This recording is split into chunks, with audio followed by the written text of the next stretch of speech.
Hello and welcome back to another Lord of the Rings live stream. Today we are playing the third scenario in the Wilds of Ravinion, the Sands of Harad um, encounter set or cycle. This is the King's Quest. So we are, if we win this, we get to open some new packs, and so that's always very exciting. We're going to be trying to modify the deck that we played the last two scenarios, just a little bit, with some Galadrim Greeting and some Gandalfs that are going to really help the flexibility of the deck. What we were running into is we were kind of running into that threat ceiling last game, as well as just it would be nice to have some snipe damage or something from a Gandalf. I think I'm also going to add into here a sneak attack, or a couple sneak attacks because that combo pairing of sneak attack with Gandalf is insane. Greg, good morning. How's it going?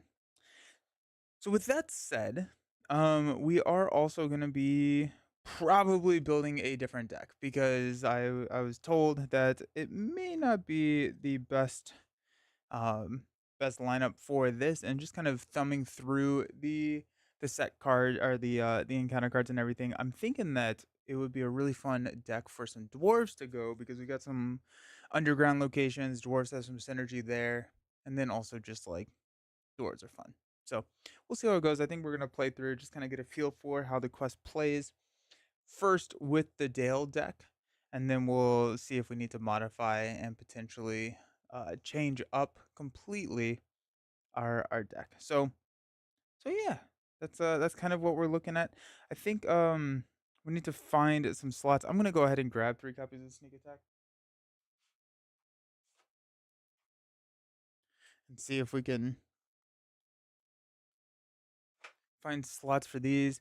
One of them, we could go ahead and just look at taking out all of our side quest, especially double back, because we've already used double back. Or we're adding in Galadrim Greeting, which is a way that we can modify and not or modify our threat and not necessarily need to quest on the double back. Yeah. Gather information. Gather information is still really good. Potentially we want to do that. Actually, no, the side quests are going to be really good for this scenario because we are actually not going to be able to progress until we have locations in the victory display. So I think we're just going to keep all of the side quest because we're not really going to ever be questing on the main in stage 1. So I think we just keep the side quest. So that's out the window. Mariner's Compass is going to be really strong because we are going to be wanting to find locations with victory on them based on 1B. Mariner's Compass allows us to manipulate our staging area to get something with victory if we want. Basically, what I'm saying is I don't know what to take. I think we could probably cut out the travelers. The travelers are not doing too much for us. Um,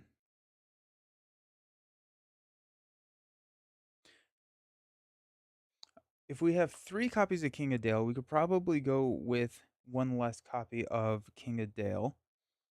Spare hood and cloak. The stone is really good for like land win. The problem is we just have too many good cards. That is the problem.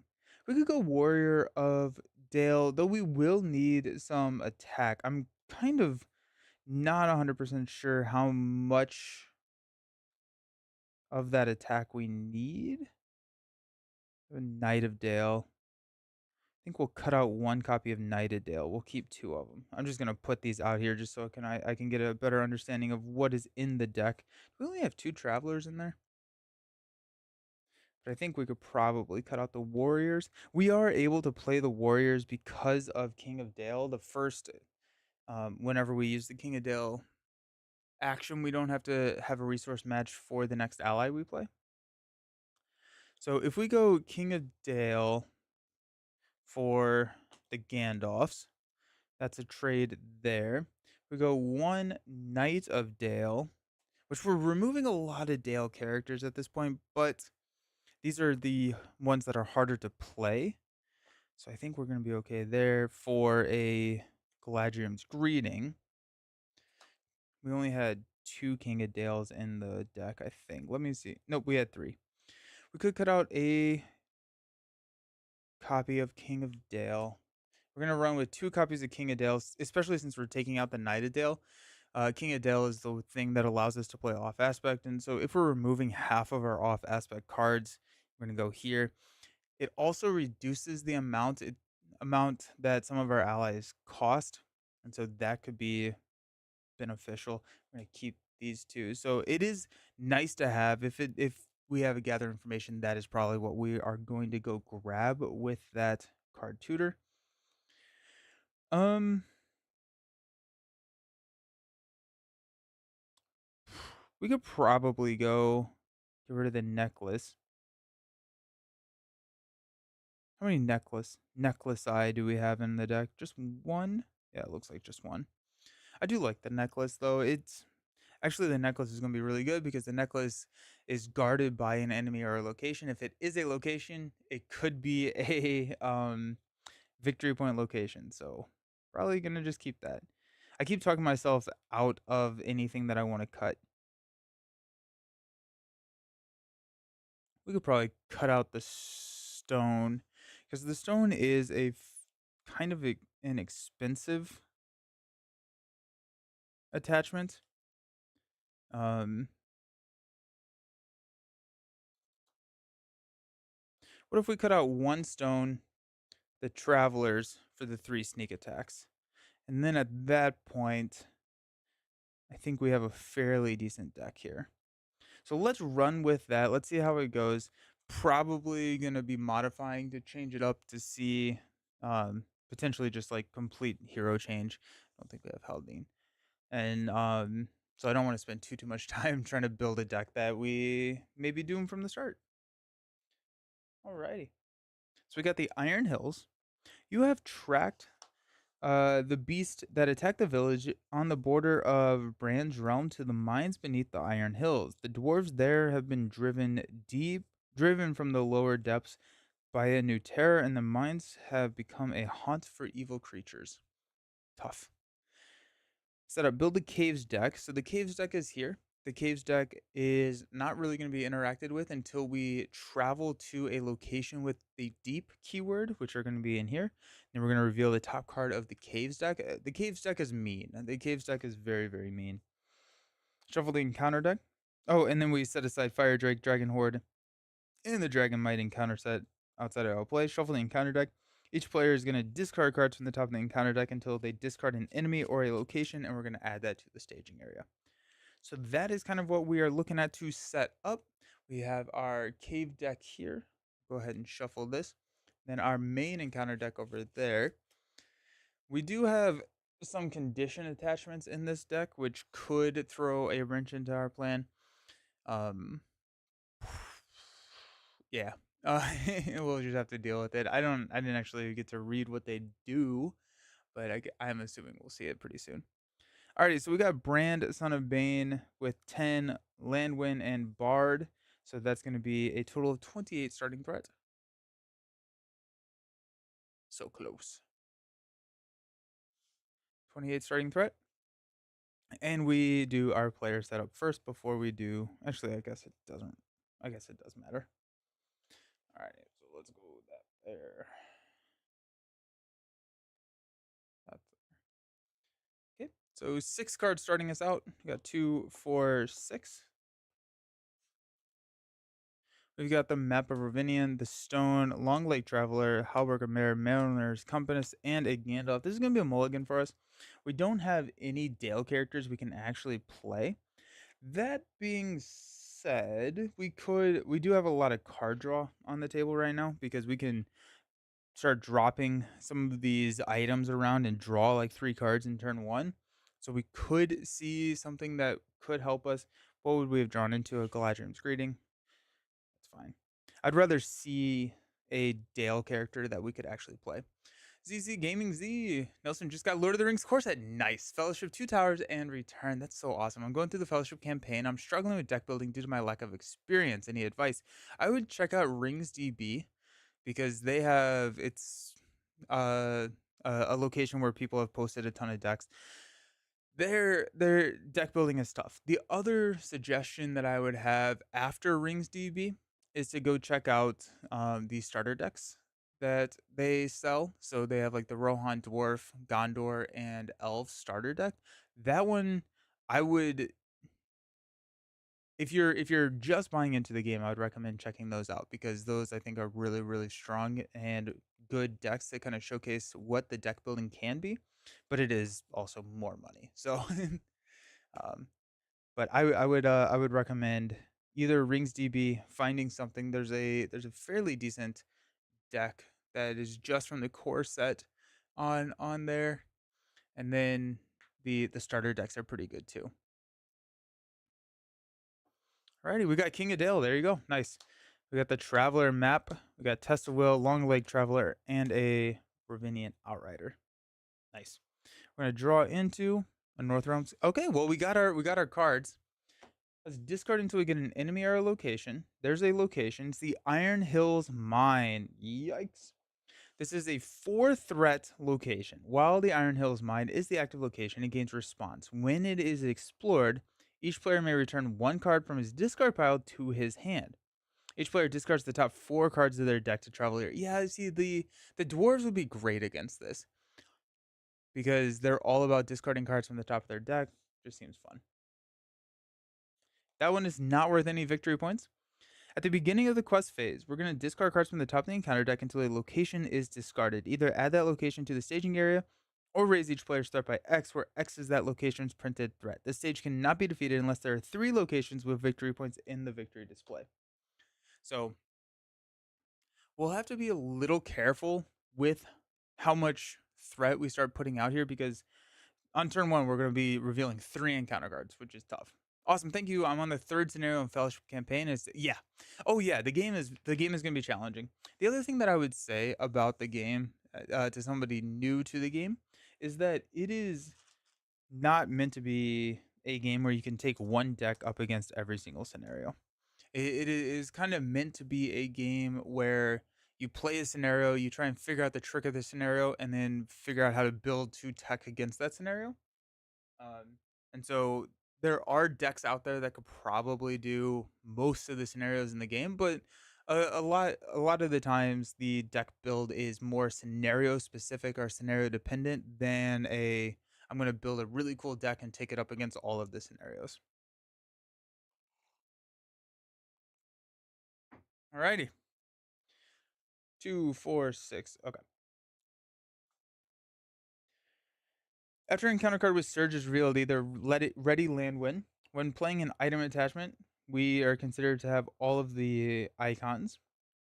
And then each Dale character with a player attachment gets +1. After you play an attachment on a Dale character without an attachment, we draw a card. So, with that being said,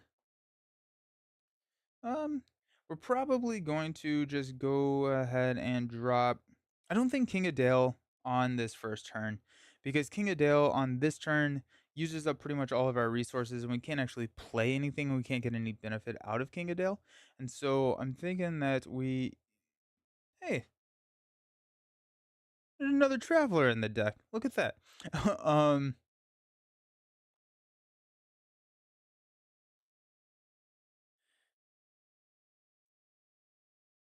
would be nice to, yeah. I think we're going to go ahead and we could go card draw or we could go North Realm Lookout. We could go card draw, we could go North Realm Lookout. There is really no other option for us here.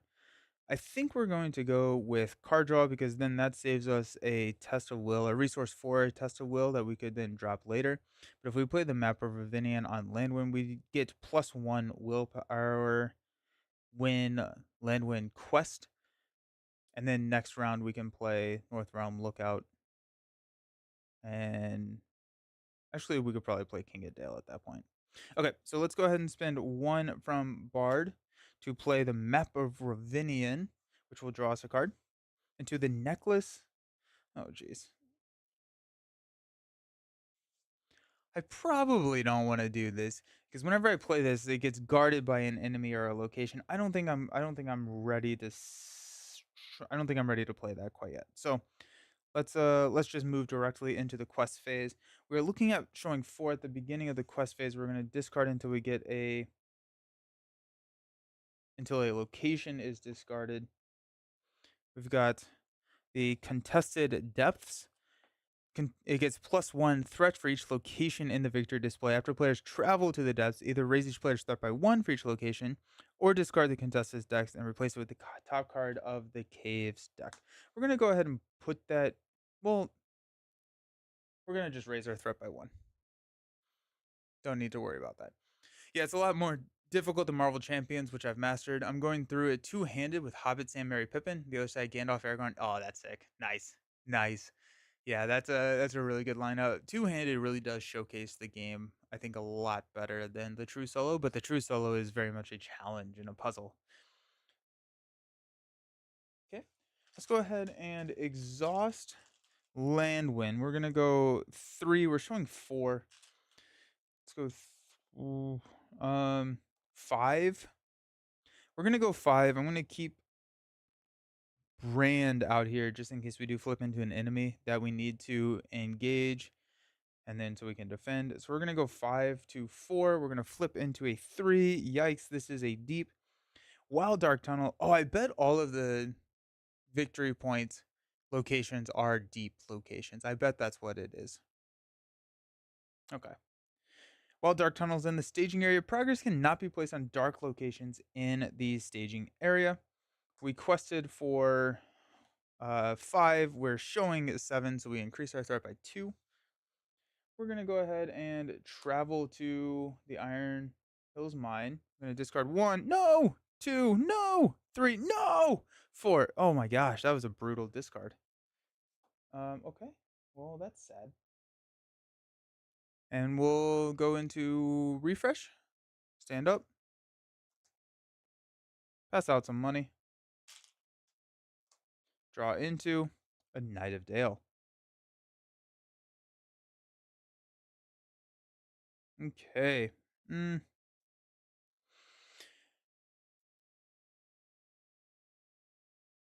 Let's go ahead and spend 2 from Landwin to play the King of Dale onto Brand, which will draw us a card into a King of Dale. Of course it does. We will exhaust King of Dale to reduce the cost of the next Dale ally you play for 1 by each different player attachment on the attached hero. So we're reducing it by 1. So we can spend 1 to play a North Realm Lookout.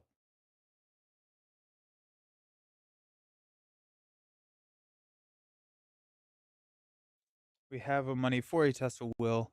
So let's go ahead and move into the quest phase. We're going to go ahead and go 3, placing a location or progress here, because after the attached character commits to the quest, I'm going to place a progress on the active location. We got 3, 6. We are showing 3.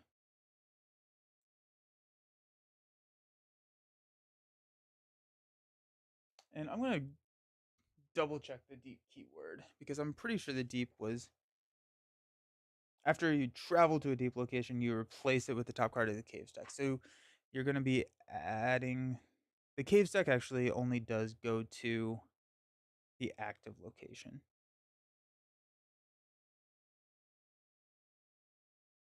Okay, let's go 6. We're showing 3. We're going to flip into a Black Bat. This is going to surge while the active location has the dark traits. It cannot take damage.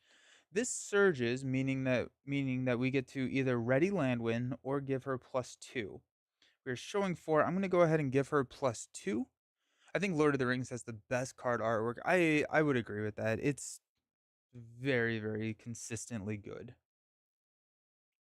So that gives us a 8. We're questing for 8 now. Surges into a dark tunnel. This is also a deep. So we have 3, 6, 7. We'll place 1 progress here. That's unfortunate. All right. This guy engages us. He's attacking for 2. We could just take this attack. Seems we could get rid of it.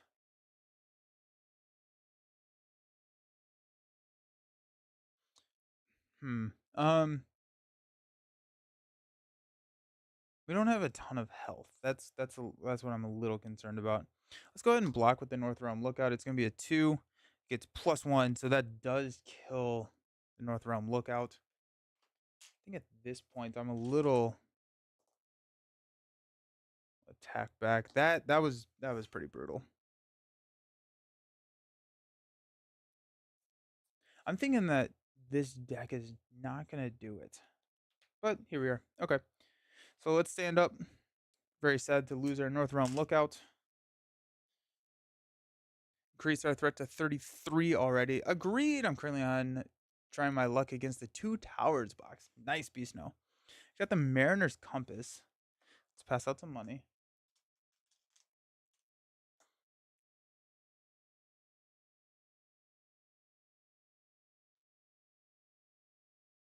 Hey, Starry, how's it going? Glad to catch another Lord of the Rings game. Happy to have you here, man. We are struggling. Let's go ahead and spend 1 to play the Mariner's Compass onto Brand. I'm going to exhaust King of Dale. And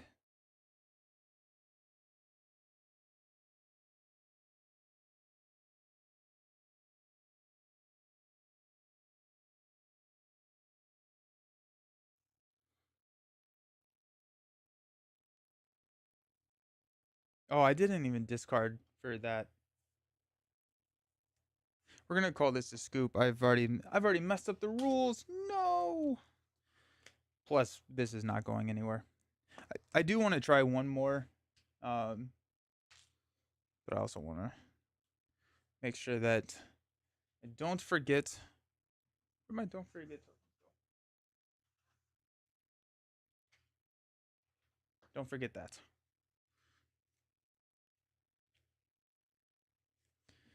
Because every single geez. Okay, so this is a pretty brutal quest. Every single pretty brutal solo quest at least.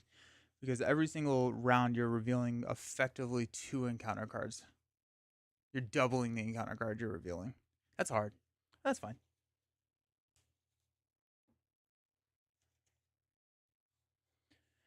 We need a lot of questing at the beginning because I'm pretty sure I'm just gonna look at these. Yeah, these all have victory points on them. After it becomes the active location, shuffle the encounter card discard pile and discard cards until X enemies. Yeah, these are brutal. These are so brutal. Okay, so I think what we're gonna do is try and build up potentially as much as we can. Yeah, I think we're gonna try and build up as much as we can until we are ready to take on those deeps. So I think it's a waiting game on stage 1. I don't think there's anything that prevents us from just kind of hanging out here. Beast No subscription. Thank you so very much for the subscription. And my old logo showing up. Love sub anniversaries for Lord of the Rings play. Heck yeah. How is Lord of the Rings going? Story, what are you playing through right now? Beast No's going through 2 Towers. We've got ZZ Gaming going through. You're in Fellowship right now. Um, I'm excited to get into Return of the King here soon. I go down to 28.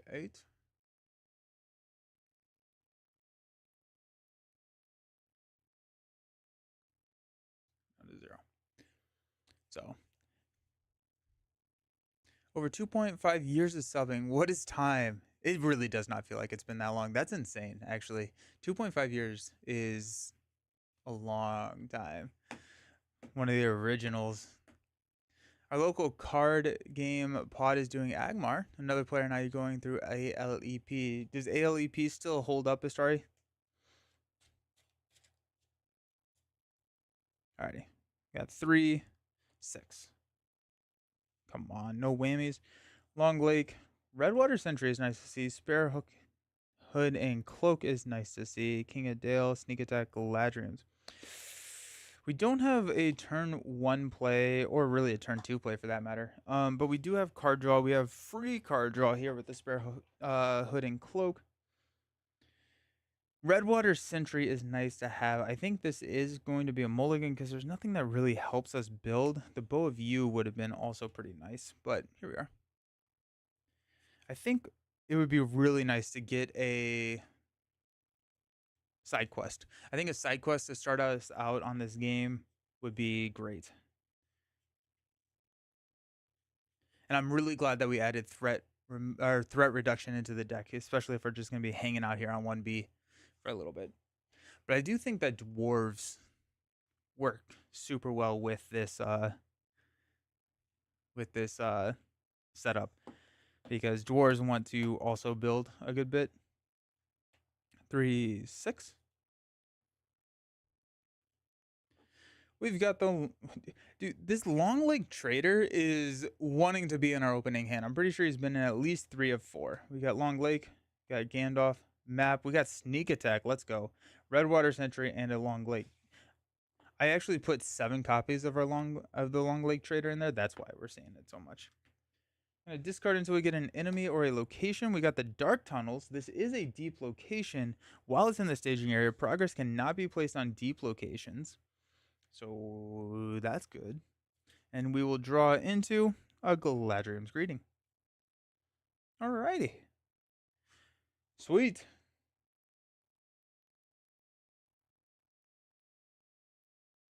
We'll just go ahead and spend the resource here to play Map onto Landwind. That's going to draw us into a Test of Will. And I think at this point, this is where we go. ALEP does hold up. They introduced new mechanics to keep it fresh and thematic. Like you have to reclaim a signal watchtower in the Rohan. And the Dunedins have taken, when you get it to you, they hold it from a counterattack. So yeah, very good to keep new stuff flowing. Their group has done very well with the expansion. So that's good to hear. I've heard really good things about those expansions, so that's good. So discard until we get a location.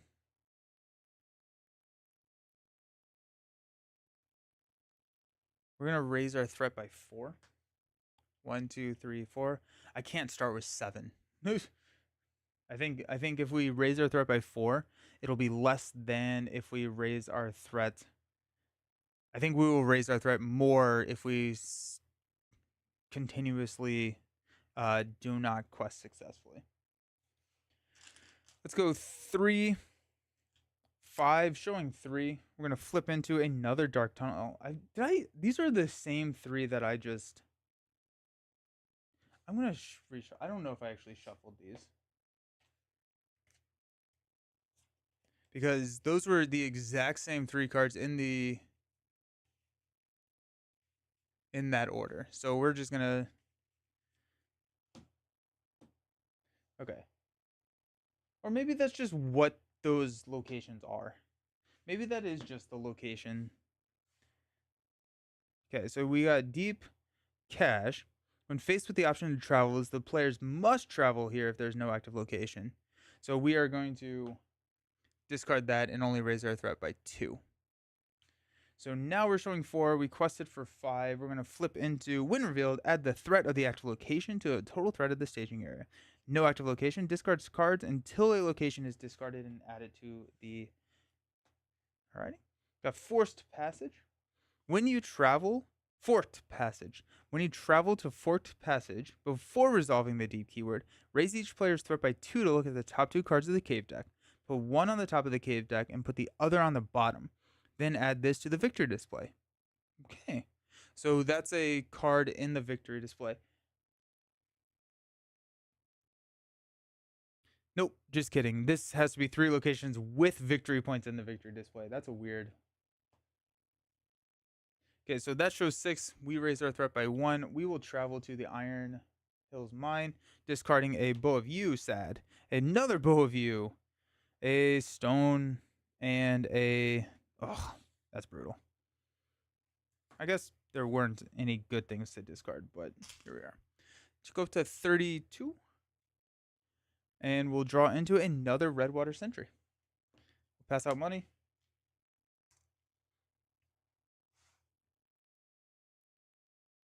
And we do not.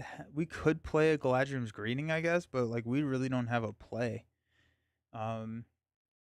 We could sneak attack Gandalf in for card draw, potentially, during the quest phase. Though I think I would rather. This is actually what we're going to do. We're going to just quest all out to try and clear this.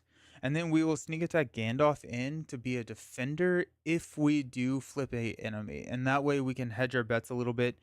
Gandalf can. I think we'll probably go with card draw. We just need to get our engine up and running. But if we get that, on going, then if we clear this, I think we'll probably grab the Halberd of Mail because we do have the sentries in our hand. And that solves a lot of our defensive problems. The stone would be nice to get rid of, or to get, but yeah, okay. So we are not going to play anything. We'll discard until we get a... Oh, geez.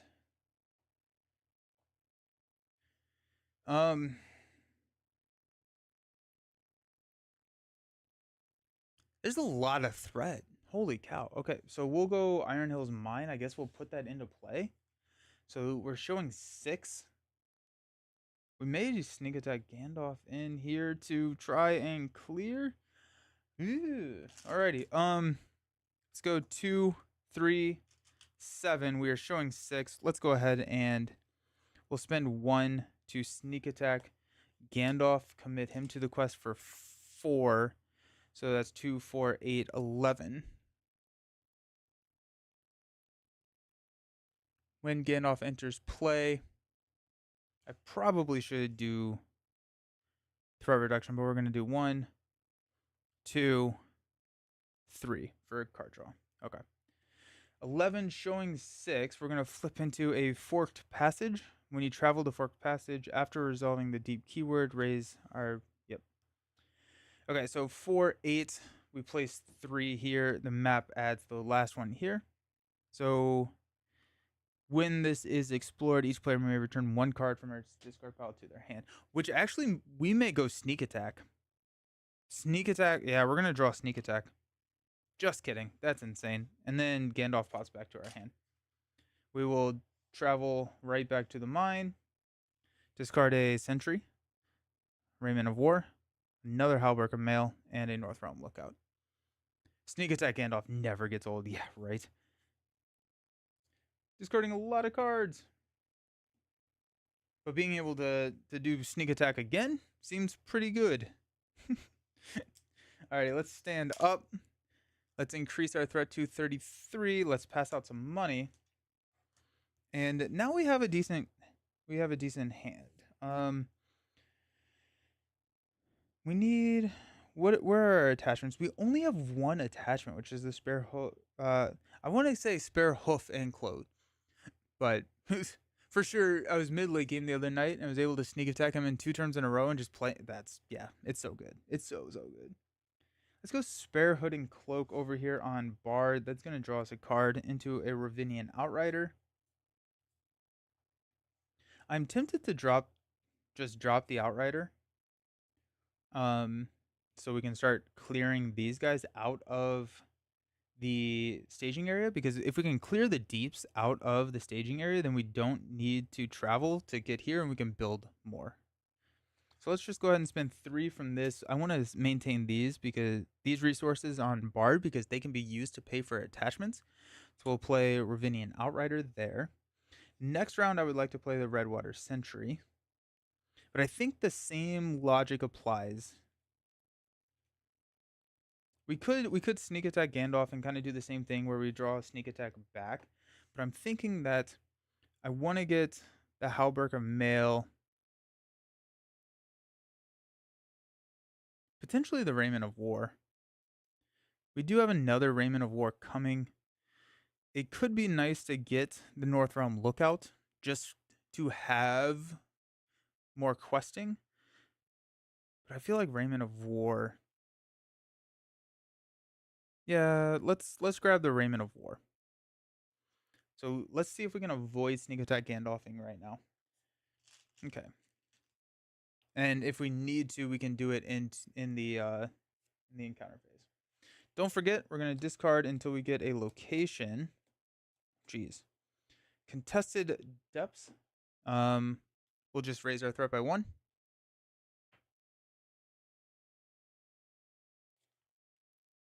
Okay. Now let's quest for 1. We're going to place a progress here for 2, 5, 8.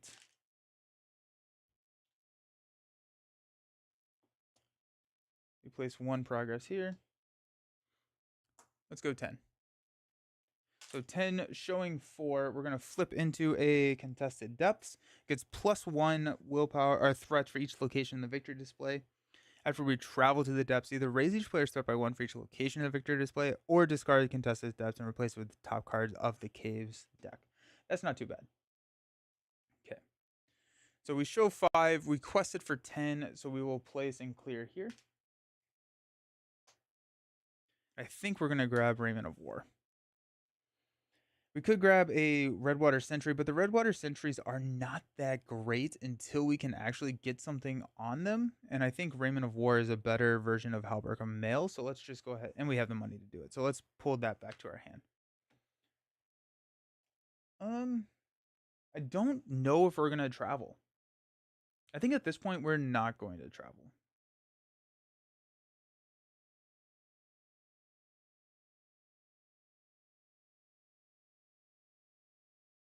Yeah. So let's increase our threat to 35. Let's stand up.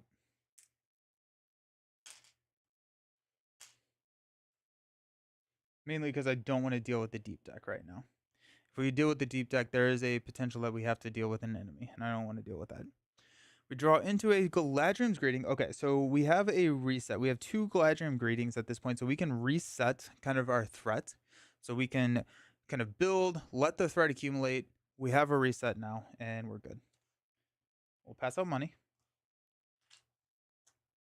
We'll spend all of the money on Brand to play Redwater Sentry. We're going to spend 1 to play Raiment of War onto Redwater Sentry because he reduces the cost to play it by 1. So now we're going to draw into a Knight of Dale. Okay. So now we have a 4 defense, 5 hit point character here. So that solves our defensive options, meaning that we can probably use Gandalf outside of the combat phase fairly effectively.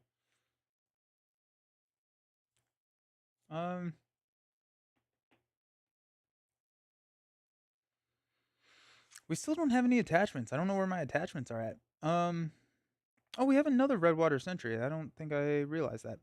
So we'll probably just try and save up and get another Redwater Sentry. There's no point in throwing any of these. Yeah, I don't think there's any point in throwing any of the allies out right now. So let's discard cards. Oh, there's a hill troll or stone troll. The Dark Tunnel. While it's in the staging area, progress cannot be placed on dark locations in the staging area. That would mess with my strategy pretty decently. So we'll discard that and raise our threat by 1, 2, 3, thinking that we'll hit that Galadriel's pretty quickly. We'll quest here. We'll clear here. So now we're only showing 3 in the staging. We've got 1, 3, 6. And that's all we're going to quest for. We're going to flip into Winterfield, attach to a questing hero and remove it from the quest. Counts as a condition attachment, limit 1 per hero. When the active location has the dark trait, reduce the attached hero's willpower to 0 and treat its text box as if it were blank except for traits.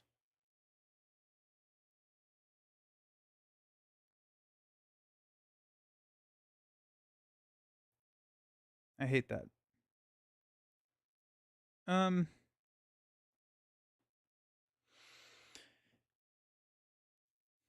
I assume all of these have GG's, everyone. Have a good one. See ya. Have fun. I assume all of the cave deck has the dark trait. I'm trying to figure out which one I would rather not have. Either I think probably Landwin. Though we do have Surge in the deck, I think I'd rather keep the ability to play item attachment. So let's go here and remove her from the quest. We could travel at this point. I still don't think we are. I think we can just start clearing them from the staging area. And let's stand up. Increase to 39. We'll draw into a double back. Now we're talking. Let's go. Okay. So let's go ahead and play double back out here. Whenever we clear double back, we get to reduce our threat by 5. So that's super nice. Oh, we forgot to pass out money. 1, 1, 1. We still don't have any attachments.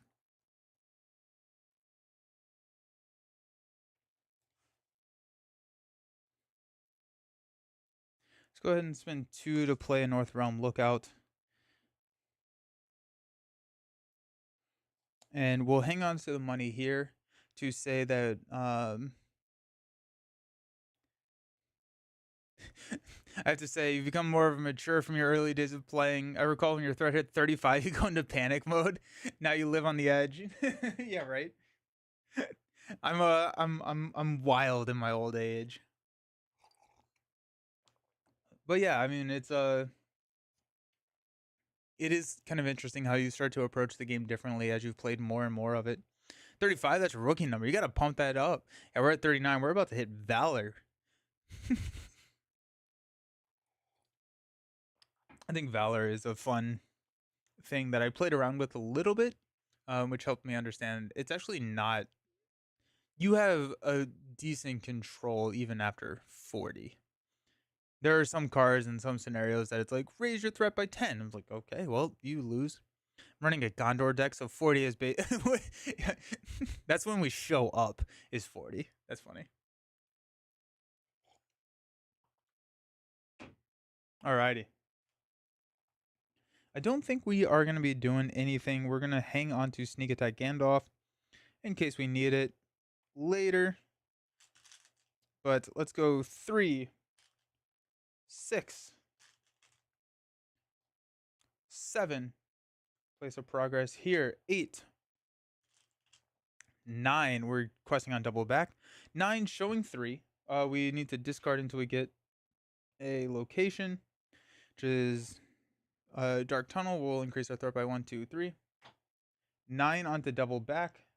Flip into Wind Reveal. The highest attack enemy in the staging area makes an immediate attack against you. If no attacks were made this way, it gains Surge. So we're going to questing for 9. We're showing 3. That's going to be a 4. We'll give +2. I don't think I'm going to need the ready here. So we'll give a +2. So we'll go up to 11. Into a Dark Tunnel. So there you go. So that shows us 6. Quested for 11. We clear double back. We'll reduce each player's threat by 5. 1, 2, 3, 4, 5. Valor levels can get you burned. It's like Denethor on the Pyre Burn. Nice. While the Dark Tunnel is in the staging area, progress cannot be placed on dark locations. That's not. Nope. That's not the end of the world, I don't think. This is kind of the thing that messes with it. I don't know if I want to travel there though. At some point, we'll have to deal with the consequences of the cave deck, but I don't think today is that day. We can still start loading up progress on there. So let's go ahead and just stand up. Keep those in the staging area. We'll increase our threat to 38. We'll draw into the Mariner's Compass. Alrighty, thank you. Cool. Let's go Mariner's Compass on the North Realm Lookout. We'll draw into a Test of Will. Apparently, I don't want to give myself money today. So we've got 2 copies of a Test of Will. We've got another Redwater Sentry. We've got Knight of Dale, Longleg Trader, Sneak Attack Gandalf, and then Gladrim Greeting that we can panic slam. Now the North Realm Lookout is actually at a 3 willpower. So good. Oh, I actually may just Mariner's Compass, the Dark Tunnel to see if I can switch out. Man, the threat in this this this deck is getting insane. That's fine. Okay.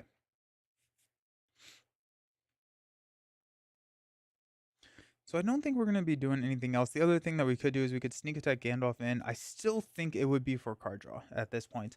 We just I think a King of Dale would be nice to see, or just more attachments. More attachments is good. Um, there's no reason to sneak attack them in the quest phase, so let's just go into questing. Nice. So we've got 1, 2. So we're gonna be placing this here. We can only place on non-deep locate or non-dark locations, and so that is a non-dark location. We do not have to exhaust here, so 1, 2, 3. We've got 1, 2, 3. That's 8. We are showing 6. Let's go ahead and discard. Don't forget this to go 2. Players faced with the option to travel, we have to travel there if possible. I think we're going to just leave that. We have enough deep. We're going to increase our threat by 1, 2.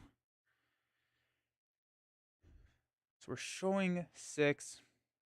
I think we'll go ahead and just quest here for 3. 1, 2, 3.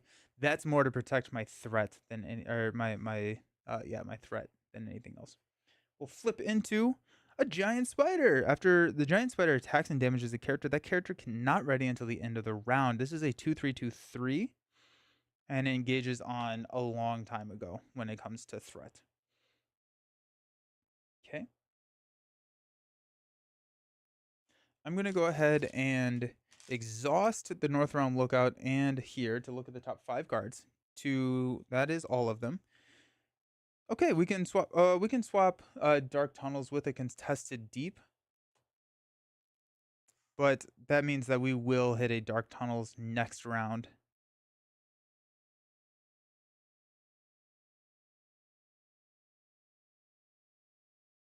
And we potentially could be discarding an attachment, which could be the Sparrow Cloak and Hood. That's not too bad. So actually, I don't even know if I want to do that. Since we're going to get the Dark Tunnel again regardless. Well,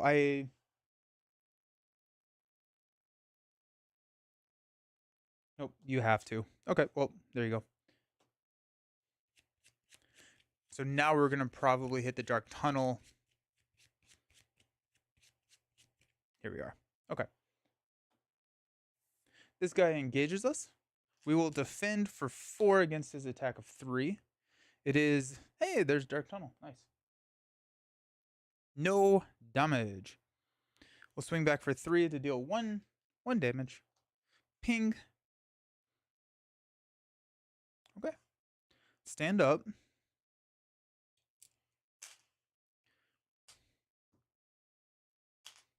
Increase our threat to 41. Rookie numbers. Draw into a Rovinian Outrider. That's nice. Pass out some money.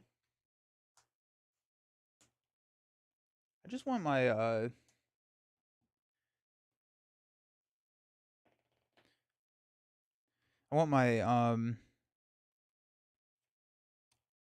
side quest. That'd be really nice. Let's go 2, 3 to play an Outrider.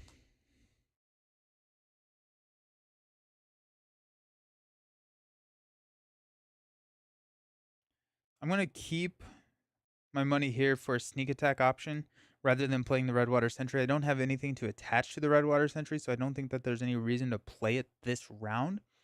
Also, we do have the ability to drop a Knight of Dale next round. We are in the Valor territory, so we can just get that free ready. I'm not sure if that is the right play. It kind of depends on what we draw.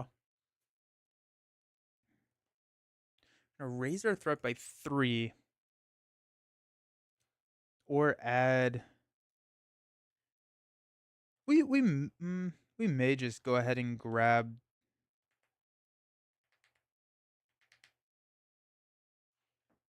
Okay, so let's discard So the stone troll is gone. That's nice to know. Okay, so the dark tunnel. I think we're gonna add that to the staging area. I don't think we can hit our threat. I don't think we can hit take a hit on our threat too much longer. We are showing 3, 4, 5, 7 in the staging area. I think we probably will travel to the dark tunnel next round, or maybe even this round, and then deal with the consequences of the cave deck now. I think with the Redwater Sentry, we should be okay. Or we could actually just North Round look out the dark tunnel again. That may be the right call there. Alrighty. We're showing 7. Let's go ahead and Landwind for 4. 1, 2. Nope, just 3. 1, 2. 1, 2. Placing 2 progress here. Luther, how's it going? How's life? 1, 2, 3. 1, 2, 3. We do have to deal with the giant spider at some point. I think if we can just continuously defend it there, we can ping him off eventually with Dale. Or I'm sorry, with Brand. Probably worth getting a Knight of Dale out soon. I want King of Dale. Maybe cutting that copy out of there was not the right call. But here we are. Okay. So requesting for 13, we are showing, what did I say, 7, 3, 5, 7. I'm going to flip into, no, the Stone Troll. Ah, panic. Okay, so Stone Troll cannot have player card attachments. After it attacks and destroys a character you control, discard 1 card from your hand for each excess point of damage dealt. Discard an attachment you control as a shadow effect. So that's scary. That is +3, so we do not actually raise our threat at all. I'm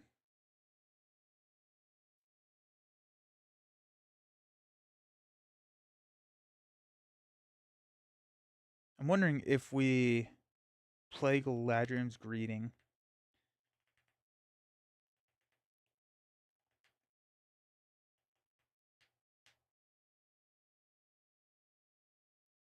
That's scary. We do have a sneak attack Gandalf. We could sneak attack Gandalf and defend. Or we could throw 4 damage at him. He's big. Oh my gosh. Alrighty. Let's do this at least. Let's go ahead and Mariner's Compass.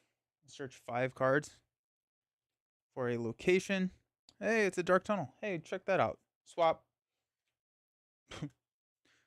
So that didn't really do too much for us, but that's fine. Do we travel to the dark tunnel at this point? I'm going to go ahead and say no. I'm going to go ahead and say no.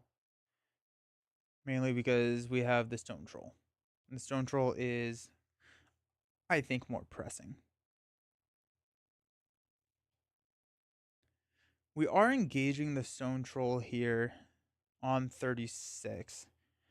Our defensive 4 with 5 health actually could block a Stone Troll attack. So that's kind of interesting. I think what we're going to do is we're going to go ahead and spend 3 here to play a Galadriel's Greeting. Reduce our threat by 6. 1, 2, 3, 4, 5, 6. And then we're not going to deal with the Stone Troll this round, because it will not engage us. Hopefully we don't have enough damage to take out the giant spider, so we're going to have to deal with it next round. We could play another Galadriel's Greeting, but I think I do want to sneak attack.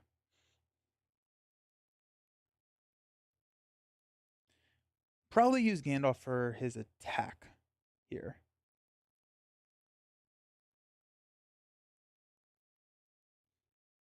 Do we sneak attack Gandalf in right now for card draw and then deal with the giant spider? I don't think so, because then we lose our sneak attack. But if we do card draw, we could draw another sneak attack. Let's do it. Okay, Spin 1, Sneak Attack to play Gandalf. We'll draw 3 cards. Map of Ravinian, that's nice. Raiment of War, beautiful. And a Prepare for Battle. Honestly, like that's pretty awesome. Okay. Let's go ahead and I guess this has 2, 5. That's enough to take it. So let's go ahead and defend here with Gandalf. So it's going to be 3, 4. We take no damage. And then we'll swing back to take out the giant spider. All right. Gandalf pops back to our hand. We increase our threat to 36. We'll draw into a gather information. Interesting. And we'll stand up. Doing this way out of order, but that's fine. Let's pass out money.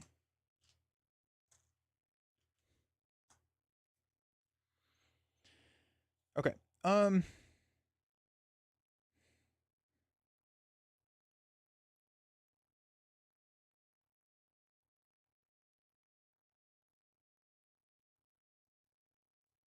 Spend 1. We do have a Raiment of War. We could actually play a Redwater Sentry and another Raiment of War, which would help us significantly with our... Okay, this is what we're going to do. We're going to spend 1 from Bard to play Map of Ravinian, to play this on the Ravinian Outrider. That's going to draw us into a Gandalf. Alrighty.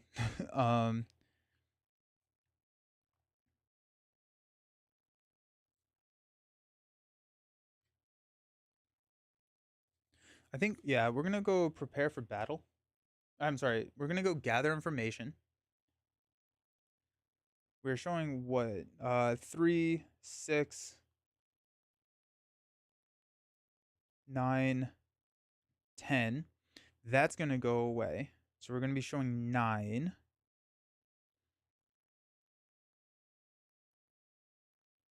I think just getting the Redwater Sentry out is probably worth it. Yeah. Okay, so let's spend 3 to play the Redwater Sentry. We'll spend 1 here to play Raiment of War on Redwater Sentry, which will draw us into a Mariner's Compass. Nice. Then next round we can play Mariner's Compass if we wanted to. We're out of resources here on Brand, which is kind of sad, but that's fine. Okay, now we have a lot of defensive options for us. How goes the adventure? They have a stone troll. It's good. It's very, very good. We do have a test of will, so we can cancel anything that rears its ugly head at us. So let's go ahead and quest. We've got requesting on gather information. Let's go 3, 6, 9, 11.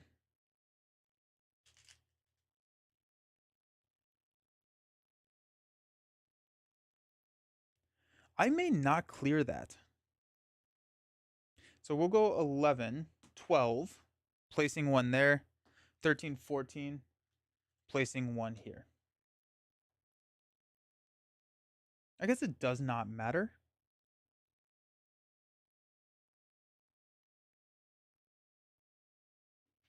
So that's 14. We're showing what, 3, 6. I said 10. So we're not going to be clearing gather information this round, but we're also going to be taking on the stone troll, which will be scary. We do have to discard until we get a location, and I will always forget that. We'll take 1 threat. Or we could add it to the... No, we'll just we'll take the threat hit. Okay, we're flipping into a black bats, so this will surge. I think we're going to give Landwind +2 into a giant spider. This is bad, actually. Okay. Ooh, little Dale action. We're trying it. It's not. We're in trouble. So 3, 6, 9, 10, 11, 13. We quested for 16. That's actually better than I was expecting. So we'll place 3 on gather information. Boom, boom. But now everything is engaging us, which is bad. So we've got these 3 guys engaging us. Okay. The Stone Troll, we will defend with the Redwater Sentry, so it's attacking for 6. We're defending for 4. 7. We take 3 damage. Okay. Black, or let's go Giant Spider. Let's block with the other Redwater Sentry there for 3. No shadow effect. Take no damage. Jim, been looking into getting this game. Coming from Champions, is there a penalty for decking the player deck out and the encounter deck out? I haven't seen any YouTube videos going over that. No, there is not. You do not reshuffle the player deck, and so once you're out, you're out. There are no more cards for you to draw, and so that's a penalty. For the encounter deck, there is not, but you only reshuffle it during the quest phase. So you will not do, if it decks out during like the encounter phase, you're fine. It is only reshuffled during the quest phase. Just started to play through the Arid Mithrin campaign myself using a Dale deck with the lineup Brand, Bard, and Dane. Oh, Dane Ironfoot. Okay, sick. Walt, just played this quest recently. I won on my first attempt, but then again, I was playing two-handed. One deck was Dale, the other deck was Creatures and Woodman. Oh, that's fun. Nice. Yeah, I did a initial scoop just because I forgot this. I immediately forgot this.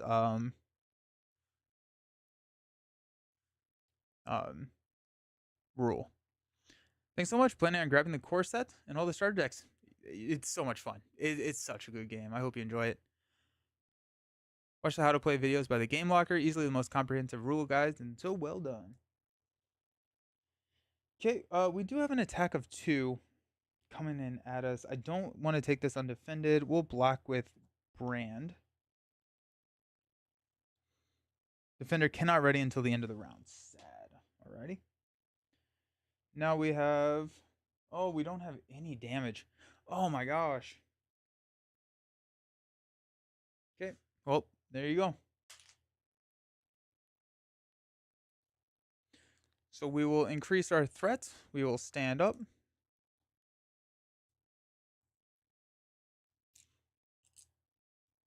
I'd like to see how they would create this game now. I wonder how they modify it as far as resource management and card drawing. I'm not sure they would do to improve it, but I'd be interested. I don't think I saw a rule that covered. Those videos are amazing. His reviews on all the revised reprinted content have been helpful planning out what I should buy. Nice. Okay. Increase our threat to 39. We're in trouble now. We got a test of will. That's good. Where are my cards? Where am I? Okay. I think we drop a Mariner's Compass. We're gonna spend 1 to play a Mariner's Compass on the Outrider. Draw a card into a Bow of You. We'll play a Bow of You onto Brand, which will draw us into a King of Dale. Now we're going. We got 2 to play King of Dale here. We can exhaust King of Dale to play the Long Lake Trader. Or, yeah. I'll put these guys here just because I cannot see that part of my table. We got the Long Lake Trader there. Okay.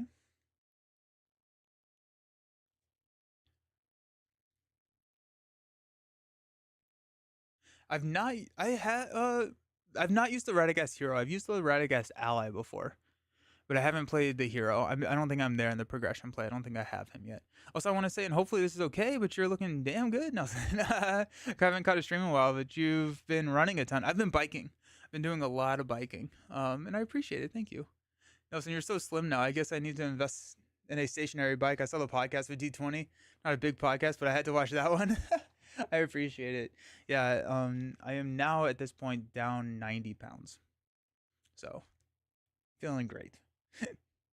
Okay, we are...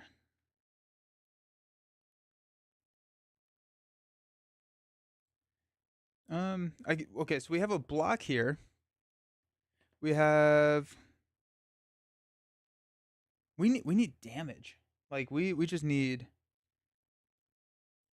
What's my nutrition look like? So I'm doing a lot of calorie counting. I am doing.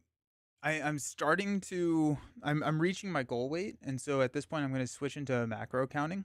Um, and so that's kind of where like I'm looking at, but I do a lot of fruit. A lot of fruit keeps me full. And then I'm eating at a I don't know, 600 calorie deficit at this point. Uh, Radagast was one of the heroes I beat this quest with on your first try. Nice. Army of creatures and eagles and bears. Creatures and eagles and bears. Nice. Okay. I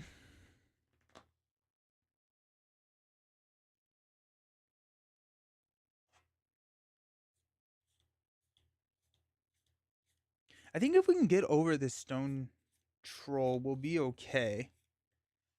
Ish. Um so we can Redwater Sentry block here, Redwater Sentry block here. The Black Bats. We may just take that undefended. If we lose a hero, I think we need some sort of swing, though.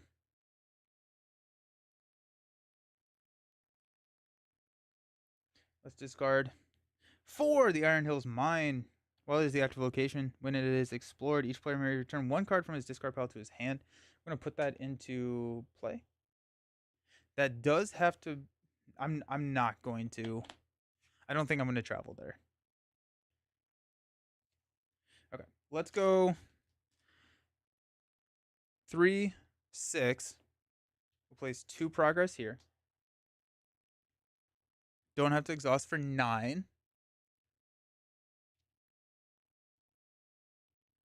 Okay, so we are showing 4, 7, 9, 11. We'll go 1, 2, 3. 1, 2, 3. That's showing 15. That should be fine. Let's go with that. Let's go with 15. Questing on gather information. We're going to flip into another Iron Hills mine. Yikes. Alrighty, so that's 8, 11, 12, 13, 15. So we don't take a threat hit, but we also do not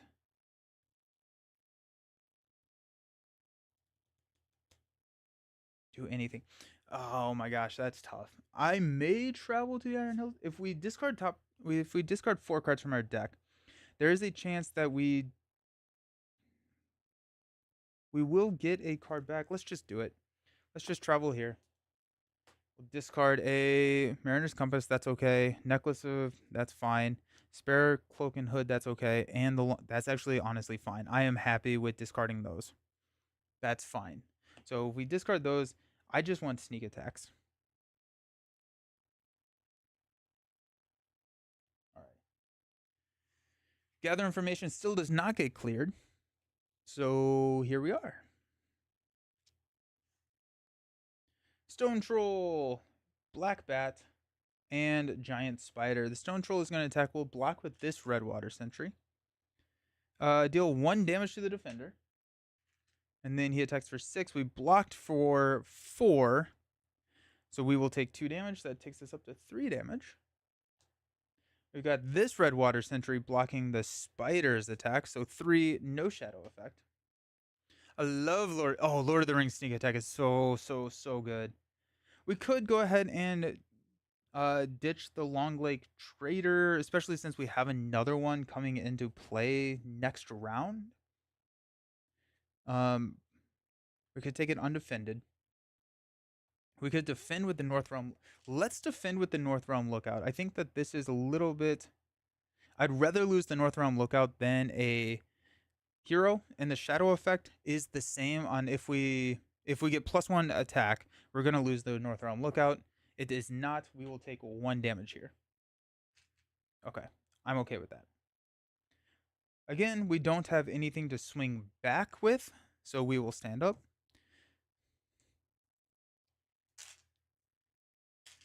Give me that sneak attack.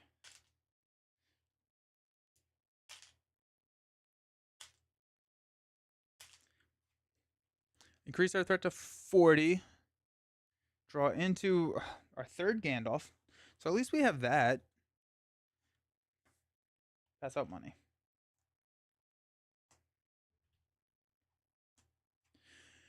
Okay. We do not have any attachments. We'll just go ahead and King of Dale our trader here. And I think we're just gonna hang on to money at this point. We can clear there. We just need attack. Um we had a long leg trader and no, that was the only one that we had out. Okay.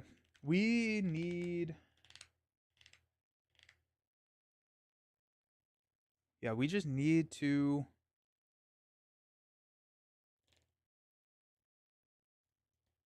this is what we're gonna do. We're gonna go trader, cloak and hood over here on the North Realm lookout. Nope, not yet. Not yet. We're gonna do that after we quest. But then we can ready up someone who can attack for us. How do you feel about your hero choice? I don't think that this is the greatest hero choice for this quest, but we also just took the deck that we played last game and are playing it here. And so I'm learning the quest. And I think we're gonna switch to dwarves if we don't find success here, and I don't think we will find success here. Mainly, we're almost out of our deck, and we're. Well, that being said, no, we're probably done. We're probably done. I don't see us winning this one. Okay. Next round we can play a Gandalf. If we don't get the sneak attack, actually, if we clear here, we may just grab sneak attack. Yeah, we probably will. Yeah, cool. Okay. So quest. We got dark tunnels. We'll raise our threat by 3, I guess. I got the dwarf precon. What makes dwarf special? I haven't opened it yet. Dwarves, have a couple things going for him. Mainly Dane is one of the heroes where when Dane is ready, all your dwarf characters get +1 willpower and +1 attack. And so you build like this dwarf army. And because Dane is there, they just get souped up. And then the main mechanic that they have is discarding cards from the top of their deck, similar to like Domino, where like they have cards where it's like if this card is discarded from the top of your deck, do X. And so they have a lot of cards that will discard and then shuffle cards back in.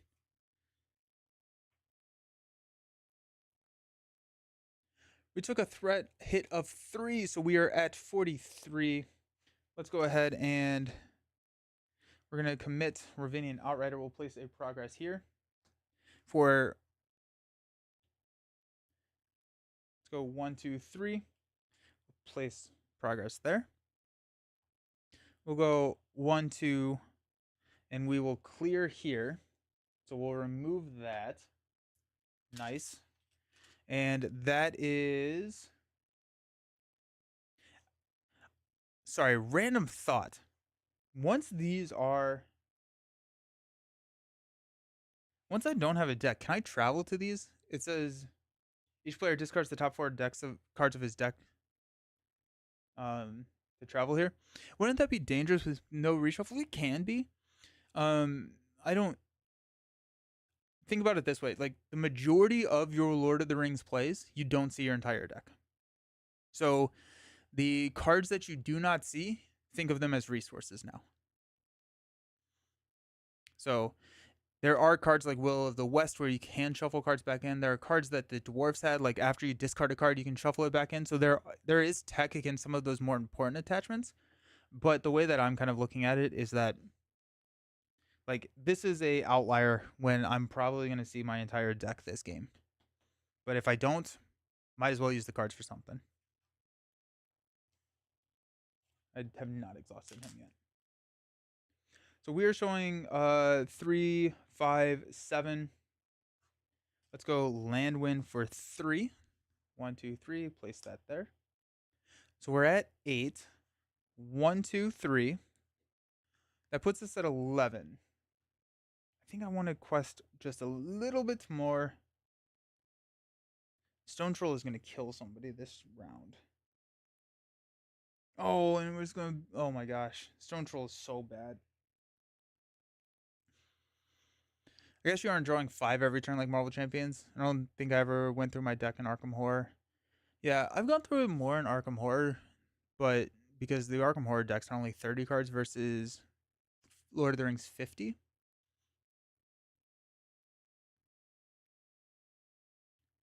Oh, we will have a gather information. We are going to clear here, so we do have a sneak attack, so we can sneak attack Gandalf into block for the Stone Troll. And then we have blocks here. Sweet. Okay, actually, yeah. So we're going for 11. We're showing 3, 5, 7.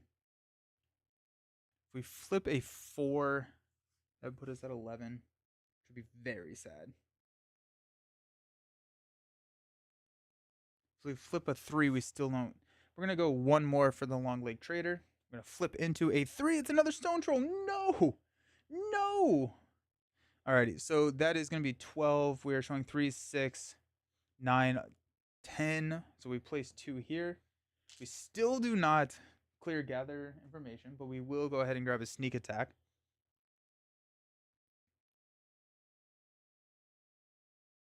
Well, that's not good.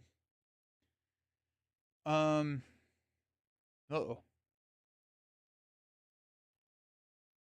Hey, Don Don. Hope you're doing well. I am doing fantastic. Except there's another Stone Troll. I don't like the Stone Trolls. They scare me. I don't think we're gonna travel. I think we probably will Galadriel's Greeting here. That's gonna. Nope, we still engage the Stone Troll. So I think we sneak attack Gandalf for threat reduction, Galadriel's Greeting for threat reduction, and then we don't have to engage that Stone Troll. I think that's the only way out. We have to kill that thing. Ooh. All right, let's swap this guy. Let's go ahead and throw this up here on the North Realm. So we have an open slot there. Did I not quest with Bard? Okay, well that's good. That's really good. Okay. Let's go ahead and spend 3 to play the Galadriel's Greeting to reduce our threat by 1, 2, 3, 4, 5, 6. During the combat phase, oh no, we engage before we combat, so we will engage the Stone Troll. Well, that's probably game ending. That's game ending. Because we're engaging 2 Stone Trolls. Alright, we'll scoop there. We could sneak attack Gandalf in for threat reduction, but we're done. We bottom decked so many good cards. So many good cards. All right, let's build a dwarf deck. I think we need a dwarf army to deal with this. It's kind of similar in like what you're trying to do with the 2 decks in terms of like build up an army, have one hero kind of run that army. I think Stone Troll is brutal. Stone Troll is brutal. Gimli is not great. I don't think Gimli. I think he's too expensive for what he does. Um, dang. Okay. Yeah, that was tough. I'm trying to think what else we could have done. I don't know if there is anything else we could have really done. We need defensive options because these Stone Trolls are mean. We could go like a pseudo dwarf deck, so we could go like Baragond with all of our armor stuff. It's more of a Gondor deck. I guess we could go Gondor, but underground dark. There's a hero that deals specifically with that. Let me look and see what that is. Yep. Yeah, those Stone Trolls are mean. Alrighty, so we've got a.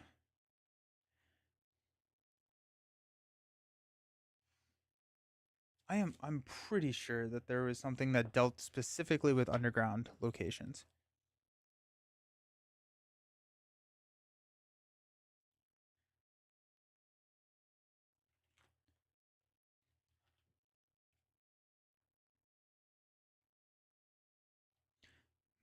does not contribute its threat if it's an underground location. There we go. Exhaust Bomber to choose a location. That location gets -1 threat until the end of the phase. It does not contribute its threat if it is an underground location. So there you go. So we will want to go with green. We'll build a green, purple because we want Dale, potentially red because we just need defense. Because the Stone Troll is amazingly bad because we have to discard a card from your hand for each excess points of damage dealt, which is so brutal. What are those side-loading binder pages that you use? They do hold sleeve cards. If you're on YouTube, I think I updated it. There should be a link in the video description that is going to have a link to the pages. I don't recall exactly what they are. Let's grab a Dane. What's our let's go Ori. Ori is going to be our, once you control 5 dwarf characters, you get to draw an additional card at the beginning of the resource phase. Potentially blue. Oh, if we go, we could go Owen. 5 dwarf characters, you get +1 attack and gain the tactics resource icon, which means that we can get any of the tactics stuff. Been using the Ultra Pro top loading binder pages. Those are a little tight for sleeved. Yeah, these are side loading. They're pretty big. Oh, that's not even sleeved, but yeah, like Eowyn's sleeved right now. She fits in their slot fine. Then we have Nori. After you play a dwarf character from your hand, reduce your threat by 1. I feel like Nori is probably the better option because I think playing these dwarf characters. I'm going to check tactics to see if there's anything that we need. After another hero is declared as a defender, exhaust Dory to add his no, that seems bad. Gimli, Gimli's 11. Gimli seems really tough. When Thalin is committed to the quest, deal 1 damage to each enemy as it's revealed. I guess we don't have to go with a dwarf tactics hero. We could go with like Eowyn here. We reduce our setup cost by 3. And we just have like the crazy willpower.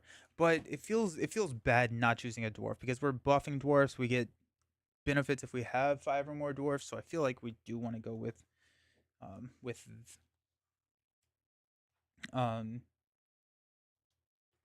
dwarfs. We have Beaufort, Veteran, Axehound. The Battle Masters are good. That could be. Battle Masters are our attack. I love this game because it always feels like you want to. You never can leave out a color. We could leave out blue.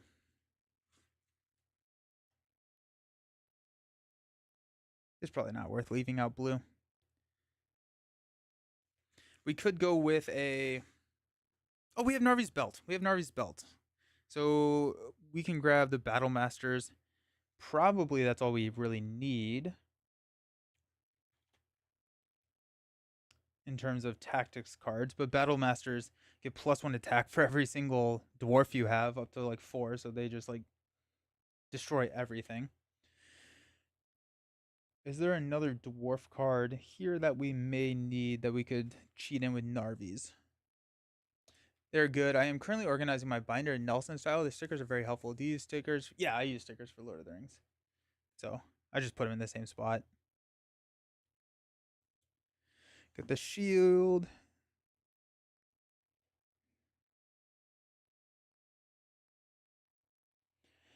We got the Darrow Dwelf axe.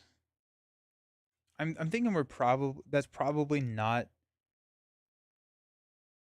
good enough to take up a deck slot. Dwarven axes +2 attack. I think we'll be okay.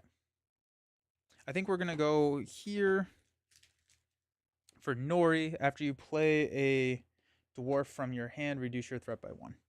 Let's grab Sword of Gondor.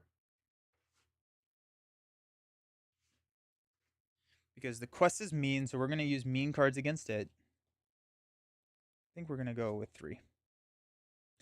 We'll take 3 and we'll cut them out. Quick sidebar: I need companies to not all ship me stuff at the beginning of the year, but I have to get a few big boxes. I won't have time for them all. Nice. That's fun. I just got the extra large version, and this morning I organized my token collection in the extra large for the champions. So like this is the standard size, so it's extra large. So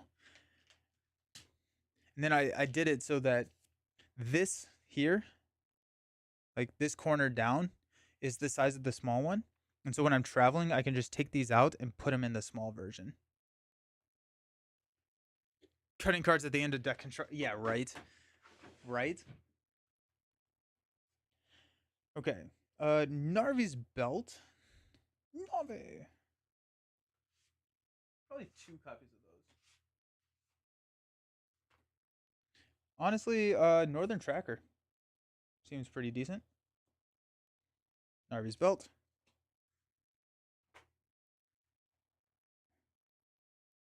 I think we'll keep Sneak Attack Gandalf.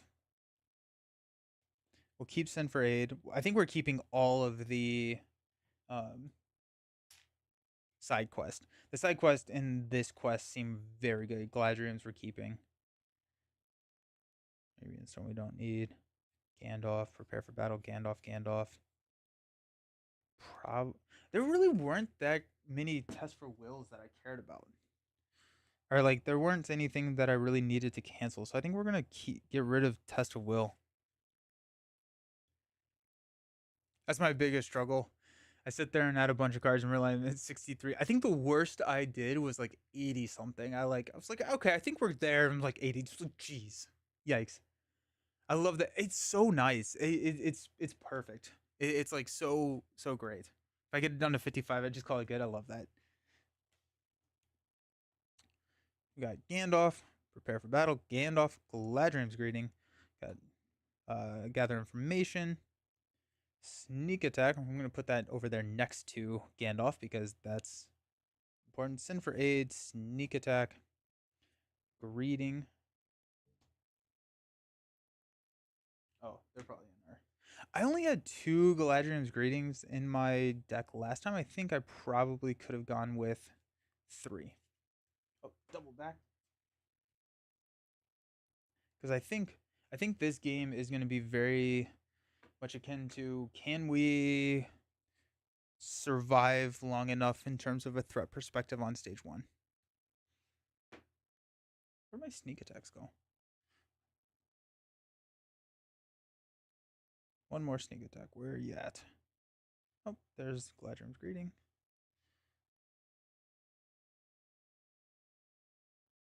There it is.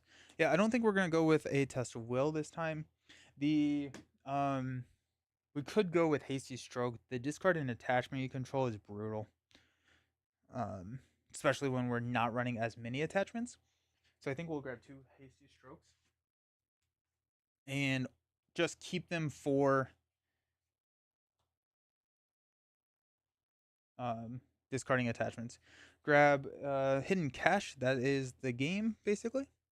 One tip I learned from a Cardboard of the Rings video that I use for cutting: if I have 3 copies of a non-essential unique card, the first thing I look for is cut. Oh yeah, that's a good call. That's really good advice. Okay, let's grab Galadriel.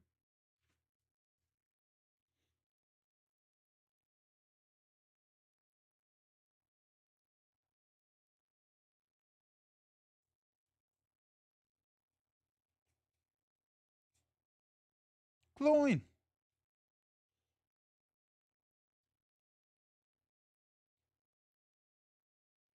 Okay. Overhill Underhill Gandalf is not the end, or not the worst idea. I think we'll be fine with questing. Okay, that to me looks pretty good. Do we have what's our other side quest? Rally the West. Each hero gets +1 willpower. We do need unexpected courage for Dane.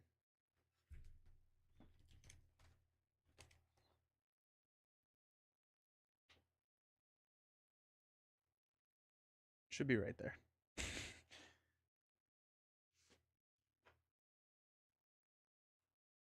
This one of these needs a adult. I think we'll run 2 copies of Unexpected Courage. Hey, Catastrophic, how's it going? I bought this game about 2 months ago. I've yet to play a single game. Nice. It's good. It's really good. Um I hope you get it to the table soon because it's one of my favorites for sure.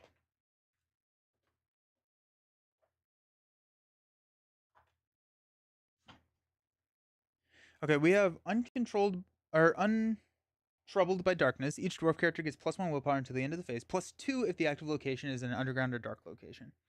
That seems good. Let's grab those. For this quest, so good.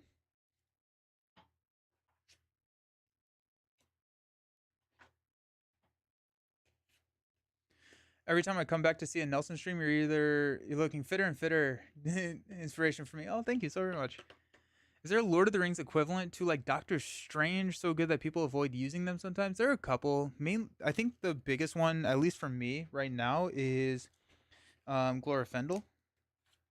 So Glorfindel is 5 cost, which is the biggest thing, right? So typically the threat cost is a sum of all your stats. And so if Glorfindel was statted that way, he would be a 12 cost. So 3, 3, 1, 5, 6, 7, 5. Yeah, so he'd be 12 cost, but he's only 5. It's offset by you have to, after you exhaust to commit to a quest, you raise your threat by 1.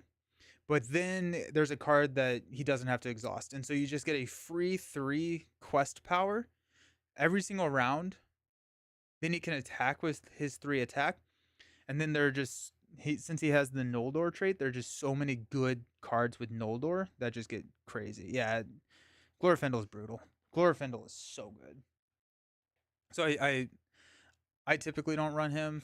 Noldor is really strong. Eowyn seems like she could get up there in terms of the tactics Eowyn, I should say. Tactics Eowyn seems really good. Baragon to some extent. Just 4 defense. I find myself using Baragon a lot.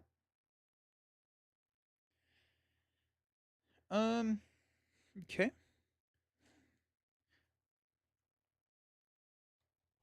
We're gonna see if there's any. We got a very good tail. We're gonna grab that. A very good tail is a 0 cost event. You exhaust 2 allies to shuffle your deck and discard the top 5 cards. Put 2 allies discarded into play by this effect. Uh, Elrond is really, really good. Anyone who's defeated a Balrog ought to have a good card. That is fair. I am on that team as well. Elrond is probably potentially the strongest. Now that I'm like thinking about it. So Elrond, he costs 13, so he's very, very expensive. He's a 3/2/3/4, but you can use his resources to pay for any allies. And then after a character is healed, you get to heal 1 more damage. But the combo of him with Vilya, which is his Ring of Power, you can exhaust both of them and just put the top card of your deck into play. And so you can play these like 6 cost cards for free, and so that just ramps so quickly. It's been a while since I watched some good LCG streams. As Marvel Champions slowed a bit before the Shield. Um, I would say a bit, yeah, yeah. Just like yeah. I ran a Noldor deck with Elrond. It was really good. Possibly the best deck I've built. I don't remember it all, dude. That yeah, Noldor, Glorfindel, and then I like Gandalf because Gandalf with Elrond, you play with the top card of your deck face up. And then Gandalf has abilities to manipulate and swap the top card of your deck. And so you can swap the top card of your deck into something that you can play for free and then play it for free. It gets disgusting quickly. um okay. I'm hoping that we don't see too many other cards that I want to grab for dwarfs because I want to fill out the rest of this um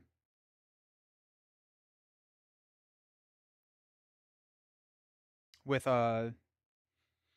allies. But I'm missing one card, and I may not actually have the card. There's a card that after you discard a card, you can shuffle it back into your deck. That may I may only know of that card from um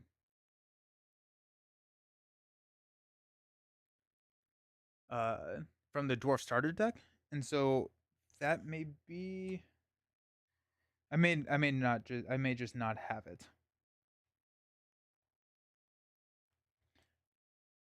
Each dwarf character gets +1 hit point. We got King Under the Mountain. I'm gonna grab one copy of King Under the Mountain. So King Under the Mountain, attached to a dwarf hero, exhaust it to look at the top 2 cards of your deck. Add one of those to your hand and discard the other. Dwarven Shield, after your hero takes damage from an enemy attack, add 1 resource to the attached hero's resource pool.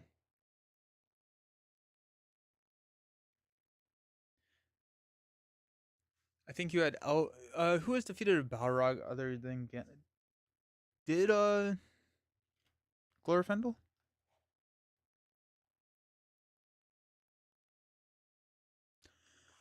I think I had Elrond and Glorfindel, but I don't remember the third one. It may have been Gandalf, but I'm not sure. I need to do another dwarf deck. I'll probably do Rohan next. I like, yeah, hobbits are great. Hobbits just, yeah, hobbits are intense.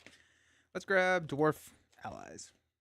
I don't love that these games have OP heroes, but thematically it does make sense that Doctor Strange, Elrond are the most powerful in their games.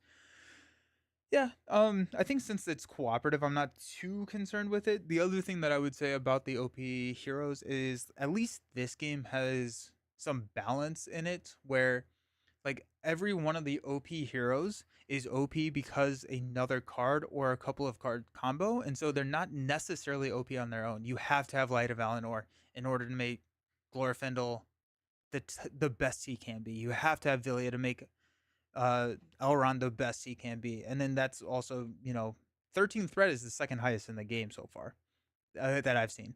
So like you are balancing. It's like, okay, you get, if you play Elrond, yes, you're getting an amazing hero. But if you compare it to like um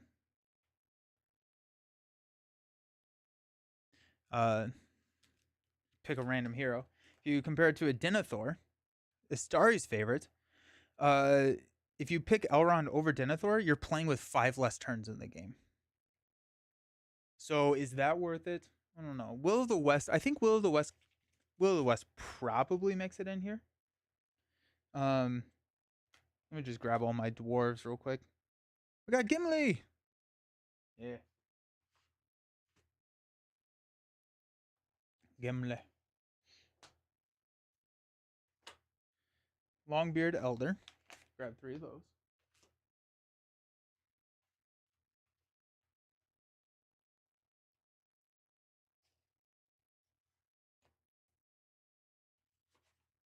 We got Philly and Killy. Dwarven Sellsword. I don't think I care about that. Longbeard Orc Slayer. Don't need that. Brock. Don't need that. I already grabbed Gloin. Let's grab 1 copy Philly, 1 copy of Killy. They're okay. They're not great, but if we can get one of them in turn like, oh, that's not it. We can get one of them quickly, it hits that 5 threshold very fast.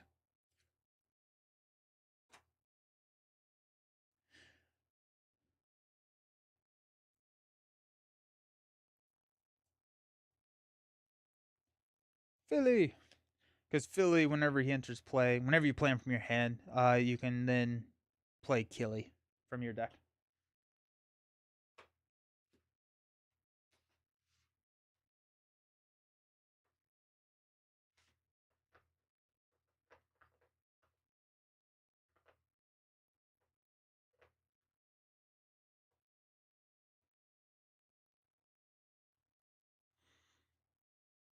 I'm gonna go ahead and grab Keep Watch.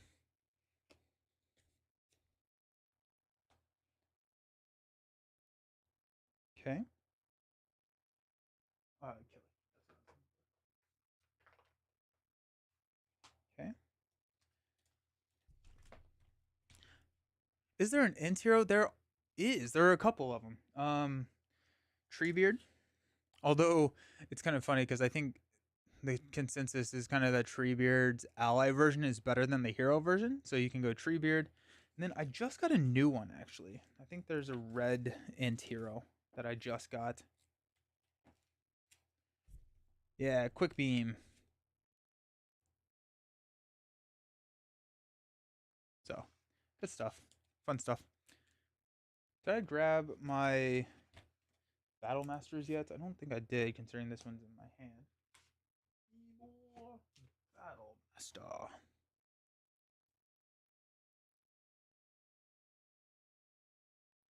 Go 2 record keepers. Minor. After an enters play, discard the top 3 cards of your deck. Choose and shuffle 1 card from your discard pile back into your deck. Let's grab Prospector, Minor, Hammersmith. Probably.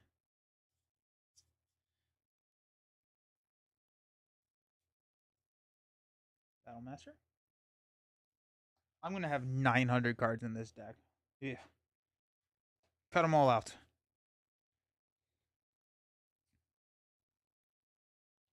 While there's a quest, while this quest is in the virtuous play, each location in the staging area with the same title as the active location does not contribute its threat to the. Ybor Guard. After you play Ybor Guard from your hand, discard the top 2 cards of your deck to reduce the cost by 2. That's decent. All of the threat. I assume they're in Two Towers Saga expansion. I don't know. I don't know. I don't remember off the top of my head where they're from. I don't think that they are from the same expansion because I've had Treebeard for longer than I've had Quickbeam. I think Quickbeam. I don't know. I don't recall. Unfortunately. But RingsDB, you can go do a farm search on RingsDB for an Ent hero, and then it'll tell you what packs they come in.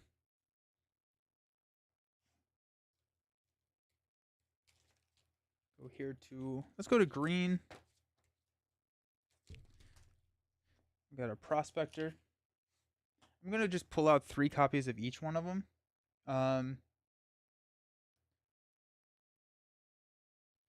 go Bomber. I feel like 2 copies of Bomber is worth running. We got Bofur. Biffer.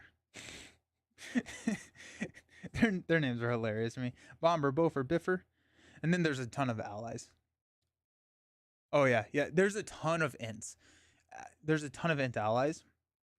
And Int is an entire archetype in and of itself, so like Beachbone.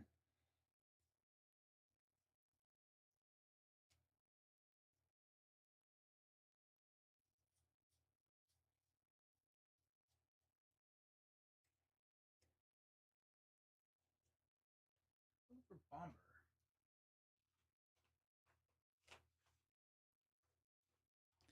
Treebeard comes in the 2 towers. Quickbeam comes in the Crossing of Porus, the Haradrim cycle. So this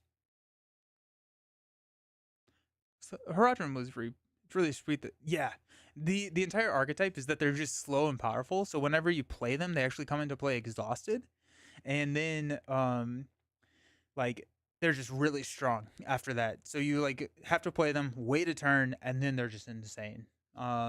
Treebeard, the ally, the reason that he's kind of considered better than the hero is because he actually collects resources where typically only heroes do, but Treebeard as an ally does as well, and he can use those resources to pay for Ents, or he can spend 2 resources to ready an Ent, and so it gets insane.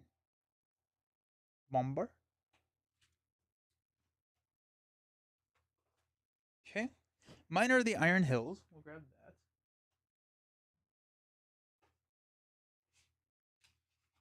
We're gonna have an egregious amount of cards.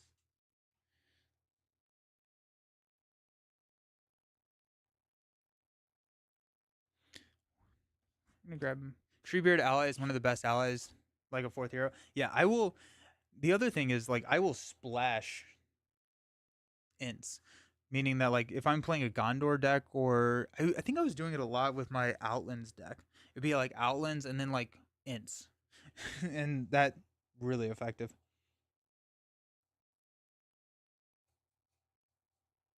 It kind of looks like a dwarf to me.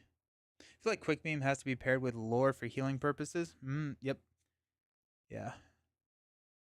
Oh shoot, that's sick. They should have been the hero. Yeah, right.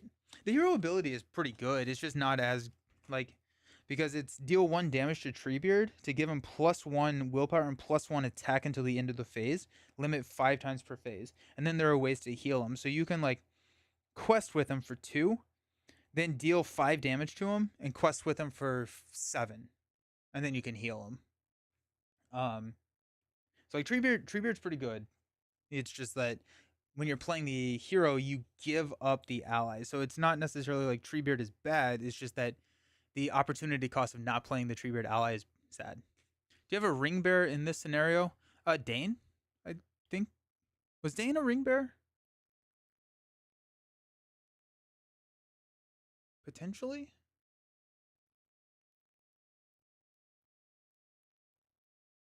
I'm looking for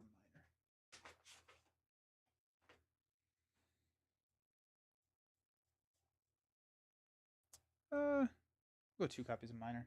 The conditions aren't that bad. Dane was not. Okay. So no, I don't have a ring bearer unless I have one in my allies, and I don't believe. Oh, I'm running Gandalf, so I guess technically Gandalf. Gonna jot that down for your purchase. Sweet, nice. Bomber we have, the Record Keeper we have. Potentially gonna just grab a third. One cost allies are so good. Ybor Hammersmith. I think we grabbed 2 Hammersmiths, didn't we? We have so many cards on this table. This is going to be a brutal cut. No, we didn't. Did we really not grab Hammersmith while we were in the E's? I guess not. There's one of them right there on the front. Where's the second one?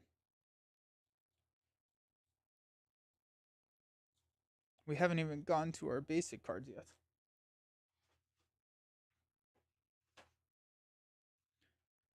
The last dwarf ring was lost with his dad in the lore, as I recall, although you can use it in the game. Nice. It's kind of strange there aren't more than int heroes. What if I wanted to do 3 int heroes? Too bad, can't do it. Are there only 2? They don't print anymore? That's too bad. There's hammers. I know you're not planning on reprinting everything, but I assume that's one of the cycles? Oh, the Horadrim. Yeah. Yeah. The nice thing that I will say that you did not hear me say is that at least it's a hero, so it never gets shuffled into your deck. And so if you wanted to somehow find, there's all my ints for in lore. If you wanted to somehow just maybe, I don't know, use it somehow, just get another hero somehow, or print it out somehow. I don't know. Sage is defeated. The first player searches top X cards of the encounter deck for 1 non-objective card worth no victory points and adds it to the victory display. Put the remaining cards back in any X number of players plus 4. Well, this quest, not worth it, really. What is that dwarf card? I'm trying to remember what that dwarf card is that allows me to shuffle things back into play. I just may not have it. I thought I did for some reason. We'll grab a Legacy of Durin. Legacy of Durin, after you play a dwarf from your hand, exhausted to ready. Or, I'm sorry, to draw a card.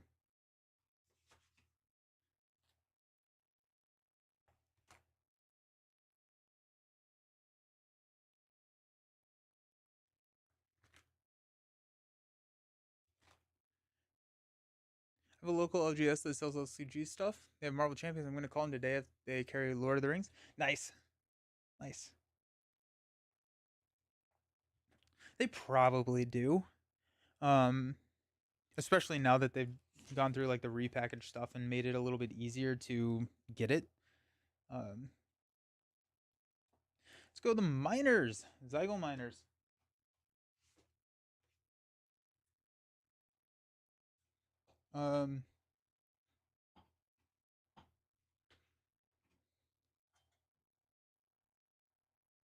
Dwalin we could go.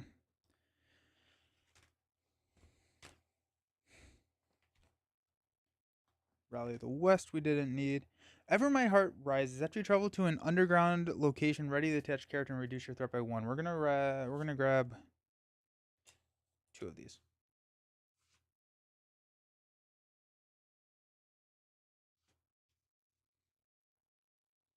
Honestly, we may just grab 3 of these Ever My Heart Rises, because this actually does not need to be...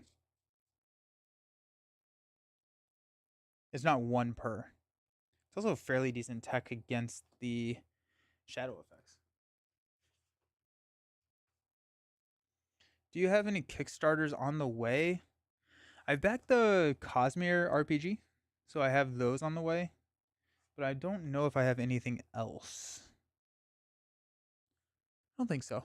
I've kind of stopped doing Kickstarters. I've kind of stopped buying games. I have so many games. What do you think about Erebor Hammersmith? Dwarven Tomb? Dwarven Tomb seems really good. So many good cards. So many good cards. I have so many cards to cut out. Yikes. It'll be fine. We got Hobbit Pipe, not Dwarf Pipe.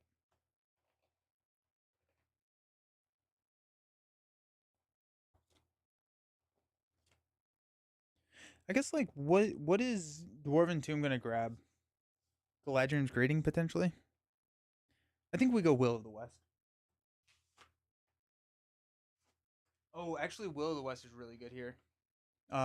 Will of the West, because if we're just gonna try and hang out on the main, we can hit Will of the West a ton.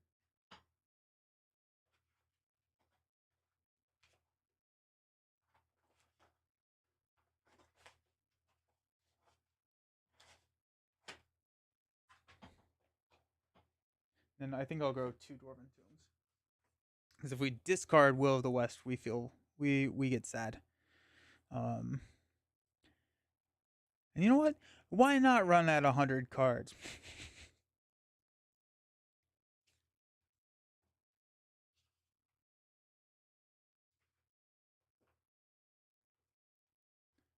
So waiting on your Earthborn Rangers. I need to get back into Earthborn Rangers. There's just so many good games out there. It's hard to. It's just hard to play them all. Ancient Matham is fairly decent for card draw. I think we're gonna have a good enough card draw though. Safe to keep Denethor cut. I don't know. Denethor is OP. Hey Peter. Earthborn Rangers is so good. Way too many games. Looking trim, thank you. I appreciate it. I appreciate it. We're gonna go. We already grabbed. There. Okay. We're gonna go back into our basic cards. We've got the miner here, and I think that we'll grab Hidden Cash, but that has to be it. I'm so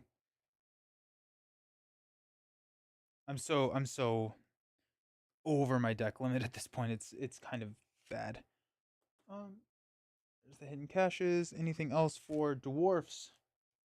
I don't think so.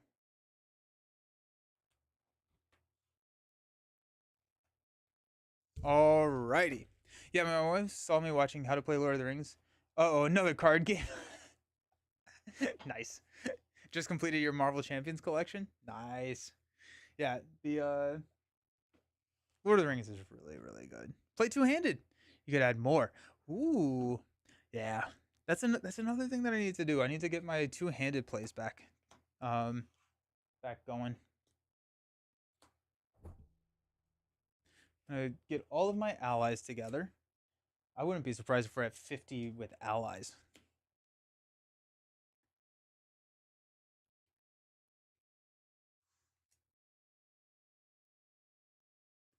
I'm already gonna cut a Gloin. Got the miners. Alrighty. What do we think? How many allies do we think we have? You got Final Girl. Final Girl is good. Spirit Island is amazing. Go play Spirit Island right now, Friendly Robot. It's so good. 2, 4, 6, 8, 10, 12, 14, 16, 18, 20, 2, 4, 6, 8, 10, 30. 34 allies. That'll be fine. Oh, nope. Northern Tracker. I'm going to cut out the Northern Trackers. I'm not. Northern Trackers, I think, work really well on this quest. I'm going to go 2 Northern Trackers. 36 allies. What are things that are non-negotiable? I would say the sneak attacks if we go in here. Sleeved all your season 1 and season 2 Final Girl stuff. Once I beat 2 towers, Final Girl will be back on the table. Season 3 should be here in the next 3 weeks. Oh, sick. Nice. Nice. All right, I'll play it right now. Sweet. It's so good. For the sweet spot for the game is playing two-handed for getting through scenarios, but what makes one player more challenging? Go with 25 allies. Nice. Oh, there's another Battle Master. 20 or 37 allies. Let's go Steward of Gondor. I'm gonna go 2 of these. We're gonna keep these guys. We probably could get away with. We're gonna go 1 Narvi's Belt. King Under the Mountain. We don't need a magic ring. We 3 hidden caches. This is really good. Dwarven Tomb, we need that. Ever My Heart Rises. Let's go with 2 of those. Don't think we need a very good tail. Very good tail is quick, and we don't necessarily need fast. This game breaks my brain. Keep Battlemaster for the buffs. Oh, 100%. Battlemaster is staying in there. Galadriel's keeps us on stage 1. Will of the West keeps our deck going. Narvi's is important. Legacy of Durin.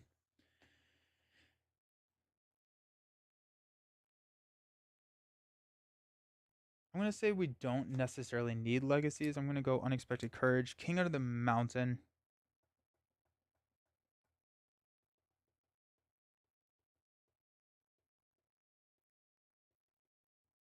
What if we cut out all the discard stuff? What if we just don't do, because I feel like the discard stuff is fast, right? Hidden cache, discard to spend a card. If we cut out that, we cut out the miners, and then we just kind of play a pseudo dwarf deck without kind of the gimmick of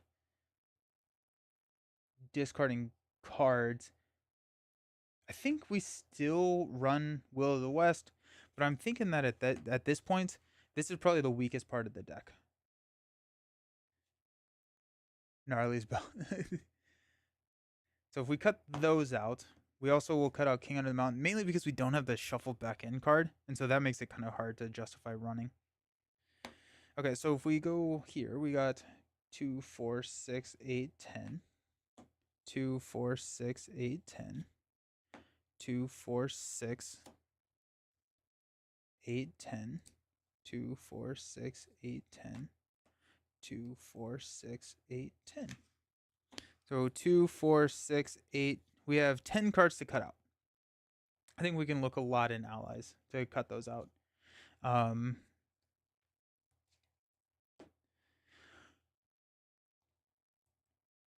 Untroubled by Darkness seems really good. Keep Watch. Narvi's Belt. Gather Information. Unexpected Courage. We probably do want. Do I need 2 Narvi's Belts? I feel like Lord of the Rings deck building is more intense. Marvel Champions is easy because almost yep. There is no additional cards, and so it gets pretty exciting. Yeah, less gimmicks I think works pretty well. If we go, we can. Now the prospectors are kind of interesting. We're gonna go with or cut out a prospector. The prospector is after it enters play, you discard the top 3 cards of your deck. You can choose and shuffle 1 card from your discard pile back into. We're just gonna cut them all. We don't need them. We don't need them. The record keeper will cut one. No, and we're gonna keep those. We'll cut out Killy and Philly. Again, that is ramp. That is fast. Philly and Killy get us the 5 dwarfs very, very fast. And in this scenario, I don't think we need that. I think we are stalling, and so anything that ramps us quicker, I don't know if we need. Of the 3 LCGs, this is the most in depth. Yes, 100%. Yeah.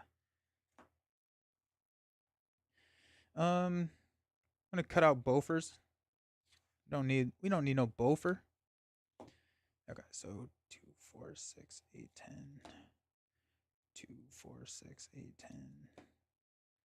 2, 4, 6, 8, 10. Making sure I didn't take any cards out of there. 2, 4, 6, 8, 10. Okay, so we are down to 3 cards. We need to cut 3 cards. Arkham Champions and Lord of the Rings. Yeah, those are the big 3. Yeah. The biggest minimum deck size, and you start with 0 cards. Yeah, true. True. Yeah, and I think like the LCGs, the 3 big co-op LCGs are kind of the main things. We could run with 43 cards. I'm not actually opposed to running with 43 or 53, I'm sorry.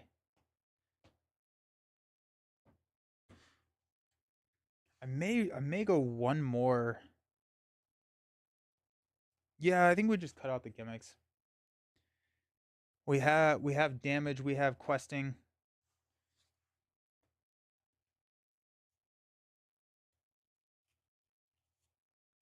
We run 53 and call it a day. There's nothing that is super critical to get.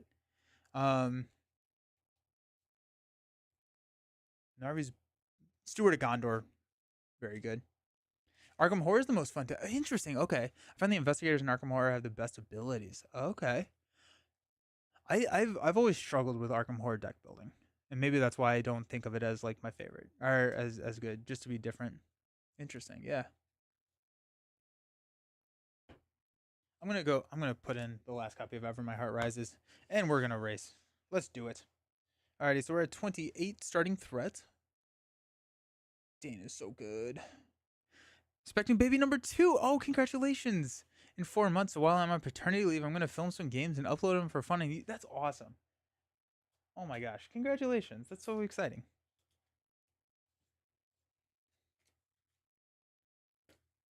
Okay. Let's have some fun with some dwarves. So while I control at least 5 dwarf characters, I'm going to draw an additional card at the beginning of the resource phase. And after I play a dwarf character from your hand, we're going to reduce our threat by 1. And then each dwarf character, while Dane is ready, gets +1 attack and +1 willpower.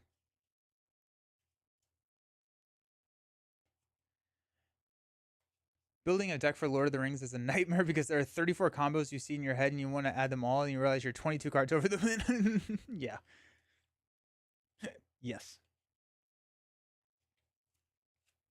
I find with Arkham Horror, you have to be more flexible, and it feels like combos are easy to. But to be fair, I haven't done much in Lord of the Rings. I find Lord of the Rings as the most satisfying.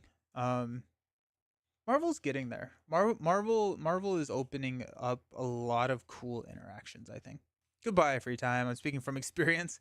One just turned 2, and the other is closing in on 6 months. It's crazy that they're already 2. Beast Snow, that's insane. I know that's when you really get good and see how they work with the game. But yeah, hours and hours of deck building. My office is slowly turning into his room. It's bittersweet. I'm happy we're having another kid, but so sad because I only get to enjoy my man cave for 2 years. Let's get down to business. And all of a sudden, I'm sued by Disney. What do we got? We got Bomber. We got Sin for Aid. Beautiful. Longbeard, Sneak Attack, Dwarven Tomb, and a Battle Master. I'm thinking I'm gonna mulligan this. Though we have Send for Aid, we don't actually have anything that we can really play quickly. That being said, we do have a fairly decent start. I mean, like, we're questing for 6 right off the bat. We do have a Dwarven Tomb, which saves us from discarding any of our Will of the West or anything that is super bad. And Sin for Aid would get us a free ally. I'm gonna mulligan this. What would we have gotten? We would have gotten. Okay. 110, 2 years ago. That's crazy. That's insane that it's been that long. Alrighty. We're stuck with it. I think this is maybe the first time I've run over 50 cards intentionally. I probably have done it unintentionally at some point. Double back. Unexpected Courage is huge. Unexpected Courage for Dane is so nice at this point. We got Will of the West, Sneak Attack, Longbeard, and a Battle Master. I'm happy with that. Very happy. We're gonna discard. Oh, we got a Stone Troll. I'm gonna scoop. We're just gonna scoop at that. I'm not set up to take a Stone Troll turn 1. So we'll scoop, and we'll get rid of the bad hand. But yeah, I think I could survive for 30 minutes against the Stone Troll, but I cannot survive. I won't win. My daughter will be 3 when my baby boy is born, my in-laws will help me out when my wife goes back to work so I don't go crazy. Nice. With Marvel Champions, it feels like they've learned a lot from Arkham Horror and Lord of the Rings, and they have been very resistant to allow combos like Arkham Horror. Daughter and I got a good rhythm on our day today, but with newborn plus toddler, won't be able to play a game of Champions while working. Alrighty, let's try this again. 3, 6. I did like that hand too. That's sad. Legacy of Durin is nice. Bomber Keep Watch is a dead card. Ever My Heart Rises Longbeard Elder.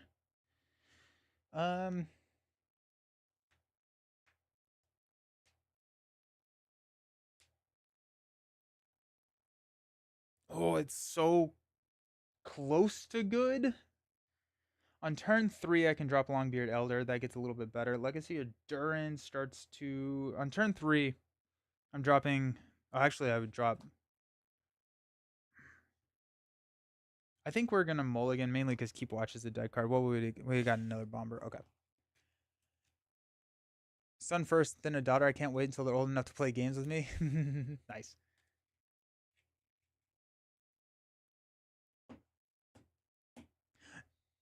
Mulligan twice. Alrighty. Hopefully we got something good. We got Unexpected Courage, Battlemaster, Gandalf, Gimli, double back, and a Hammersmith. I'm happy with that. Whoa. Our last card is the Glowing. Discard until we get... It's an... Okay, I'm just going to shuffle. We'll call it... I'm not going to keep mulliganing. We're just going to do another scoop. But I guess the Stone Troll doesn't... Well, the Stone Troll doesn't engage. That actually... I probably should have thought about that. For some reason, I was thinking the Stone Troll was going to engage immediately. It's not. So Stone Troll is actually not that bad of it. That bad.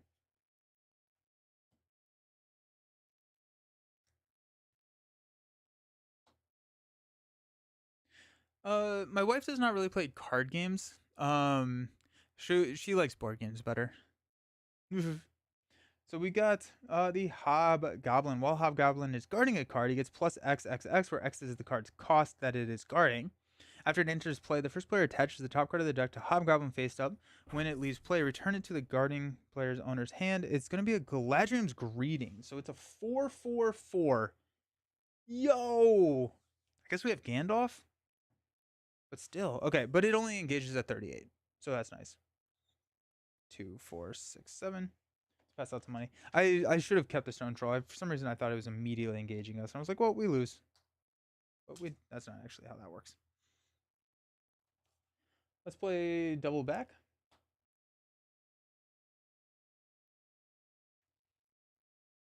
And that's it. We'll quest on double back. Let's discard until we get a location. Say Dark Tunnel. I'm going to increase my threat by 1, 2, 3. I'm going to quest on double back. We are showing 5 in the staging area, which is brutal. We'll quest for 6. Doomed 1. When revealed, each player must choose to either raise your threat by 1 for each questing character you control or discard a questing character. We'll go 1, 2. All the way up to 34. Quest for 6, we'll place 1 here. Okay. We'll increase our threat to 35 already. Jeez, we'll stand up. Draw into Steward of Gondor.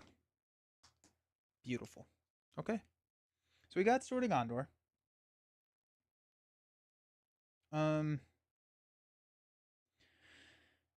Steward of Gondor goes on, I think, Dane. And then we'll go Narvi's Belt on Dane when we get it. Let's go 2 Steward on Dane.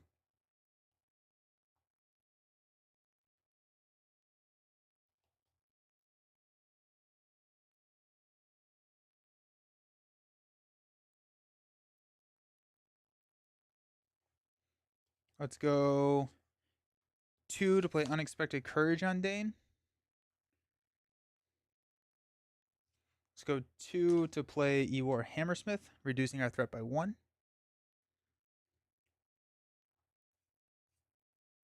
And then next turn we can play Gloin and get resources back.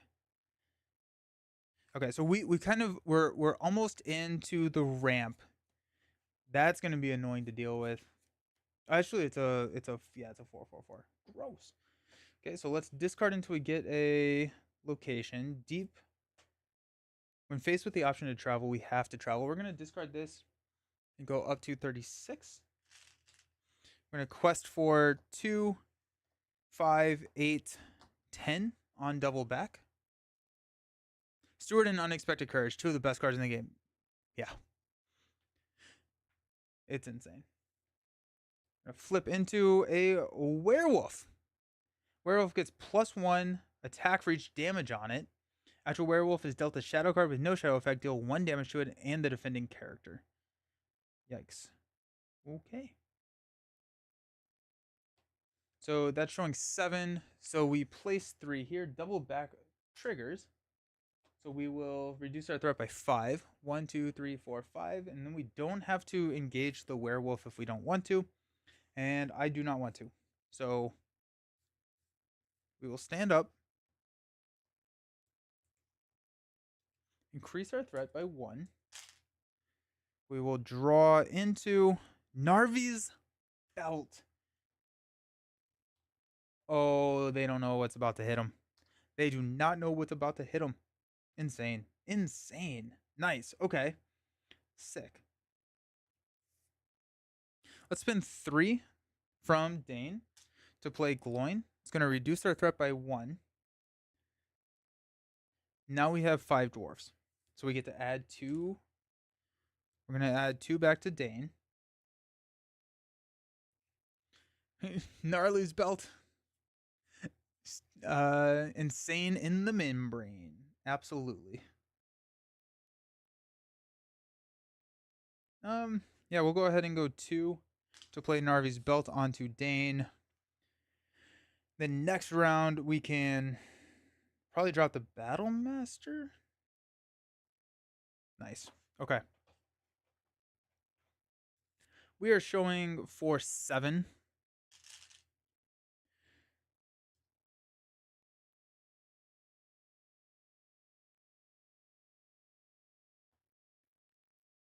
Let's go 3, 6, 9, 11.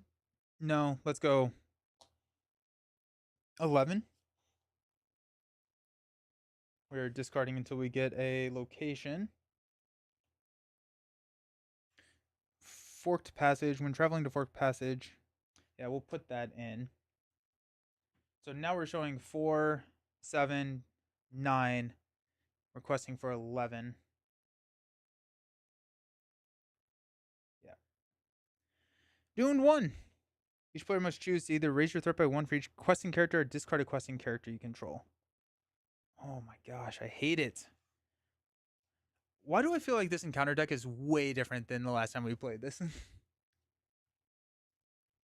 I should probably always be questing with Ebor Hammersmith. I think we have to discard Gloin. Sadly. Or raise our threat by 1, 2, 3, 4. We could do that. And then we take the werewolf. Let's do it. 1, 2, 3, 4. Okay. So we're at 36. So we're not going to travel here. We're going to engage Werewolf Man. We will defend with the Hammersmith on the werewolf. So it's going to be 2, 3. So we take 2 damage here. And then Dane will attack back for 1. Yay. Alrighty. Stand up. Increase our threat to 37. Draw 2 cards. You got Ebor Guard and Longbeard Elder. Pass out money. Okay.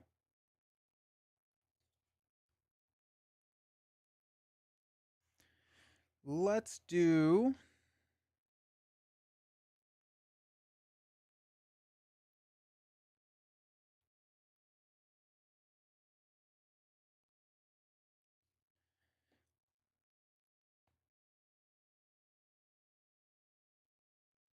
Let's go ahead and spend 2 from Nori, discarding a Send for Aid, that's sad, and a Battle Master is really sad, but we'll get him back.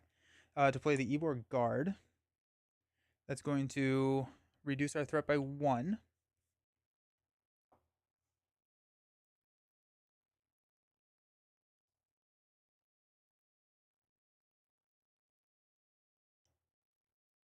We could go Battle Master here. Battle Master would be 1, 2, 3, 4, 5. Attack. I think we'd do that. Let's go Narvi's Belt to give Dane Tactics. Spend 3 to play Battle Master. That's going to reduce our threat by 1. Okay. And then that's that.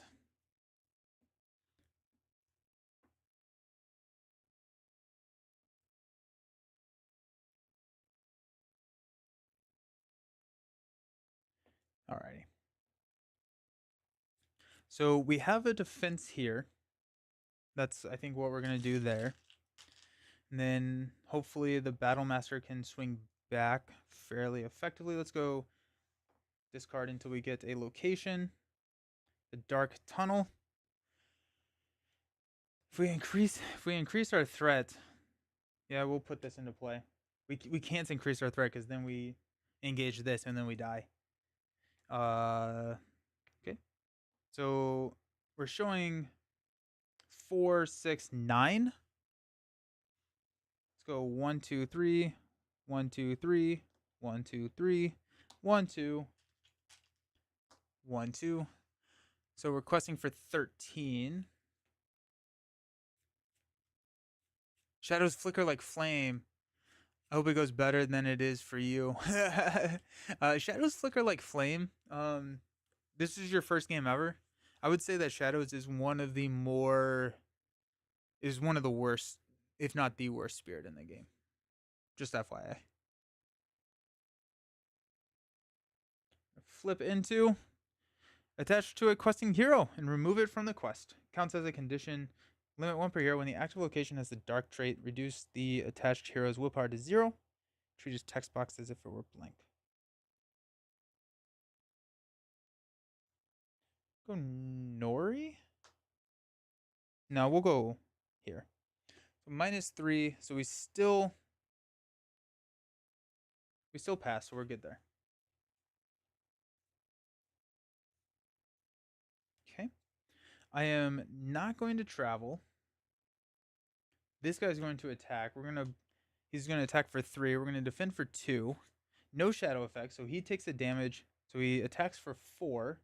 So 2 damage here. And then we are going to swing back for...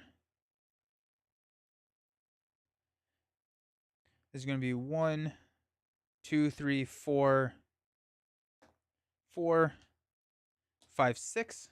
So 5 damage there, which is not enough. Oh, that's sad. That's real sad. He's at 7. He's at 7.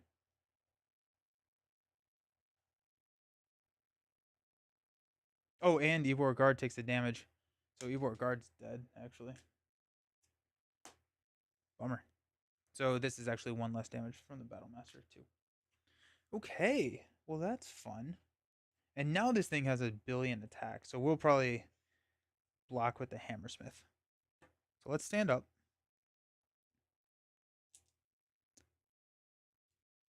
Treat him the way D20 treats Valkyrie. I think he's fun. I do think he's fun. We'll draw 2 cards. Gandalf and another Ybor Guard. Alrighty. Got money. Alrighty.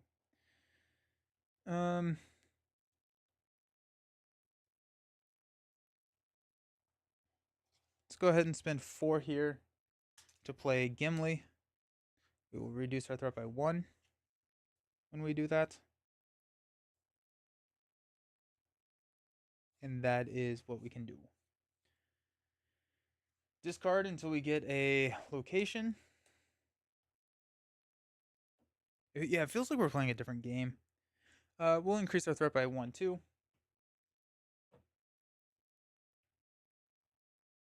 We are showing 4, 9. We're blocking here. The Battle Master can take it out by himself. So let's quest with everything we've got.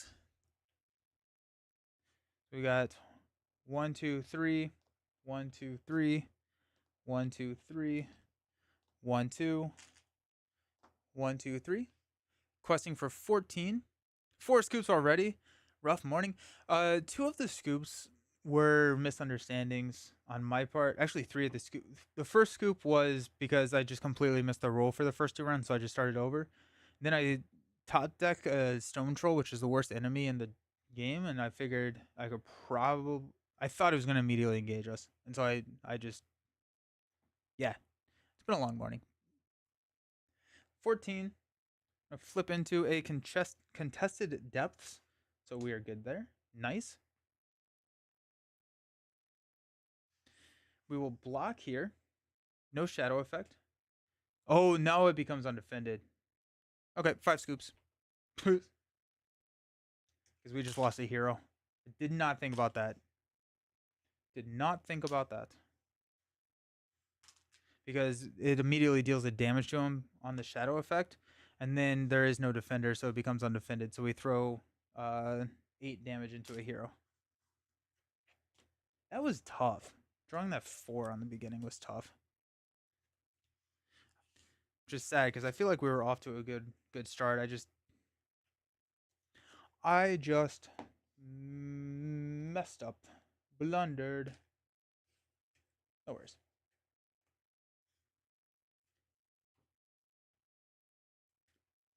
Cool. This is the game that we're doing it. We had Seward and Narvies. And the 5 dwarfs. Sad. We had a Battle Master on play in play. That's fine. That's fine. We just get to play more.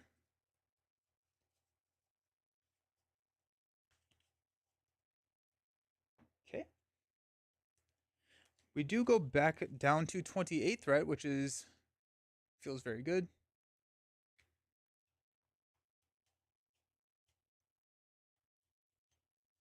We haven't even seen this quest. Once we get the keep fighting or the prepare for battle, whichever one is the leadership side quest, and we have 5, we're drawing 3 cards per planning phase, which is insane. 4, 5, 6. Give us those good cards. We got Gandalf, we got Bomber, Gladrium's Narvies, Unexpected Courage, and an Untroubled by Darkness. I think we're keeping that. We only have 1 dwarf, which makes it hard to.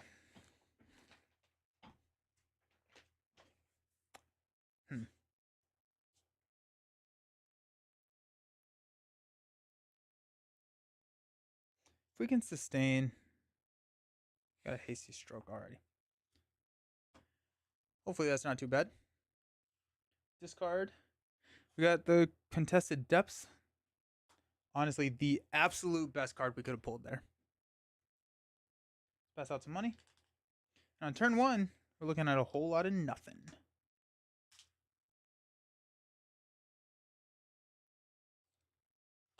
So we'll go into our quest phase, discard until we get a location, which is the Iron Hills Mine. Okay. I'm actually okay with that. I think being able to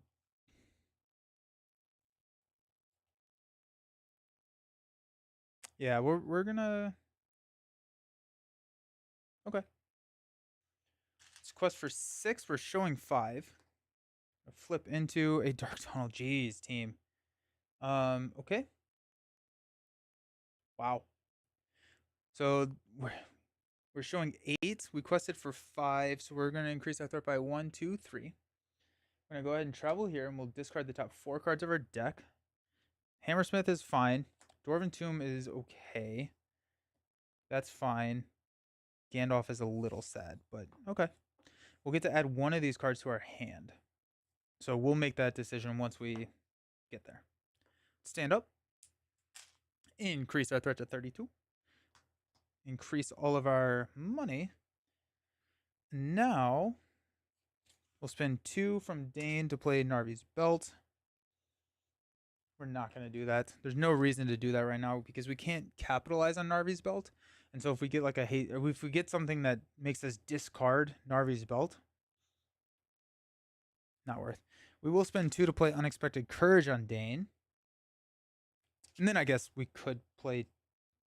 No, there's no reason. Let's just hang on to the money because then if we draw into a Steward of Gondor, perfect. Next round we can play Bomber from our hand if we wanted to. So that's good. Okay. Discard until we get a Dark Tunnel. We'll increase our threat by 1, 2, 3. Showing 4. Let's quest for 2, 5, 8. Flip into. When revealed, add the threat of the active location to the total threat in the staging area until the end of the phase. So we're showing 4, 4. We quested for 8. Nothing happens. Okay. That's fine. I'm happy with that. We will stand up, go to 36, which is too much threat. But once we get the dwarf train rolling, threat kind of goes away. Draw into a bomber. Excellent.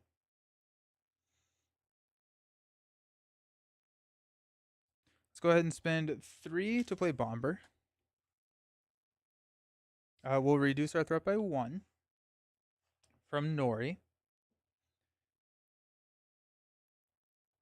Still no reason to play Narvi's at this point. I guess if we draw no, we don't need to play Narvi's because if we draw a Gloin, we can play Gloin and just get resources back because we have Bomber already in play. And so I'm not too concerned about that. So we should be fine. Discard until we get a location, which is a Dark Tunnel. We'll add it. So we're showing 6. We will exhaust Bomber to have this not contribute threat. So we're only showing 4. Then we'll quest for 8. We got the Iron Hills Mine. Wow. Alrighty. So we are sprinting to location lock. This game feels so freaking impossible to me all the time. It's a weird pacing, right? Like it takes a decent bit to figure out the pacing of the game. This is brutal though, right here. I'm gonna draw into a Hammersmith. Increase money. Do we have any attachments? We don't.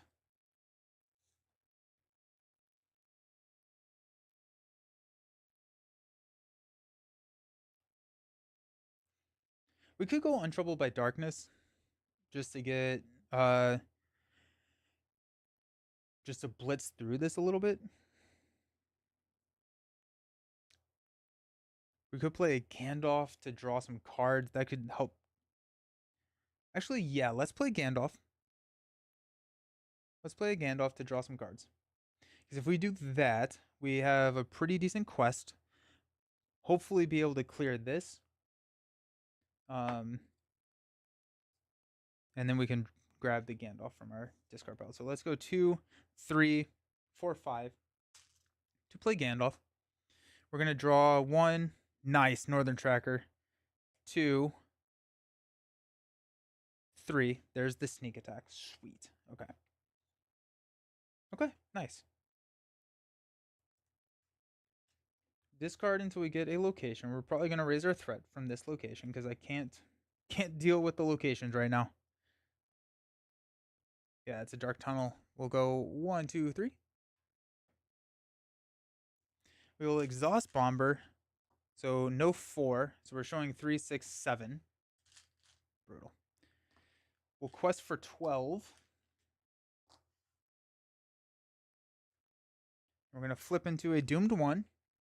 Choose and raise your threat by 1 for each questing character, or discard a questing character you control. Got 1, 2, 3, 4. go up to 43. Okay, so we're showing 3, 6, 7. We quested for 12, so we place 5. So this clears, which means that we will get Gandalf back into our hand. Okay. We'll go ahead and travel here. Discard a glowing. Oh, that's sad. Battlemaster is sad. Record Keeper is not too bad. And Will of the West is dangerous. So we get there's only one more Will of the West in the deck, and that could end in the strategy right there if we lose another one. Now we could grab Will of the West here, but potentially not the best call. Okay. Stand up, increase our threat to 44. Yo, what is happening with our threat? Gandalf gets discarded. We'll draw into a Miner of the Iron Hills, and then we'll pass out some money. Nice thing here is we do have a Gandalf sneak attack.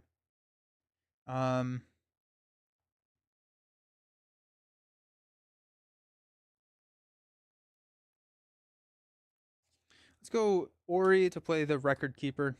We'll reduce our threat by 1 for playing the Record Keeper that now fulfills the condition of 5. I would like to get Northern Tracker onto the table at some point. I don't think it's the most important thing to do right now. We do have a sneak attack, Gandalf. We're only showing 4, so I think we can hang on to the sneak attack. So we're at 43 threat. Threat is an issue for us right now. We do have a greeting in our hand, so worst comes to worst, we panic, button the greeting. But I think we should be good. We're gonna exhaust bomber, no 3s. We're showing. Oh wait, let's do this first. This part of the quest is brutal. Forked passage.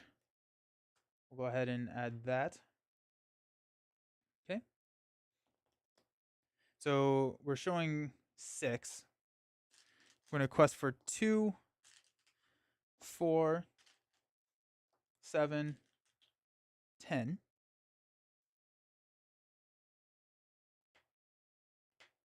We're going to go ahead and spend 1 to sneak attack Gandalf. We'll quest for 14, and we are going to draw 3 cards. Ever My Heart Rises, Longbeard Elder, Gandalf. But now if we clear this, we get sneak attack back. So questing for 14, showing 6, flip into adding 4, so 10. So perfect amount to clear there.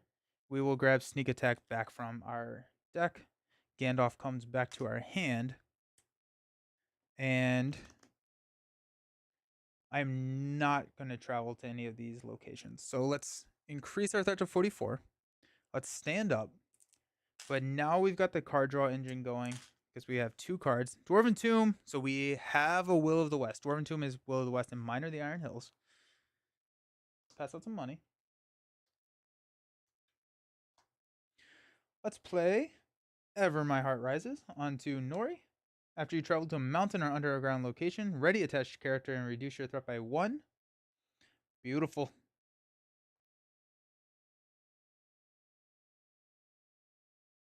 Do we have any attachments in here? Still no attachments. But we're feeling good. We're feeling confident right now. I'm gonna start getting all of my sneak attack Gandalf. Dwarven Tomb gets us a Will of the West. But I'm not going to play it until I need it, because if I draw into a Will of the West, then we can get pretty creative on what we use that Dwarven Tomb for. Might as well just throw Narvi's Belt onto the table. Let's just go ahead and spend 2 to play Narvi's Belt. Get that out of the way. We do have 1 for a sneak attack. If I can avoid playing it this turn, that'd be great, meaning that I could then use... I would have 2 to play a Steward of Gondor if we draw it. And then we can drop... Well, right now, none of the locations other than this can be cleared with Northern Tracker. Which cycle? I am playing the Arid Mithram cycle. This is game 3 in the Arid Mithram cycle.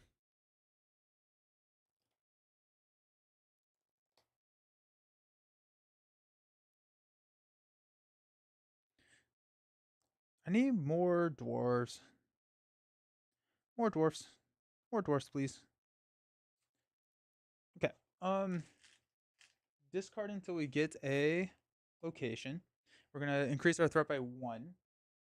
No, we'll throw that in there. I don't think we care about that because that can actually be cleared with Northern Trackers fairly easily, and the 1 is not too bad. So now we're showing Exhaust Bomber to reduce that one. So 3, 6, 7. Let's go 3, 6, 8, 10. Flip into another congested drone. Okay, that's fine. Okay, increase our threat to 45. We're so close to getting over this hump. Draw 2 cards. Hasty Stroke. Narvi's Belt again. All right, we don't need the Narvi's Belt.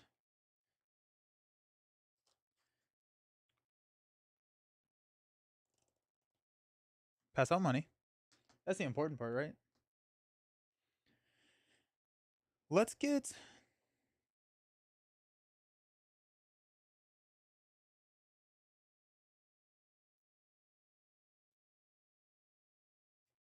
Let's go ahead and spend 2 to play a Ivor Hammersmith.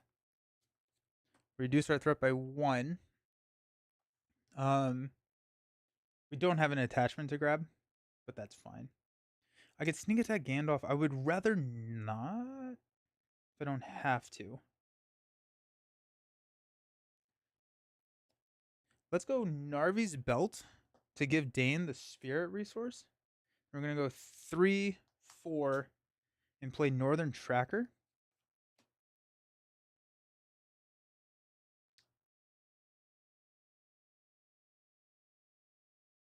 Yep.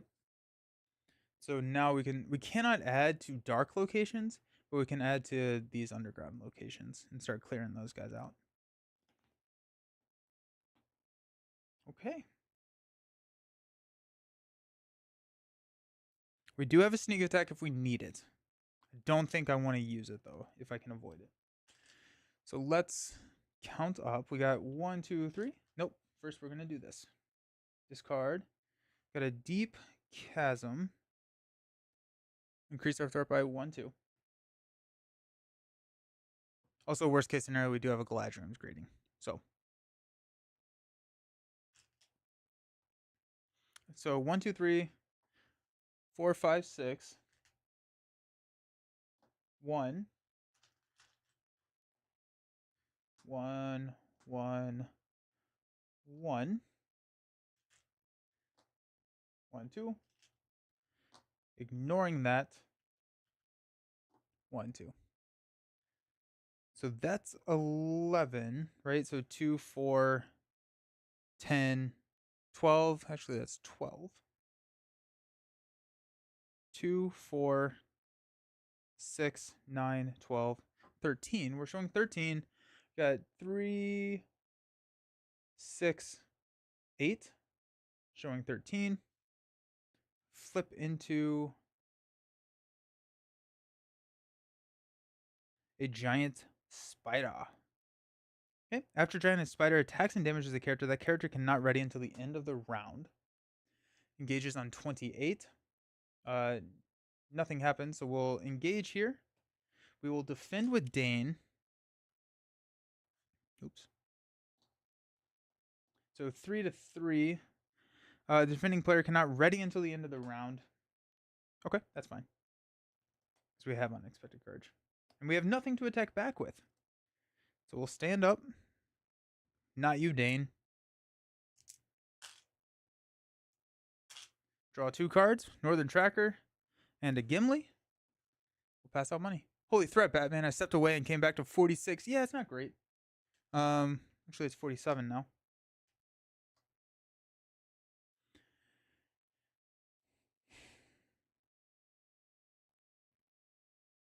We'll go ahead and ready Dane with Unexpected Courage.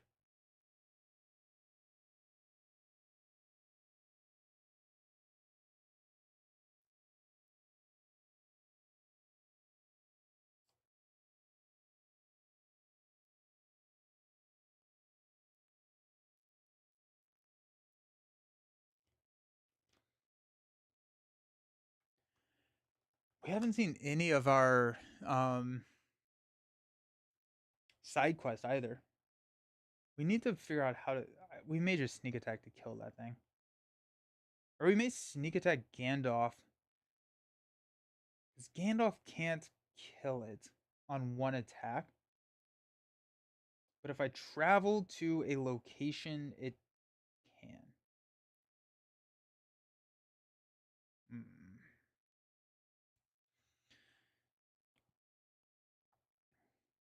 I'm gonna hang on to the money to sneak attack if we need to. Let's discard cards.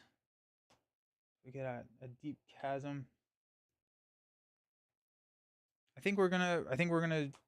We're gonna travel and see what the top card of that cave deck looks like. Okay, so we are showing 2, 4, 6. Exhausting to ignore that. 9, 10. Showing 10. Let's do Northern Tracker for 1.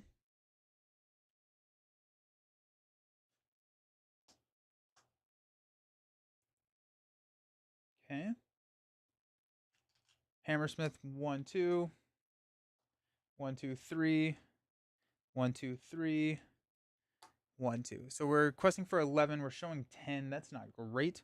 Flip into the Hobgoblin. We're going to discard the top card of our deck, which is a Prepare for Battle. So it is going to be a 2, 2, 2, 2, 2. So we'll probably take that attack undefended. When faced with the option, we must travel here if possible. So we discard this and get the top card of this deck. X is the number of characters controlled by the player with the most character. After an ally enters play, we have to exhaust it. That's brutal. Brutal, brutal, brutal. Alrighty. Ow. But we do get to ready and reduce our threat by 1. There.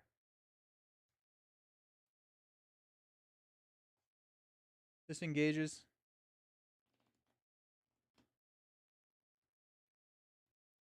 Alright. Pass out counter cards. Oh, Gandalf. Oh, Gandalf, when it enters play, it's going to be exhausted, so Gandalf can't attack back. Oh, that's so annoying. So Gandalfs are pretty. We don't play Gandalf, I guess, ever until we clear that, and I don't know if we clear that anytime soon. We have to though, right? Like, I mean, well, that's kind of interesting. I think that makes that very.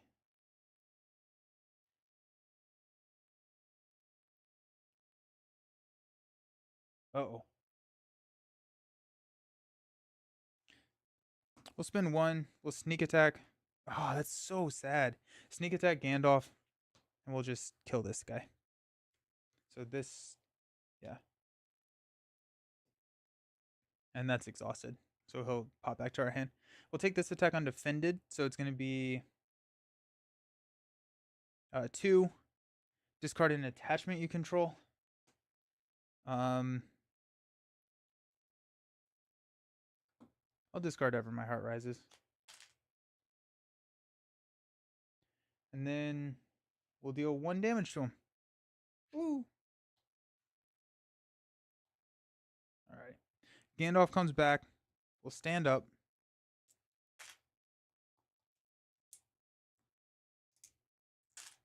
Increase threat to 47. We'll draw into a Steward of Gondor. There it is. And a Unexpected Courage. We'll spend 2 to play Steward here onto Dane. Now we just have to figure out how to not die.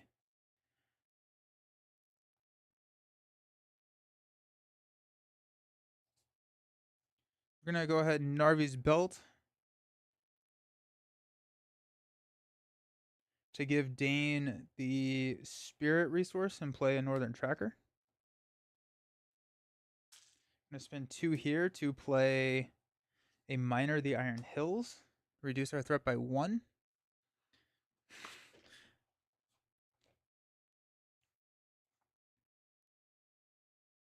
Yep. Alrighty. Let's go 1, 2. We'll start out by 1, 2.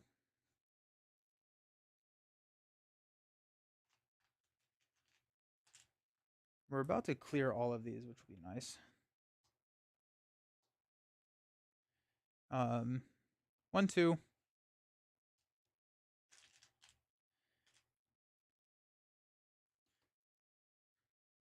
5, 8. So we're at 8. I think Miner is just going to be chump blocked on Hobgoblin. So 1, 2. We will ignore that. 1, 2. That puts us at 12. We're showing 1, 2, 4, 7, 8. We did not discard until we get a location. We did not get a location. So that's nice. The other option is I think we defend with Dane, then ready Dane with Unexpected Courage, so that we can swing back with Miner. Is Miner the only thing we're swinging back with? Actually, Miner can defend. Dane can attack. He doesn't really do anything. But we're showing 12. Yeah, we'll be fine. Flip into an Iron Hill's Mine, of course. Of course. Jeez. Okay. So 4, 5, 6, 8, 11, 12. So we do nothing. Dang. That is crazy. Alrighty. We'll defend with Dane here on the Hobgoblin attack for 2. Makes an additional attack after this one. We'll defend with Miner for 1. It's 2. If the location has Dark Trait, it cannot take damage. It does, so we'll take 1 damage here. Alrighty. Threat goes up to 47. Threat, we're in trouble. We are in trouble. Well, I guess we have a Gladrium's Grading, so we're still fine. Dane gets. We've got Steward now, so we've got the money. Got another Steward of Gondor, good, and an Ebor Guard.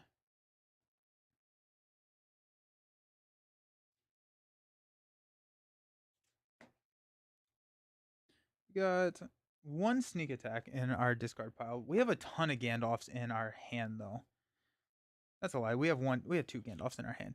So I think we play Gandalf. Yeah, maybe not. I was gonna say we could play Gandalf to knock out the Hobgoblin, but I don't think that's needed right this second. As Woody said, this is a perfect time to panic. Yes. We can go Ebor Guard. I don't think I need the guard. Let's go Elder. Let's go 3 to play Longbeard Elder. We'll reduce our threat by 1. Cool.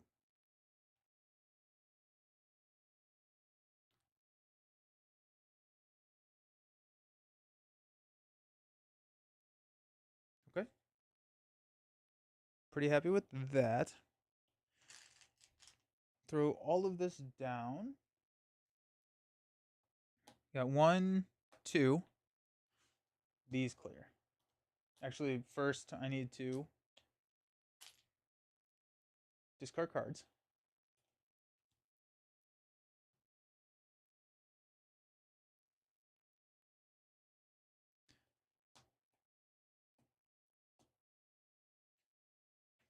It is the deep.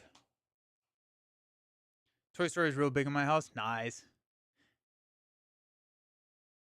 Toy Story is fantastic. Toy Story is so good. Okay. So we'll exhaust to not contribute 4. So we're showing 2, 4, 10. And when faced with the option to travel, we must travel there. We're going to go 1, 2, 3, 4. Actually 3, but don't forget that. 1, 2, 3. 1, 2, 3. 1, 2. 1, 2.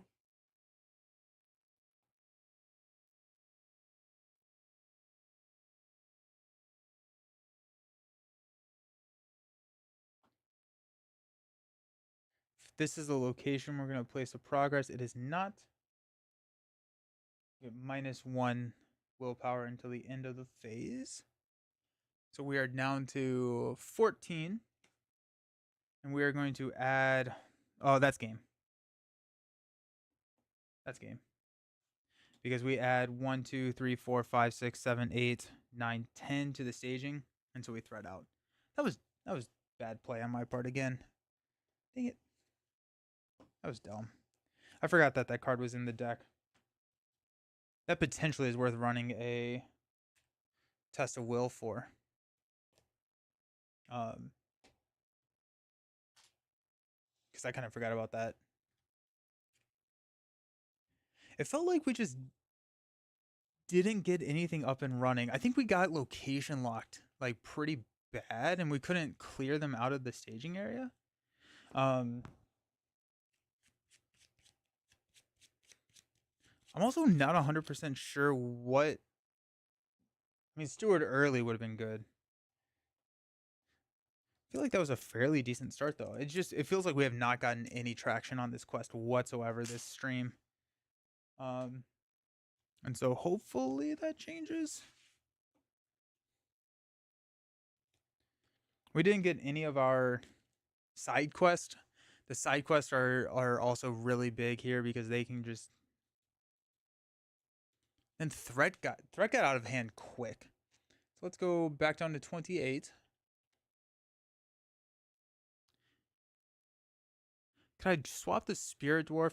I think the Spirit Dwarf is the only thing that's really keeping me alive, because every time I play a dwarf character, I'm reducing my threat, so I think I just thread out way faster. If I swap that one out, I think I could probably swap out Ori. I could get rid of Lore Dwarf. But like if I swap in Eowyn, are you talking Tactics Eowyn, or are you talking... I think Tactics Eowyn would be the better call. But if I swap in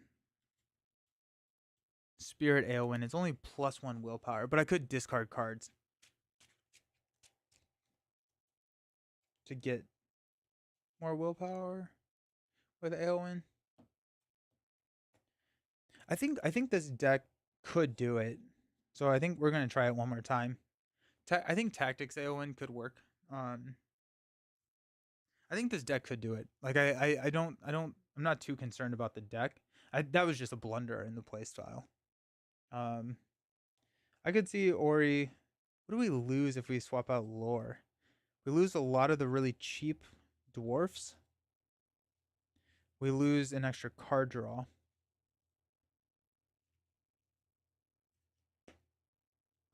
All right, let's see what we got. Hammersmith, Battlemaster, Gimli, Ever My Heart Rises, and Will of the West. That's gonna be a scoop. Longbeard Elder. Just kind of looking for Steward, or a side quest. Pretty much anything. Anything that is a build card. We could swap Ori for Elrond. Just go crazy. That actually wouldn't be the worst idea. Swapping Elrond in. We go up 5 threat. But then once we get Vilya out, we have double spirit. So that's good. 3. Double spirit plus we could go Steward of Gondor on him. Hey, there's Narvis. Uninformed Gandalf. Steward of Gondor and Ever My Heart Rises. Beautiful. Yep, that'll do. We got Dark Tunnel to start us out. Nice. Good. Alrighty. Draw into a Bomber. Yes. Yes. Alrighty. Ever My Heart Rises on Nori. No, that's stupid. Ever My Heart Rises on Ori, because he has better attack. Steward of Gondor gets played next round, and then we build. Start out by discarding cards. Got a Forked Passage. We'll go ahead and we'll increase our threat by 2. I think we'll be able to start playing a lot of dwarves pretty quickly, and so I'm not too concerned about the threat. 6, showing 3. Flip into a 2. This engages on 28. No! Alrighty. This engages. We'll block with Dane. It's going to be 3-3. No damage is dealt. That's good. Okay. Stand up. Giant Spider needs to go. We'll draw into a Galadrim's Greeting. Don't let me not play this. I need to play it. Okay. Go 2 for Steward on Dane, and then we'll get 2.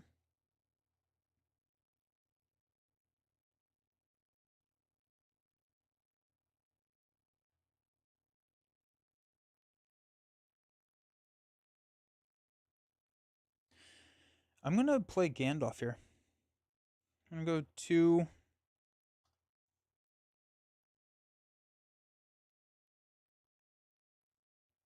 Let's go 2 from Dane. 1 from Ori. 2 from Nori to play Gandalf. I'm going to draw 3 cards. Keep Watch. Ever My Heart Rises. Nice. And a Narvi's Belt again. Throw Ever My Heart Rises onto Nori. Keep Watch. We'll play. We'll drop a Narvi's Belt next turn, and then we'll go Keep Watch. But I think with the Giant Spider. Oh, Gandalf can't kill it. For some reason, I thought Gandalf could just kill it. That's fine. All right. Discard cards. So we get a Dark Tunnel. Discard that. Raise our threat by 1, 2, 3. We'll quest for 6. I may travel here.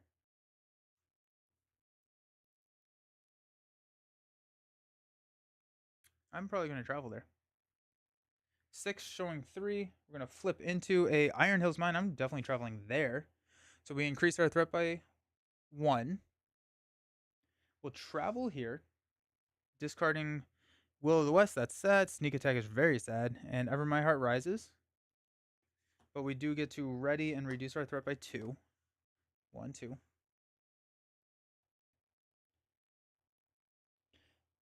Okay. So we have 2, 4, 5, which is enough to kill the Giant Spider. So let's go ahead and defend with Gandalf. We 3, no Shadow Effect, and then we'll swing back to take out the Giant Spider. Gandalf gets discarded. We increase our threat to 33, and we'll stand up. Draw into the Record Keeper.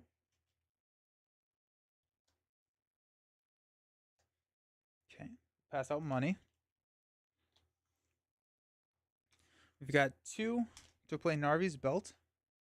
We will exhaust Narvi's Belt, spend 1 to play Keep Watch. We'll spend 1 to play the Record Keeper, which will reduce our threat by 1.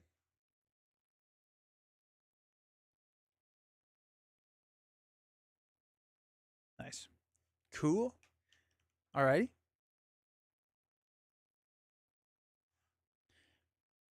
What do we get back? Probably Sneak Attack. Okay. Let's go 2, 5, 8 on to Keep Watch. We're going to add 4. So 7. So we'll place 1 threat here. Alrighty. That's fine. I like rounds that are uninteresting because at this point, I am ramping faster than the game. And so, oh, I didn't discard cards. Shoot. I lied. I may not be ramping faster than the game. It's a 4. We're going to put that into play. And then our encounter card is a Bats. So that's going to surge into Doomed 1. Choose to use to raise your threat by 1 for each questing character. A discarded questing character you control. Discard the Record Keeper. And then we quested for 6. We're showing 8, so we increase our threat by 1, 2. Brutal. Bats engage us. We'll defend with Dane. No shadow. We're good. Alrighty, just kidding. I am not ramping. Alright, that was kind of brutal. That was kind of brutal. But pass out some money. We'll draw a card into prepare for battle. Can you have multiple? You can have multiple side quests in play at a time, right? There's nothing against that. We're at 36. Let's go ahead and Narvi's Belt to give lore. We're gonna spend 1 and 2 here to play Bomber. It's gonna reduce our threat by 1.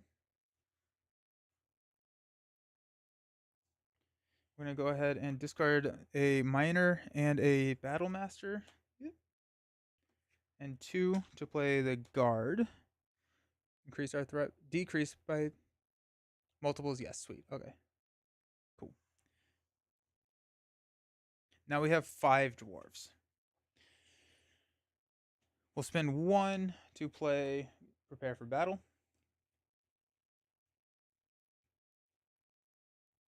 Cool.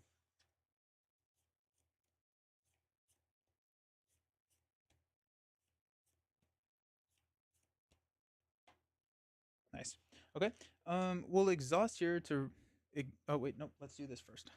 Discard until we get a location. We'll increase our threat by 1, 2, 3.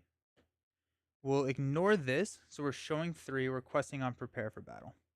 Whenever we clear prepare for battle, we get to draw an extra card every round, so that's nice.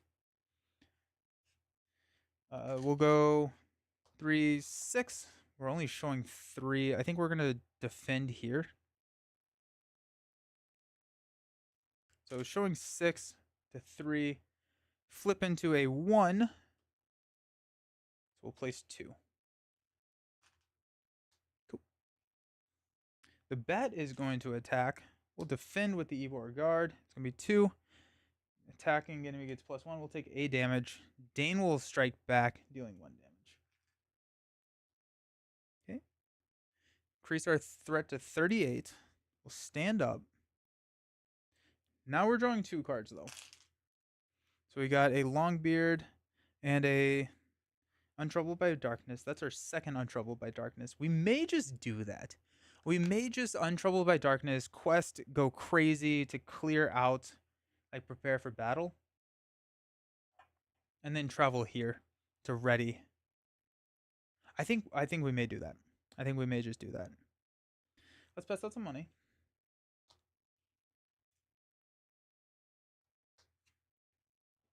We do have a Longbeard Elder that we could play. Let's do it. We got 2, 3. Longbeard Elder. Decrease our threat to 37.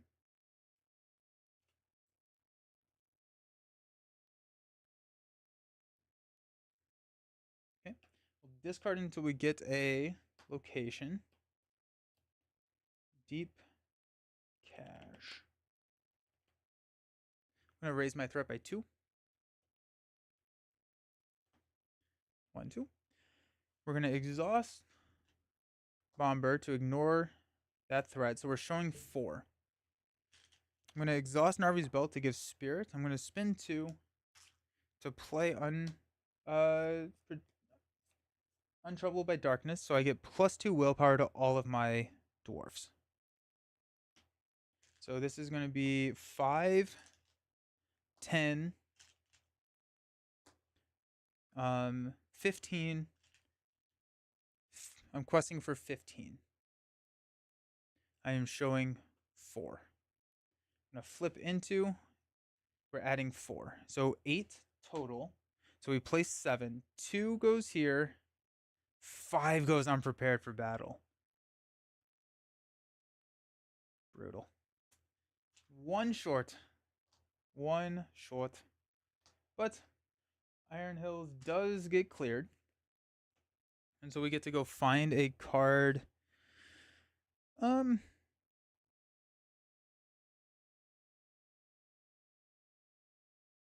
Battlemaster may be the call. I'm also thinking sneak attack could be nice.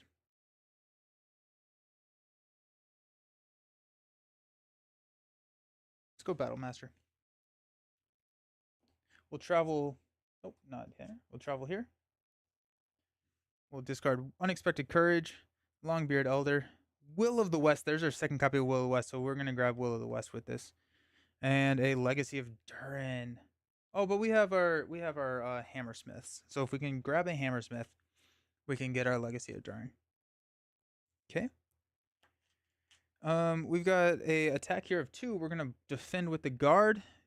The location is a dark trait. It cannot take damage this phase. Alrighty, so it's gonna hang out.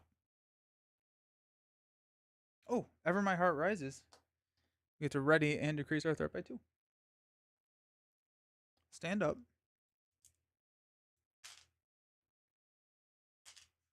Increase our threat to 38.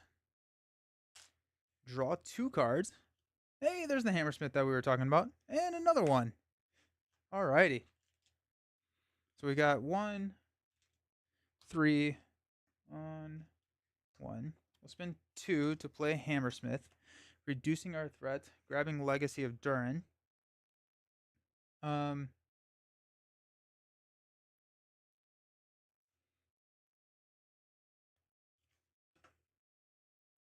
We do have an Unexpected Courage, so let's go ahead and exhaust Narvi's Belt to give Dane the Lore sphere. I'm going to spend 1 to play Legacy of Durin on Dane. Then we're going to spend 2 to play the Hammersmith to go grab Unexpected Courage. We will exhaust Legacy of Durin to draw a card, Hasty Stroke, and reduce our threat because now we have the Hammersmith on the table. Alrighty. Cool. We have a Hasty Stroke if we want it. Nice. Okay. That feels good. I'm going to discard until we get a location. We'll add that to the staging area. That's easy. We're going to quest on Prepared for Battle. We will exhaust Bombird to ignore here, so we're showing 2.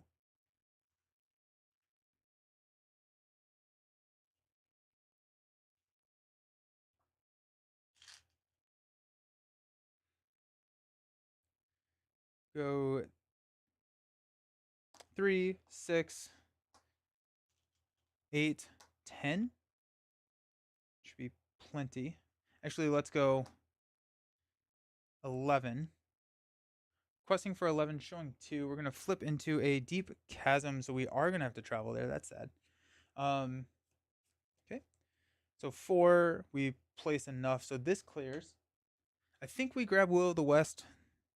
I think at that point, I mean, we could grab a Gandalf. We can grab Will of the West with a Dwarven Tomb. So there is some options to get Will of the West outside of doing this, but I think this is going to make me feel better. We just grab that. Prepare for Battle, then clear. So we're going to draw an additional card. We're drawing 3 cards in the phase now. And then we are forced to travel here. And we are going to get the Ancient Treasury. Ooh, did I go through one? Or was that last game? That was last game. After Ancient Treasury becomes the active location, each player may choose one. Reduce my threat by 3, draw 2 cards, or add 1 resource to... Oh wait, some of these are good. Ah, well that's good to know. I think we will just reduce our threat by 1, 2, 3. I did not realize that there were good ones in there. I've never looked at this deck, and so it's kind of exciting. And I feel like I am exploring the cave.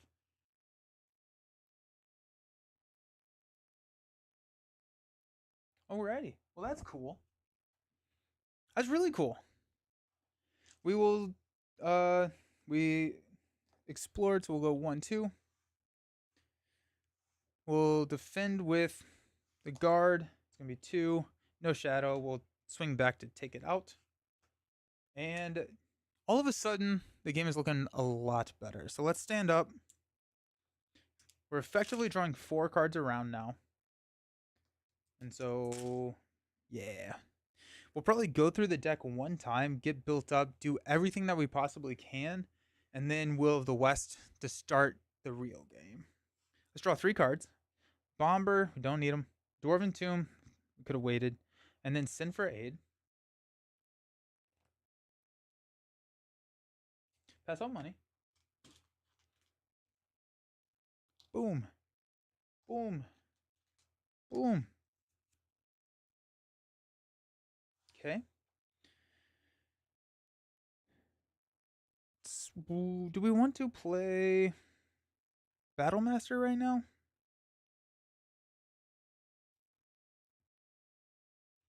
I don't think we need to. So let's go 1 for Dane to play Sin for Aid. We will be questing there. Whenever we clear out Sin for Aid, we get to play an ally from the top 10 cards of our deck for free. Is there a blue card that we really want? Evermyheart Rise is not a bad option to grab. Not a great option to grab.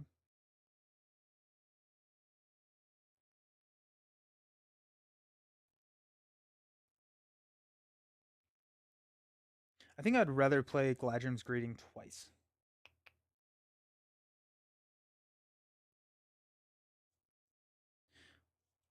Okay.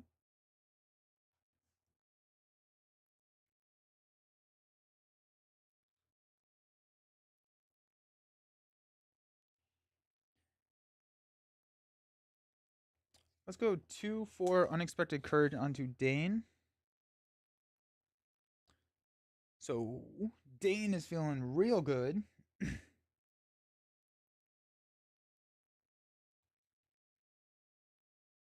Okay. Let's quest. Let's discard. I'll raise my threat by 3. 1, 2, 3. We will exhaust Bomber to ignore here, so we're showing 2. We're questing on Sin for Aid. We're gonna go 1, 2, 1, 2, 3, 1, 2, 3, 1, 2, 3, 1, 2, 1, 2. Showing 2, we're gonna flip into a 1 that's gonna surge. Oh, while the location has the dark trait, it cannot take damage. So I think we still should have had that other bat around. I'm just gonna put the other bat in play. That's on me. Oops.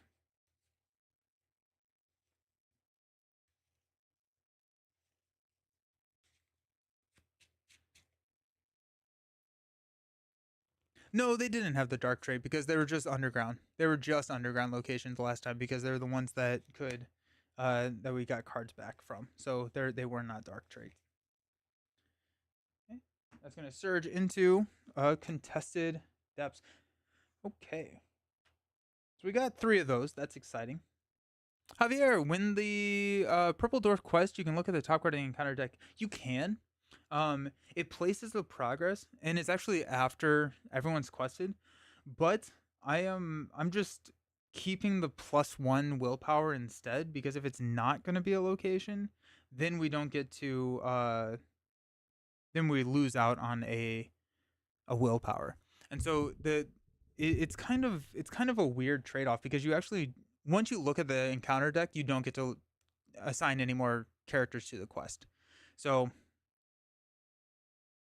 it's like it has the potential for higher upside, but I'd rather just keep the willpower and not run the risk of hitting a non-location and losing a willpower.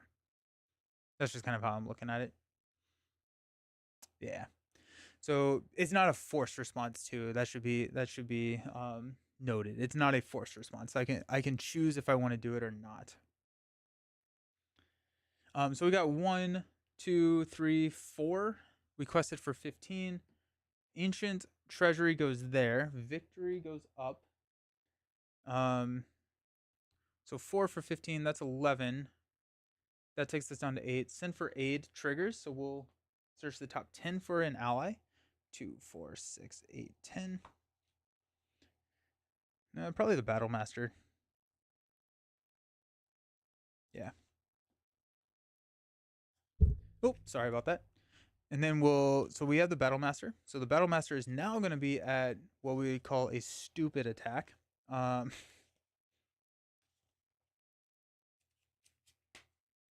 nice.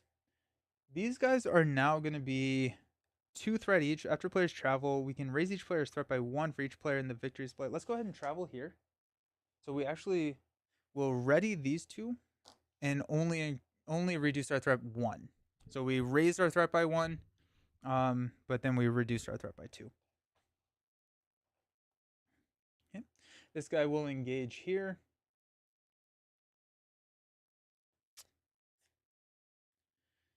We will defend with the guard. It's going to be 2. This attack is undefended. Discard an ally you control. We're good. Battlemaster will swing back to take him out. 100,000% should have given Dane the Spirit Sphere before that attack because we had a hasty stroke in our hand. So that we got lucky there. Should have done that. Should have done that. We will increase our threat to 35. We will draw 3 cards. Dwarven Tomb, double back, and a Unexpected Courage. Pass out money.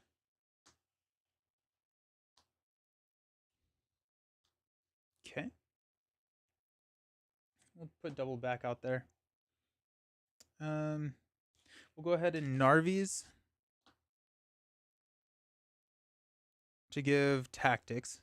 We'll spend 3 to play another Battle Master. We will reduce our threat by 1. We will exhaust Legacy of Durin to draw into sneak attack. Nice. Sneaky Hoppises. Okay. Dwarven Tomb for the Gladrim Greetings. We're feeling pretty good there. Okay. Discard till we get a location. Where are the locate? Oh my gosh. We'll add it. We'll throw it in there.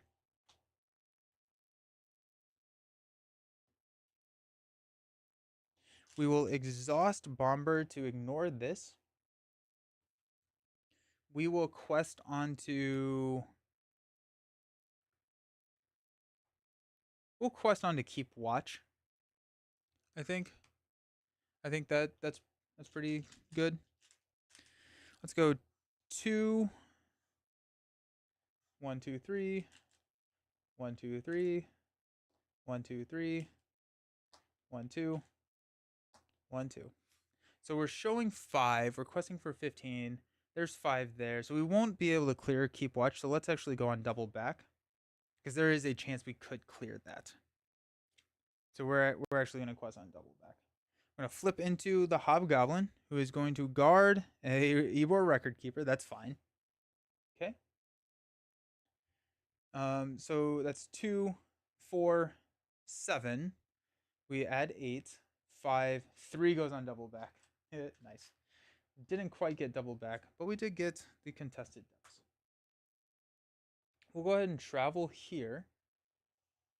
Discarding 4 cards. We got a Battle Master, a Gandalf, Northern Tracker, and a Sneak Attack. That was a brutal discard, actually. We do have Will of the West, so I'm not too concerned about it. We will engage here. We will defend the attack of 2. Makes an additional attack after this one. It's fine. We'll defend with Dane. 2, no shadow. The Battle Masters will swing back, and we get the Record Keeper into our hand. Increase our threat to 35. We'll stand up. The dwarves feel like they are slow, but then like once you awaken the dwarves, they are coming. We'll draw 3 cards. We got Northern Tracker, Gather Information, and a Gandalf. We're probably going to just throw Gather Information out here, but not quest on it until we play Will of the West, because then we can go find exactly what we need. But now we do have a Sneak Attack Gandalf in our hand, so that is an option. We did not pass out money, so let's do that.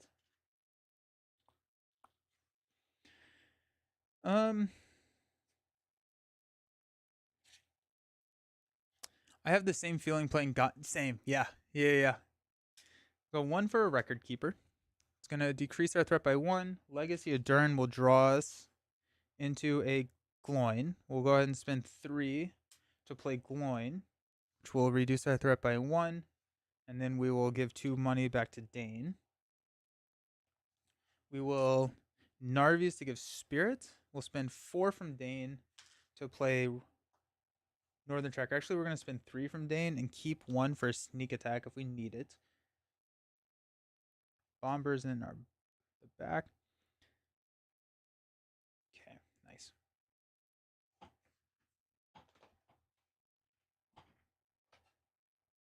Okay.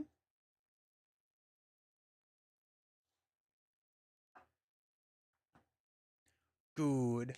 Good. Feeling pretty good actually. Okay. We will go Northern Tracker for 1. I don't think I counted that right because these were 2, so I'm going to take 2 off of here because I don't think I counted. Or did I clear? I cleared it last time. Always forget this step.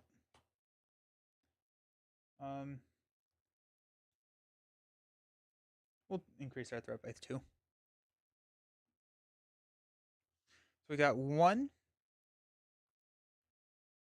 You are correct. Shadows that flicker like flame isn't great, but Spirit Island is cool. Nice. Yeah. Yeah, I feel we're this run is much better. We are questing currently on let's go double back. 1, 2, 3. 1, 2, 3.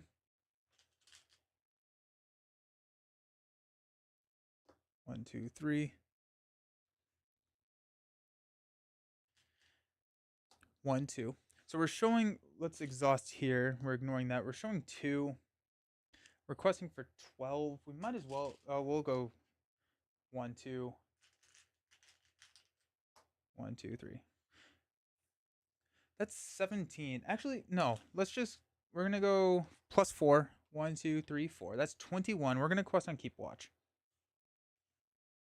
Yeah. So that's 21. We're showing 2. We're going to flip into a Dark Tunnel. So 5. So that takes us down to 16. This clears, and we Keep Watch. So now, Keep Watch. All of our non-unique enemies have -1 attack against us. We get to add a card from our discard pile to our hand, which I think is going to just be Sneak Attack because I think we're going to get spammy here. Could go Battle Master. I don't need it though, so we're just going to go Sneak Attack, and we're going to start spamming some sneak attacks. Okay. Do we want to travel? Actually, sorry. This is 2, 4, so that's -2. We're still fine though. We'll travel here, which will increase our threat by 1, and then we'll decrease our threat by 1 or 2 from Ever My Heart Rises. Stand up. Alrighty.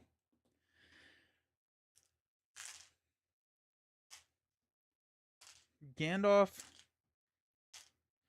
Give me a stone troll. Give me a troll. I'm ready. I am ready to troll. Wait. Okay. Increase our threat to 35.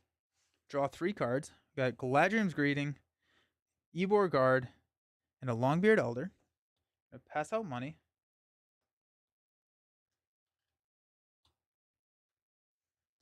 Okay. Let's do.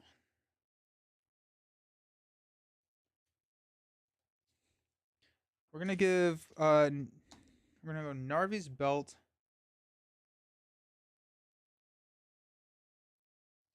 To give Spirit.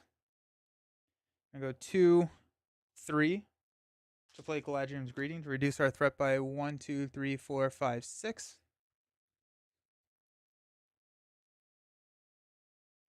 Sneak attack Gandalf in. Probably during the quest phase.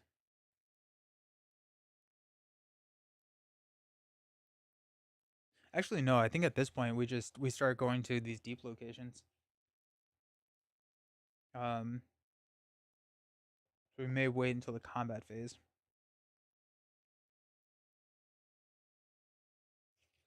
We'll go ahead and go 2, discarding a Galadriel's Greeting and a Untroubled by Darkness to play another guard. Reduce our threat by 1. Durin will draw us into a Steward of Gondor. Alright. We do have the money for the sneak attack now. We're about to deck out. So we'll deck out next turn.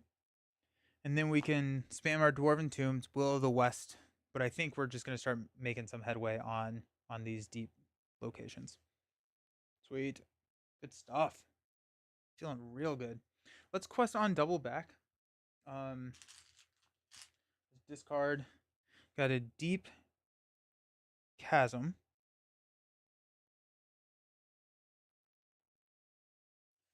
We'll increase our threat by 1, 2. Bomber will ignore here. So we're showing 5. Go 1, 2, 3. 1, 2, 3. 1, 2, 3. 1, 2. 1, 2, 3. 1, 2. 1, 2. 1, 2. 1. That's questing for 20. We are showing 4. I'm going to flip into a forked passage.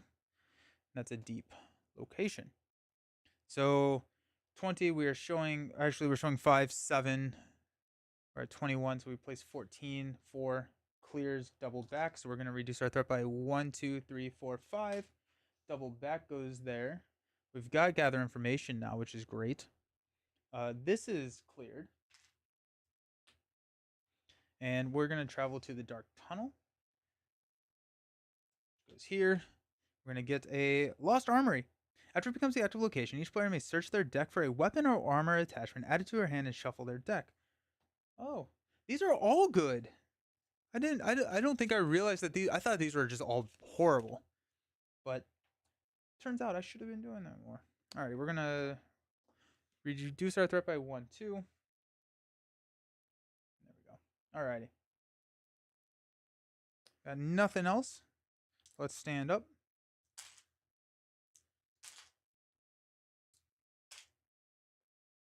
We only have 1. And do it like this. We have 1 in the victory display. We need 3 to progress. So let's draw 1, 2. Hey, there's Gimli. Let's pass out some money. Okay. Spend 1 to play a Record Keeper. Legacy of Durin will draw us a card, and we'll reduce our threat. That's our last card. Before we play Will of the West, we're going to cheat. Narvi's Belt is going to give us Spirit. We're going to go 2, 3 to play Galadriel's Greeting to reduce our threat by 1, 2, 3, 4, 5, 6. There goes 16. We'll spend 1 to play Dwarven Tomb to get Galadriel's Greeting back.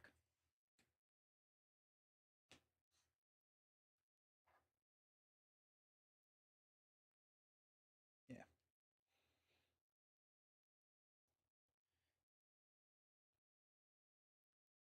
So things that I want to do before I play Galadriel. I want to sneak attack Gandalf. Sneak attack Gandalf. Play Gandalf. Dwarven Tomb Galadriel's Greeting. And then Galadriel's Greeting. So we before we play Will of the West, these are kind of the play lines that I want to do. Probably more so in this order. But that does not stop us from moving on. I think we can move on because I think the Gandalf sneak attack stuff is going to help us with what is going to be thrown at us.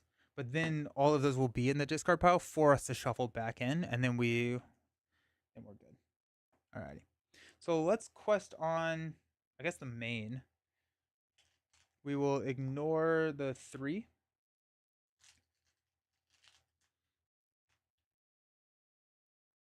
We're only showing we're only showing 4. Northern Tracker is 1. 1, 2, 3. 1, 2, 3. That's 7. Um, 1, 2, 3, and then these guys. 1, 2, 1, 2. So that's 14. Oh, I need to discard. Always will forget this one. Ooh.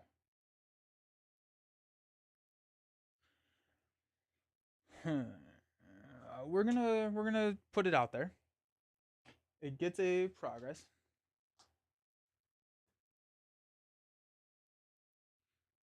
I don't think I can actually travel there ever until I have a deck.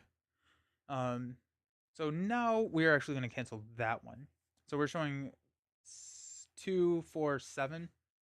Requesting for 14. That's 7. We should be fine. We're going to flip into a Dark Tunnel. So that's 3, 4. That clears. That goes to the victory display. This goes to 2.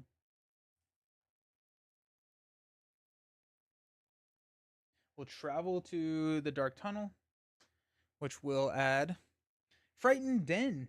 After it becomes the active location, shuffle the encounter discard pile into the encounter deck. Discard cards until X enemy are discarded, or X is the number of players. Okay. So I think that's the one I saw, and I just assumed all of them were like that. We did travel, so we will ready and reduce our threat by 1, 2. So we're down to 7, or we're down to 14 threat.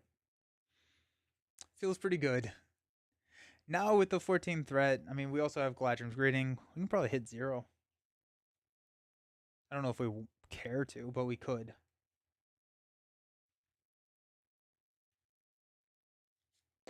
Alrighty. So we're gonna discard until we get an enemy. Gets added. Alrighty. So there is a bat, which cannot take damage right now. We'll engage. We'll defend with the guard without damage. It cannot take damage this phase. That's fine. Okay. We will stand up.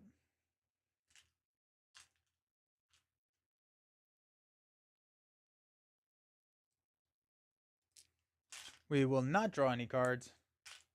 We'll increase our threat to 15. We'll pass out money.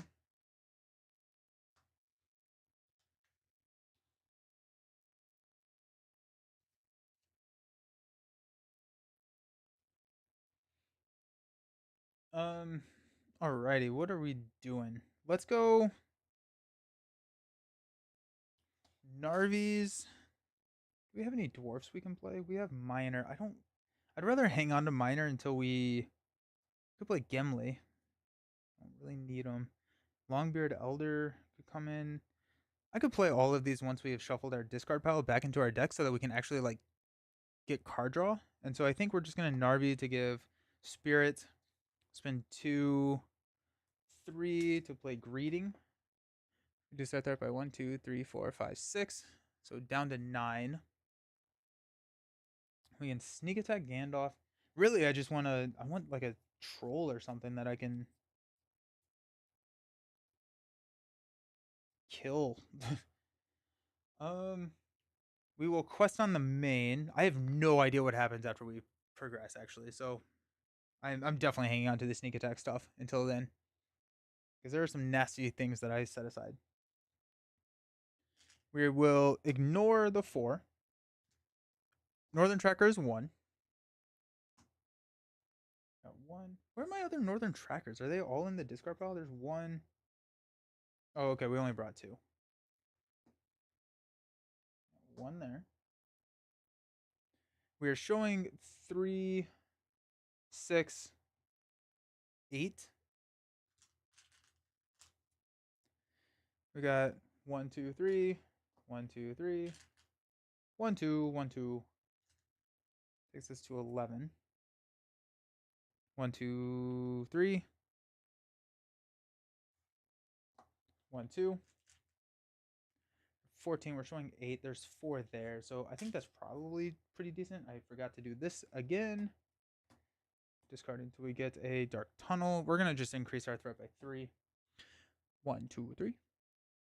And Then we're going to flip into, okay, a dark tunnel. There are a lot of dark tunnels in this cave, I'm telling you. Alrighty, so that's 3, 6, 9, 11. We quested for 16, so this does clear, which means that we'll progress here. Place Dragon Horde at the bottom of the cave's deck. That's one of the cards we set aside. Dragon Horde. I'm not gonna read it. We're just gonna see how it plays. Okay. Add Fire Drake to the staging area. Oh. Fire Drake is brutal. Alrighty. Fire Drake is a 35. He's X, where X is 2, 7, 2 with 17 health. And after the active location is explored, it makes an immediate attack against each player and goes back to the staging area. Dang. Alright, well that's kind of exciting. Shuffle the Dragon Might encounter set into the encounter deck. Cool. 2B. Fire Drake cannot leave the staging area or take damage. After placing progress here from questing successfully, move 5 progress from this stage to look at the top 2 cards of the cave deck, put 1 on the top of the cave's deck, and put the other 2 on the bottom. After Dragon Horde becomes the active location, advance to 3A. Cool. Alrighty.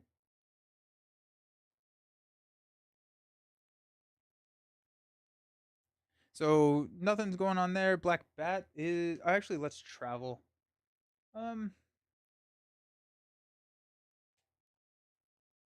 We'll travel here. Black Bat cannot take any damage. These 2 will ready and will reduce our threat by 1, 2. We'll block with the guard on the Black Bat.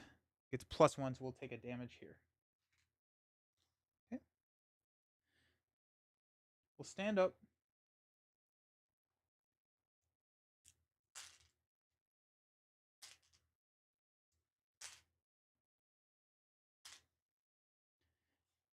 Don't have any cards to draw. Okay.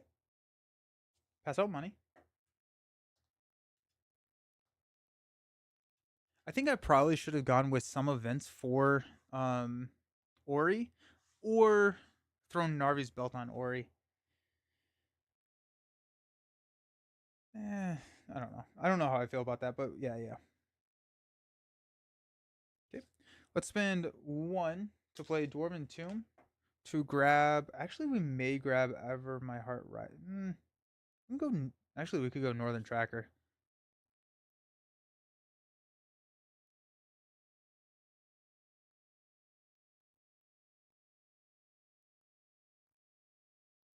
Yeah, let's go Northern Tracker.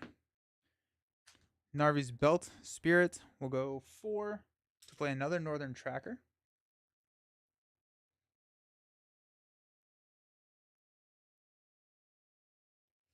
Okay.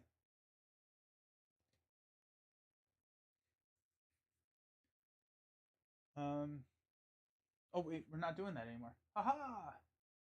After placing progress here from questing successfully, remove 5 progress and look at the top 2 cards of the cave deck. Put 1 on the top and 1 on the bottom. Okay.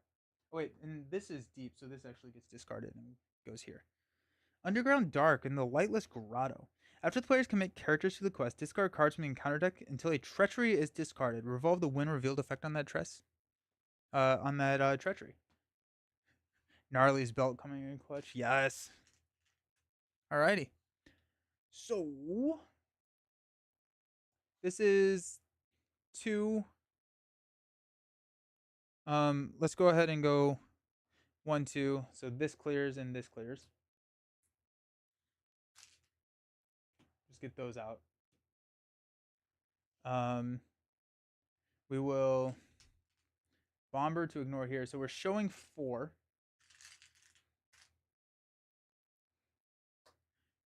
1, 2, 3, 4, 5, 6. 1, 2. 1, 2.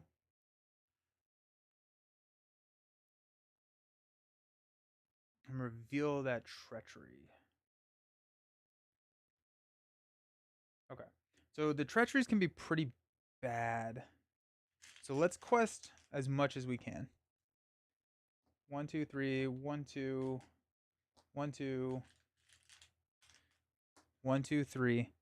Because there are the treacheries in there that like increase the threat of the staging area for every character I control, and that would be pretty brutal actually. 1, 2.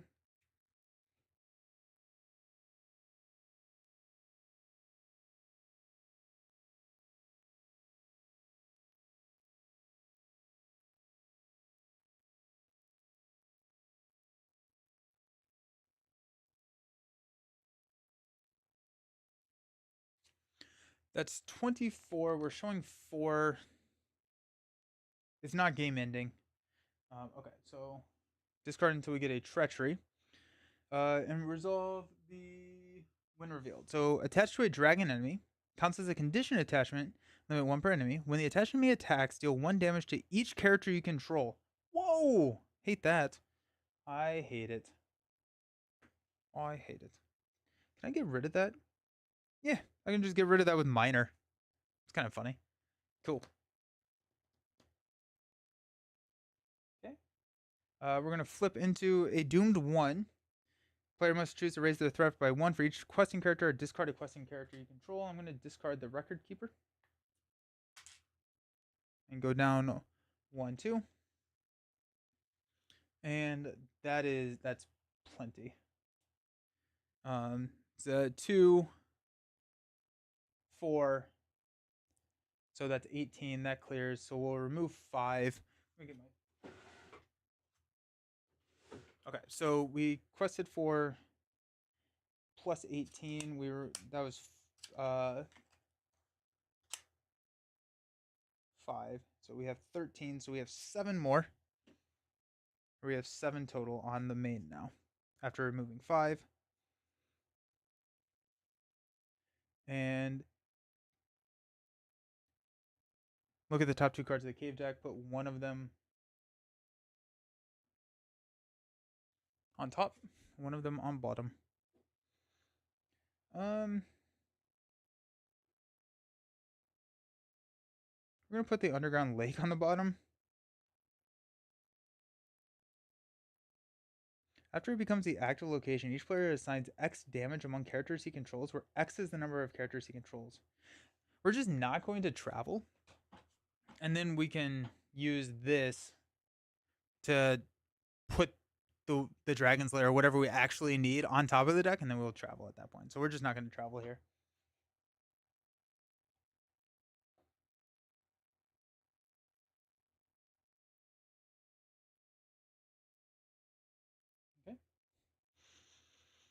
Okay. Increase threat. Stand up.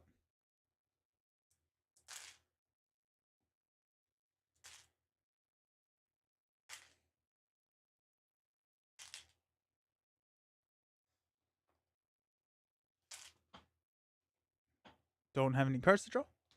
Pass out some money. Okay.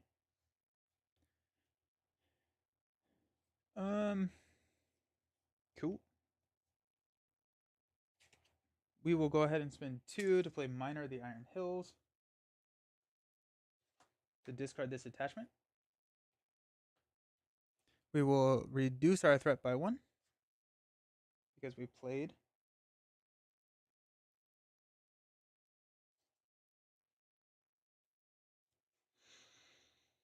We don't really have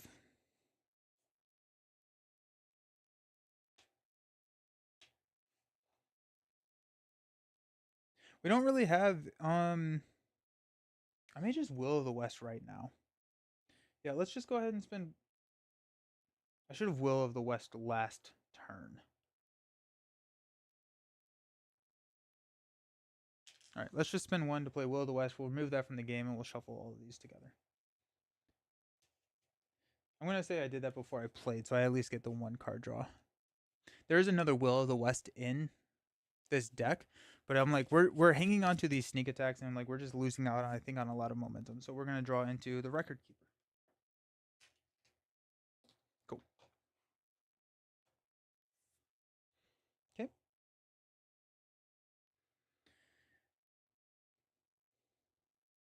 Oh, Black Bats is still here. Oh, Black Bats would have attacked. We'll defend with this guard, nothing. And then we had so many things, so we swing back at it. Okay. We will quest on gather information at this point. Yep. We are showing, we're going to exhaust here to ignore that. So we're showing 4. We're going to hang on to the northern trackers. We don't need them questing because we cannot place progress on any of these locations. So let's go 1, 2, 3, 1, 2, 3. Oh, we actually no, we're gonna quest here because we have to place progress here in order to trigger this effect. We can't just take 5 more off. So we'll quest on to this and then we'll quest gather information later. Um, we're showing 4. We just need to place 1 progress. 1, 2, 1, 2, 1, 2, 3. Flip into a Iron Hills mine. So that's going to be 4. We do place enough progress. We'll remove the 5. Then we will put this on top, which is the Dragon Horde.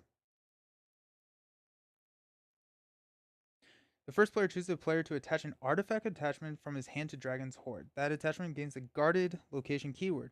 That attachment has the printed guarded keyword. Do not resolve it when that attachment enters play. What if I can't? Oh, that's a response, so I don't have to do it. Not a forced response.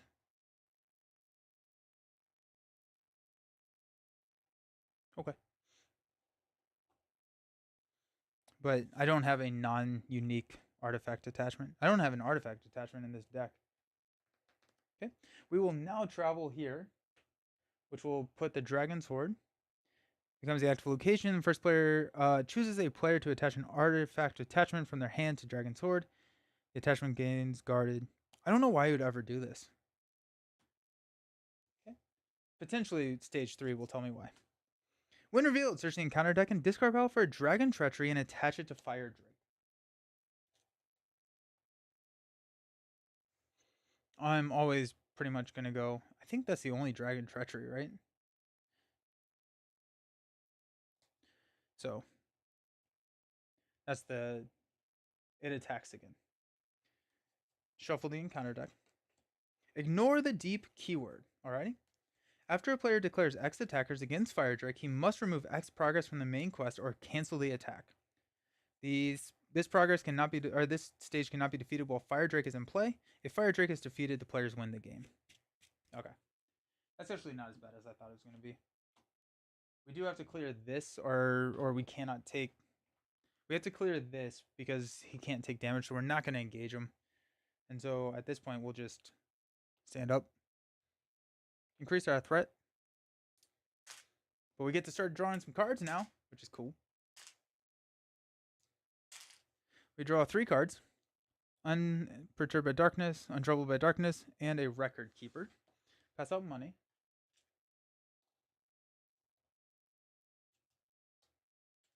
Spend 1 from Ori to play the Record Keeper, which will reduce our threat.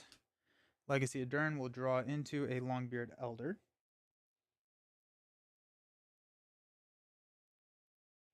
Okay.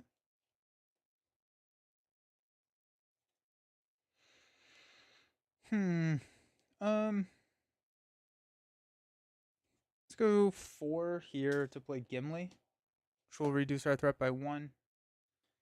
After a enemy is revealed from the encounter deck, we get to ready Gimli.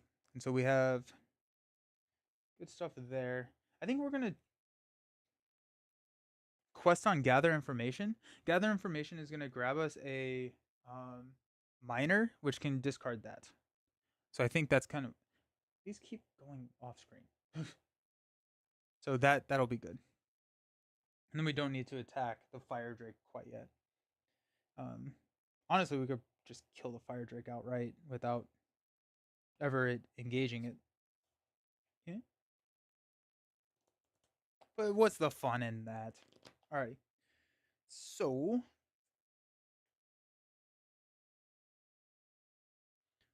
we're going to quest on to Gather Information.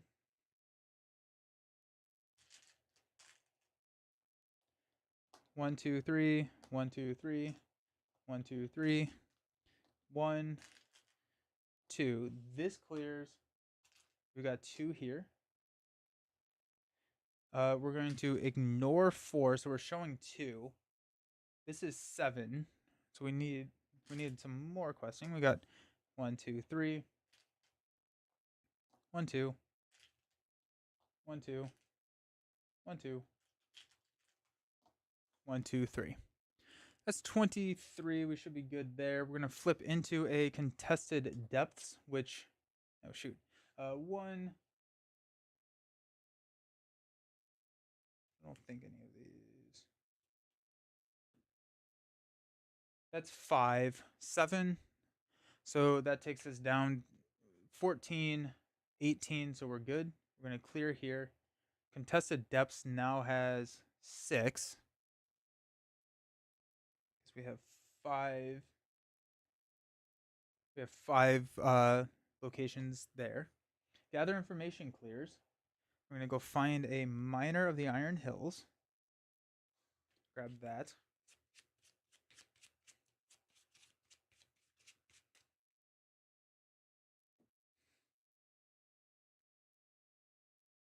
We will travel to the contested depths. And we will increase our threat by 5. 1, 2, 3, 4, 5. Okay. Stand up. Oop.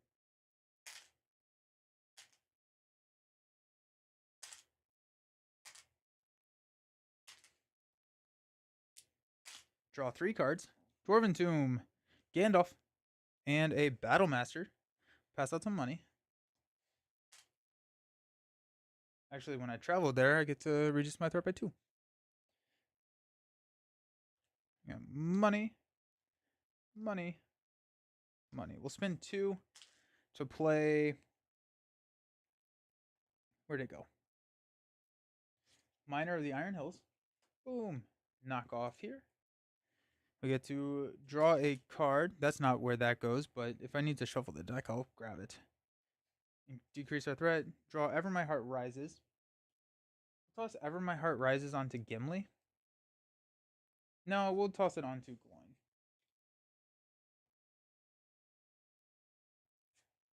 Everything is off screen now.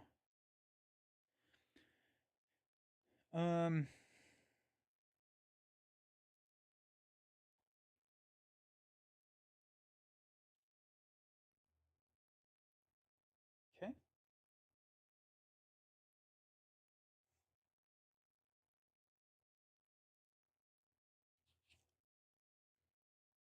Cool. Let's crush this thing. We have so many cards in our hand. We have so many options. We'll spend 1 to sneak attack Gandalf in during the quest phase. We'll deal 4 damage here. Boom. We will quest with Gandalf for 1, 2, 3, 4. 1, 2, 1. Or I'm sorry, up to 6. This clears. So we're showing 2. We're questing on the main. Let's go ahead and spend 2 to play Untroubled by Darkness. So all of our dwarfs get +2. We're gonna quest for 1, 2, 3, 4, 5. 1, 2, 3, 4, 5. 1, 2, 3, 4, 5. 1, 2, 3, 4. 1, 2, 3, 4. 1, 2, 3, 4. 1, 2, 3, 4. 1, 2, 3, 4, 5. 1, 2, 3. 1, 2, 3, 4, 5. 1, 2, 3, 4. Mainly, the reason I'm doing this is I have to remove progress to attack the Fire Drake, so I might as well just put as much progress on there as possible. Yep. Okay. So questing on 54, showing 2. I'm gonna flip into the giant spider. Okay. So that is 2, 4, 7. So we're placing 47 progress on the quest. Alrighty. Now we're feeling good. That clears. Gandalf comes back to our hand. We'll go ahead and engage the Drake. We'll spend 1 to sneak attack Gandalf. Deal 4 damage.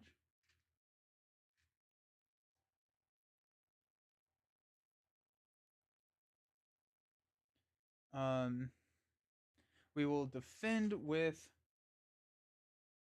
Miner of the Iron Hills. I want these to leave play. We do have another Will of the West, but if we get another Dragon's Breath, I'm going to want another Miner of the Iron Hills in the deck so that we can get rid of it.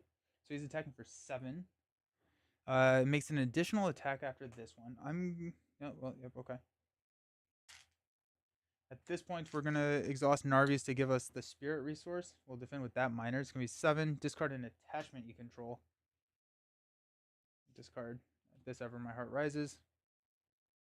That Miner is uber dead. Then we're going to go, this is 1, 2, 6, 12, 16,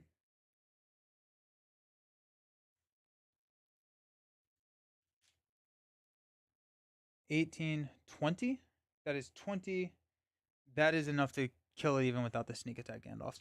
Okay, so the rest of the stages of this quest was not as scary as I thought they were going to be. For some reason, I thought that they were just going to be incredibly challenging, and I think that they are hard, but we just spent so much time on stage 1 to build into it and just be fine. So, yeah, that worked out pretty well for us. Nice. Wow, okay, 4 hours. I swear, time does not mean anything when I'm streaming Lord of the Rings. It really feels like I am just not, like, time just kind of freezes, which is pretty cool. Okay. I'm going to go to the Be Right Back screen real quick. We're going to get the first adventure pack in this cycle, and then we are going to be unboxing it and seeing what new cards we get. Short stream today, right? Yeah, I know. I'm a slacker, but what can I say? Gosh, dwarves are so much fun. The fact that I didn't even maximize Will of the West there, I could have. Insane. Cool. Alrighty, my friends. We will see you soon.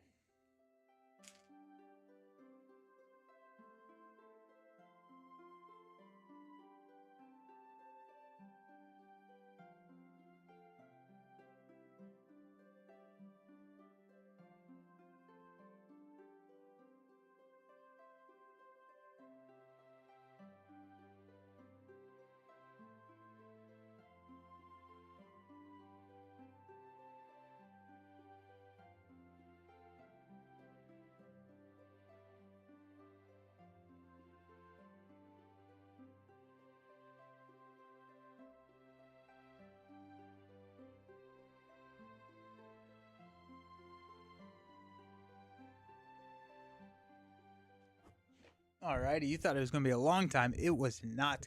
We've got the Withered Heath here. This is the first adventure pack in the Arid Mithram cycle. And this is the first pack that we're going to be opening. I'm hoping that we get some more Dane stuff. I've been teased that we are. I'm not 100% sure if it's in this. Did I just shove all those cards to the side? 100%, yeah. If I just... There are all the cards. But that's a... Oh no, now I've messed everything up. Do not approve. But that's a... What? No, because now I have the exciting task later where I get to listen to my audiobook and or a podcast or watch a video and then clean up everything. Because like I have all the other Lord of the Rings cards that are already waiting to be put away down there too. Do not approve. Yeah, Beastno, you would not be a fan of this table after streams.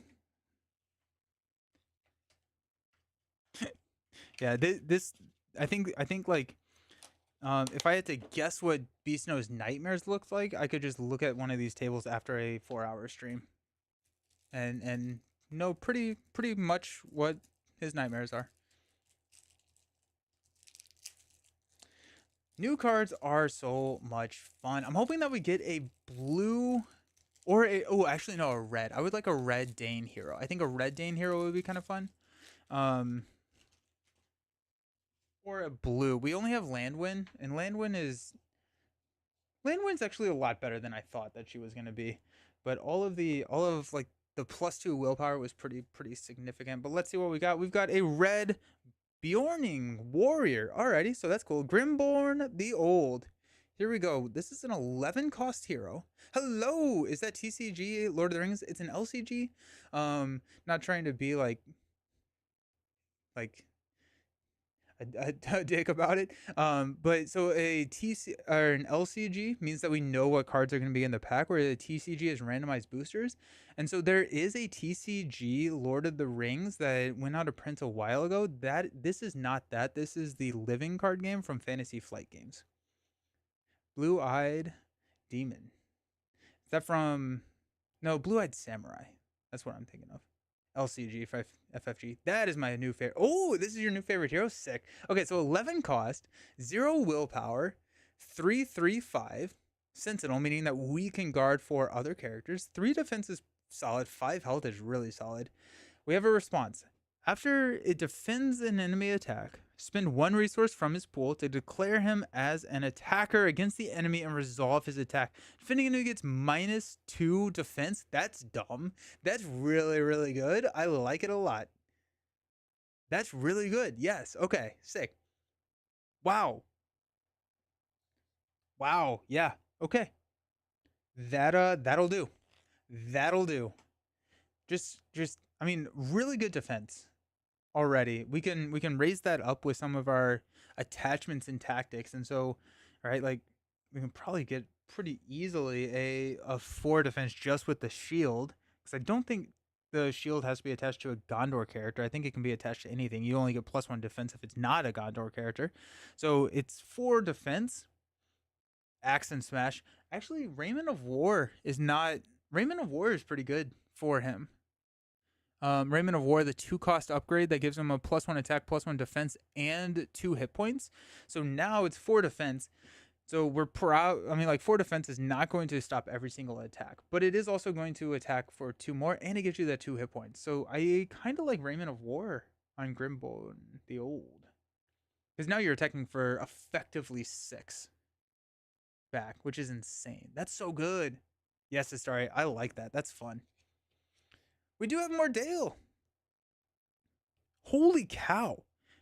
Guardian gets +1/+1/+1 and 1 hit point for each different player card attachment it has. Yo. 2 cost ally? Yeah. Yeah, that's so good. That is so good. Because a lot of the player attachments can give you like, wow.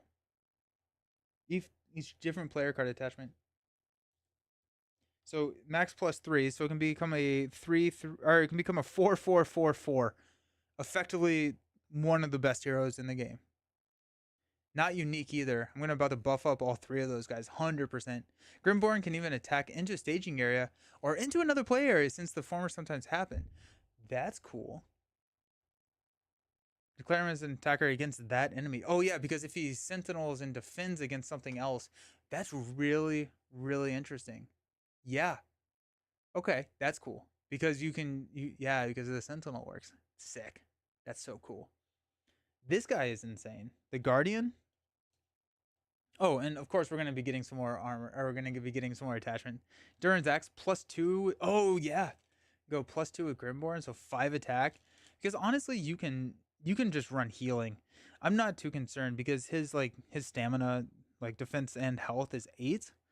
So you can take damage if you have healing, and then you just heal him up. And as long as you get like a lot of attack, Grimborn seems good. The only downside is you can't join in on that attack with other characters. True. But you're attacking for like effectively 5. So it seems pretty good. How dear, yeah. Got a Squire's Helm. This is another item armor.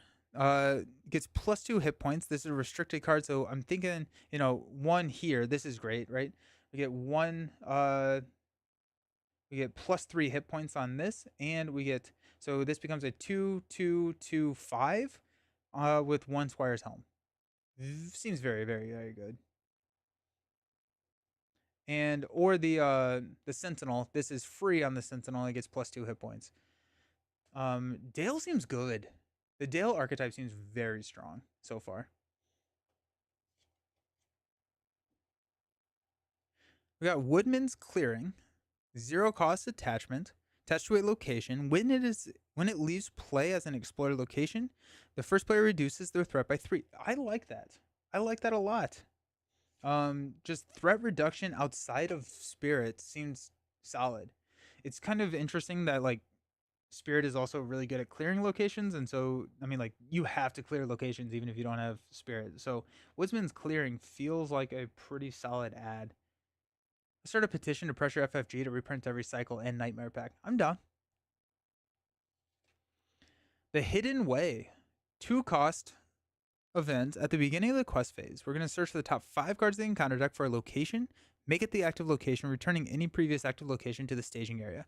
Then reveal 1 less encounter card this phase to a minimum of 0. Shuffling encounter deck. See, okay, that seems really good, especially because there are locations out there that have a beneficial travel effect. Like we were playing the quest last week, where whenever you traveled, you would get to draw 2 cards, so you just like bounce those back and just keep drawing cards, and then you know exactly what you need to quest for, which I think is the phantom benefit of this, because you're not revealing any encounter cards in a true solo game, right? Not revealing any encounter cards, so you know exactly how much you need to quest and how much you can hold back and plan. I think that's a very, very good card. 2 is kind of expensive, but if you can get a beneficial travel effect or something, then you're cooking. Got the Bjorning Skin Changer. This is a 2 cost 1/1/1/3. Choose a Bjorning ally with a printed cost 3 or more in your hand and discard, or discard pile. Discard this and put that ally into play. Nice. I don't have a great idea of all the Bjorning characters at this point. What I do like is that it has like 3 health, and so you can sit there, throw 2 damage on it, and then swap it out. And put a new ally into play, so you can like soak some indirect damage or something like that, and be pretty okay with the Skin Changer.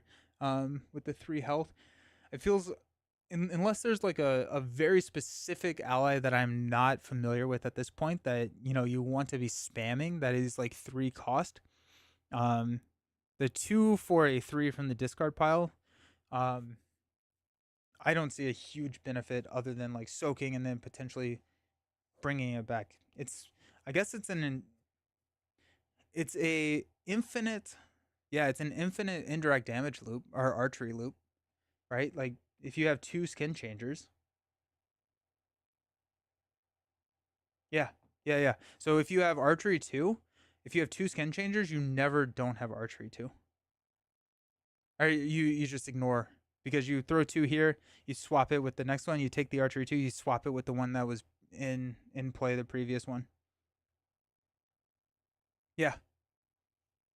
Bjorn and Grimborn Heroes is great tactic start. Nice. Nice. Good. Good. But yeah, so that's kind of an interesting like loop that you can just do. It's just like, I never die. After Bjorning characters declared as an attacker or defender against an enemy, they get -2 attack and -2 defense until the end of the phase. Bjorn's rage. Oh, sick. Oh, oh, oh, oh. That's insane. Okay, so the combo here, right? Like you defend against an attack, the enemy is getting -2 attack and -2 defense. So when we attack back for 2 resources, now we're defending for effectively 5 and attacking for effectively 7, but that 7 is a little conditional based on if they have up to 4 defense. But still, I mean, there are a lot of enemies in the game that do have that. So that's really cool. Nice. That's cool. We got the Long Lake Fisherman. This is another Dale character. It feels like we're going Bjorning and Dale We got 21102. After it enters play, name a number. Search the top 5 cards of your deck for a card whose printed cost is equal to that number and add it to your hand. Shuffle your deck. Nice. Yep. You searching the top 5 cards is so much better than just the top card because you can statistically hit it a lot of the times, especially if you know the distribution of the deck. But if you're running like a lot of one cost attachments, which we are in Dale, and we know we need an attachment, just play it, draw the attachment, and you're fine. You can bring in Corbiorn for 2 resources.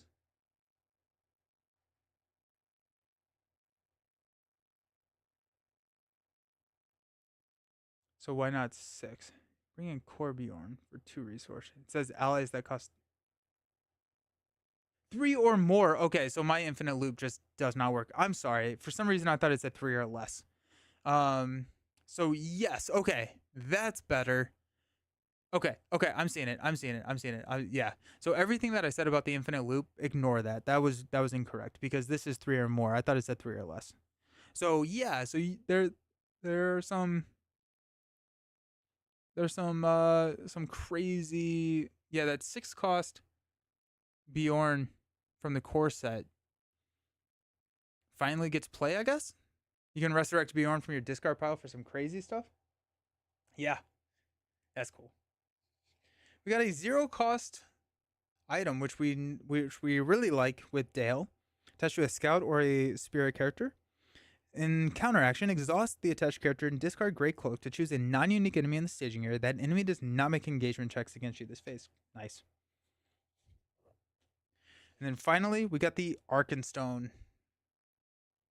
Guarded, attached to a hero. Attached hero, unique character you control gets +1 willpower. Each unique character you control gets +1 will. Oh, dang. As an action, we can reduce our threat by 2 to attach this to a hero controlled by another player and raise that player's threat by 2. Okay, so some cool little multiplayer stuff going on where you can switch it out. But, I mean, still, like, if you just run a ton of, like, unique characters, which is probably a pretty fun deck, all of them get +1 willpower. That seems good. I mean, like, minimum, it's +3 because there are no non-unique heroes. So it's at least a +3 willpower, which seems pretty good. And all you have to do is defeat a enemy or a location, which can be really bad, but it can be quite good. Sweet. Well, there you go. That is the Withered Heath. We're probably going to be playing this next week. I'll be posting my my schedule on Sunday, and so we'll see exactly what the schedule is going to look like then. But until then, I hope everyone just has a fantastic rest of their week and a fantastic weekend. And I'm going to go eat some lunch because that sounds delicious. Alrighty, my friends. See you later. Bye.